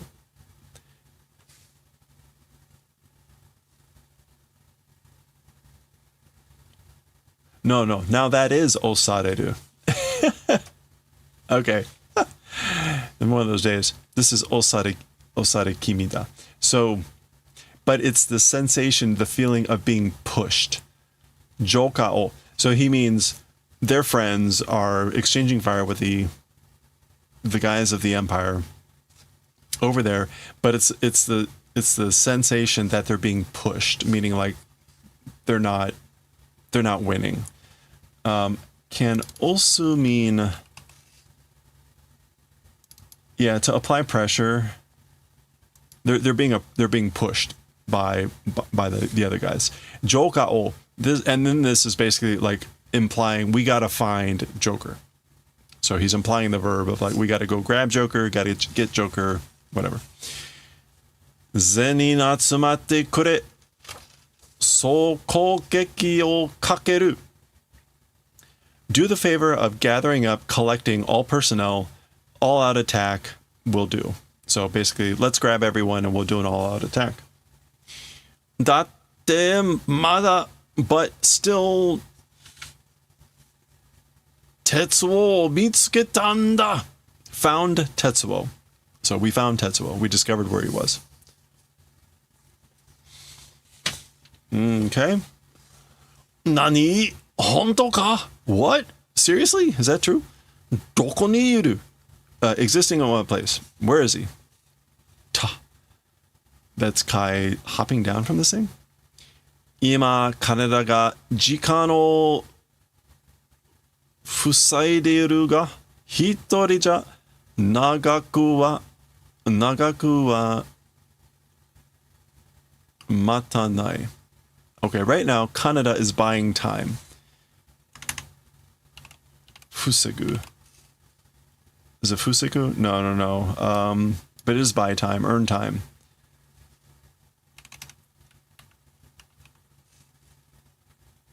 Kasagu. Kaneda が時間を稼いでる No. Yeah, 稼いでる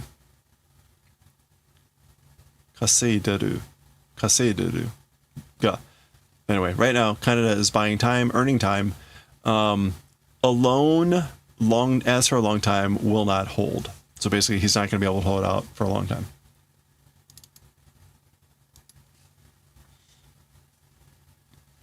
Okay.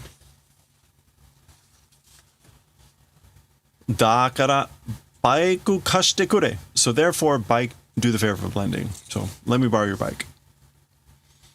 お、俺はどうすんだよ. Hey, answer me how do. So what am I supposed to do? What am I going to do?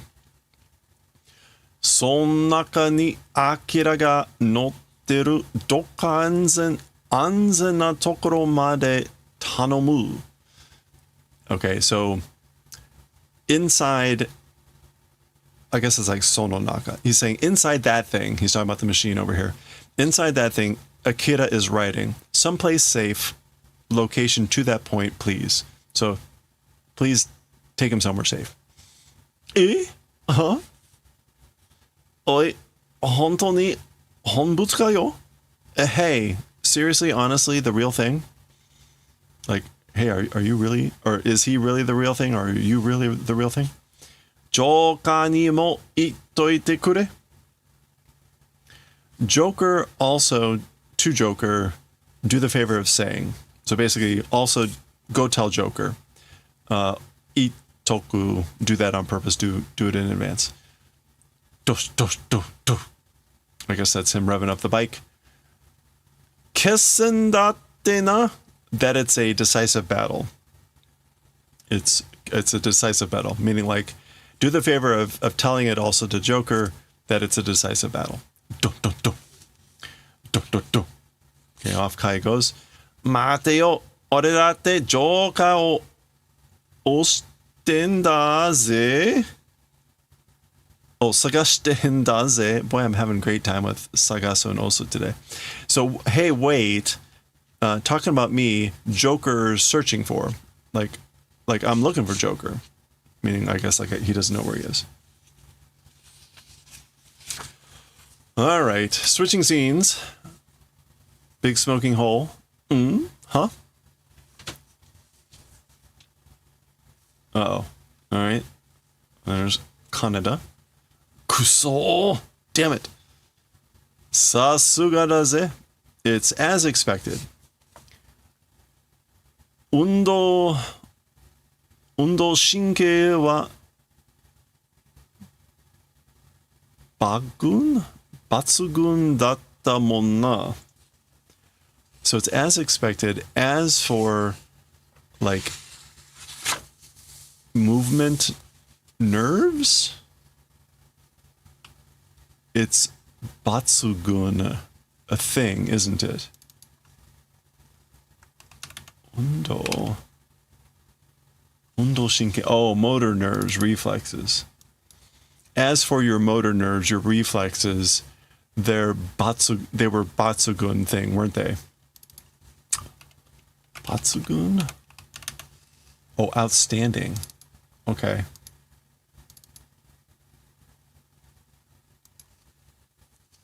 Meaning he avoided the attack, right? Yes, done. Hysterical. Gu. Soda. Kutabaru no wa mada hayai ze.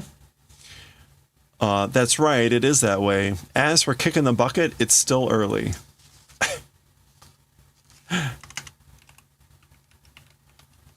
Yeah. As for dropping dead, it's still early. Sono choushi da, that mood, that circumstance, chanto nerae yo. Aim for it properly? Sono choushi da. Choushi. Yeah, that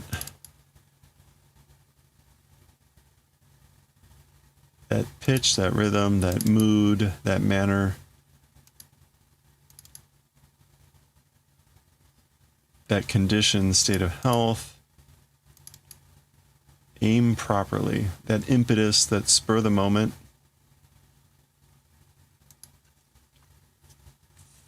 I guess he's talking about just Kaneda's attitude or style.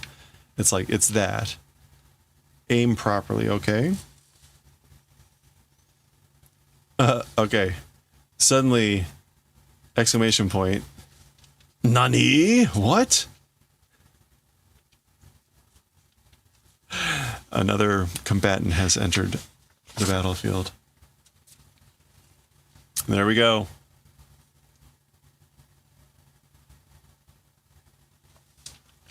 Omaewa. As for you, you, K. And that's the end of chapter 102.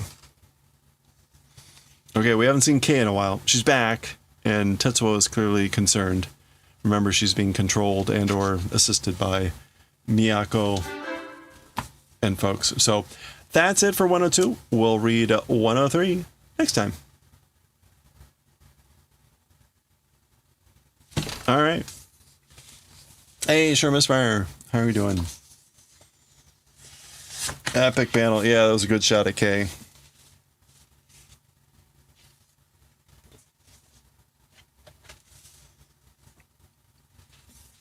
Bleeding arm. Looking angry. All right. Well. All right. Well, we, I don't know. This is, we started the collar. We started the collar on the polo, and we made it through the one round. We made it through the one round somehow. Picked up all the stitches. I don't know that I quite understand how to continue. I don't know that I quite understand how to continue it. So let me, I will, this is probably a mistake to try to show it here, but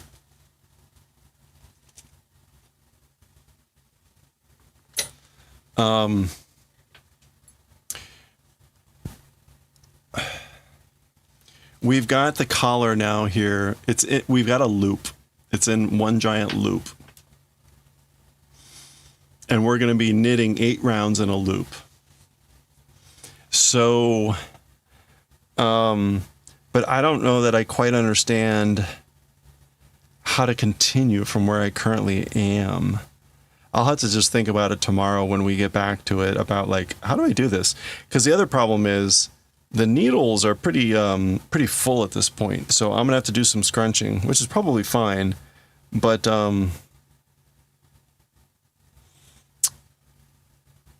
I'm not quite sure I get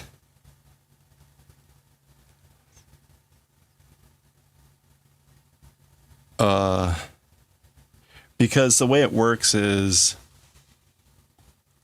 as far as I understand, we're knitting on the outside of this loop, and then we knit on the inside of the loop and go back. And so it's actually like if this is the loop, we're doing it like this. So that's how it goes. I guess. Because we've just finished now, except it's also like, oh, wait a minute. Yeah. Because I don't have it in a loop. I have it now like stretched out flat. So we're doing it like that though.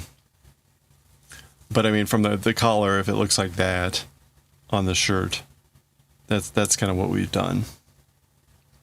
But what that means though,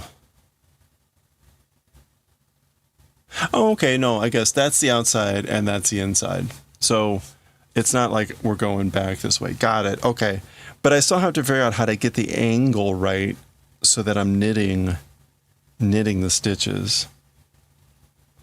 But we'll worry about that tomorrow. We are, I'm probably not going to have music practice tomorrow, I'm guessing.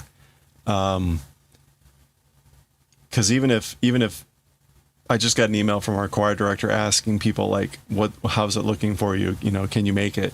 I can't, at least as of right now, like I cannot get out of my place. The people that we hired to like clear our driveway have not come to clear our driveway. And I freed up my car, the top of it, but the wheels in the driveway itself are like ice and like sealed around the tires. So, and that doesn't even say anything about getting out into the roads. It's a mess around here. Like, it's been so cold. It finally started to get like to where things were melting a little bit with all the salt. Once the sun came up and it got to 20 degrees. Once we got to like 22, but most of the day it's just been frozen. Like right now we're getting back down to like 8 degrees. So it's just solid ice out there. I did manage to walk into work, but it's a bit treacherous. The sidewalks are maybe 80% clear. So I got to 10 last night. Yeah, that's brutal. It's so cold here.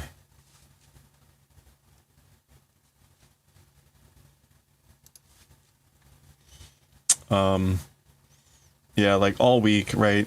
10, 9, 10. The snow seems to be fading for the weekend. So maybe that's good, but it's hard to say. I haven't seen what the latest like actual prediction is. This forecasting is notorious. Oh, it would help if I reversed the thing.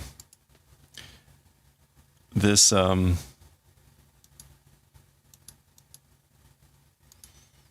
forecast is notoriously might want to flip it. That's weird. Notoriously not accurate. What do we have here? No, they don't have any updated information. Okay. Alrighty. Well, there we go. Oh, that's frozen. All right. Well, we're a little bit early, but that's fine. I would thought about maybe playing some ukulele, but we will maybe forego that. Actually, you know what? Maybe let me play a little. I'll play a little bit. No, I don't have my book down here. I still need to just be practicing. So, all right.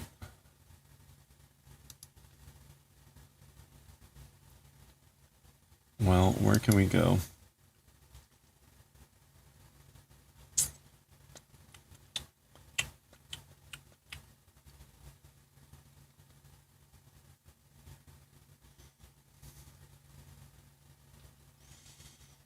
All right.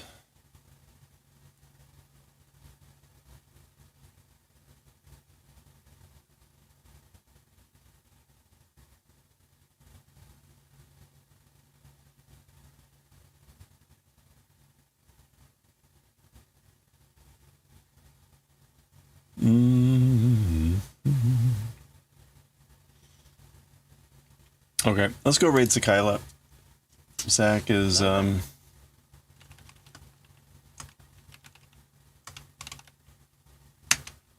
working on some stuff. All right, well, thank you everyone for the hanging out this evening. I hope you all have a good rest of your week here. If you're dealing with the storm remnants, good luck. It's been brutal, but such is life. We should be streaming tomorrow. Again, I probably won't have music practice, so we'll be able to do all the stuff we did today. Hopefully can be able to continue the collar, and hopefully that will go okay. And then we'll start to work on, well, we'll see. We got to do like 8 rounds of the collar, and then we have to actually shape the collar and do some other stuff. So we'll be on the collar for a while. We also have to like form the V and do some other things. So it's going to be a lot of awkward stuff. This is going to be slow going as I fumble my way through it, right? It took us like 3 hours just to do the one basic collar pickup stitches. But that's where we are with this thing. So, so thanks everyone. Have a good one. I will stay safe, stay warm, and I will catch y'all next time. Have a good one, and I will see y'all later.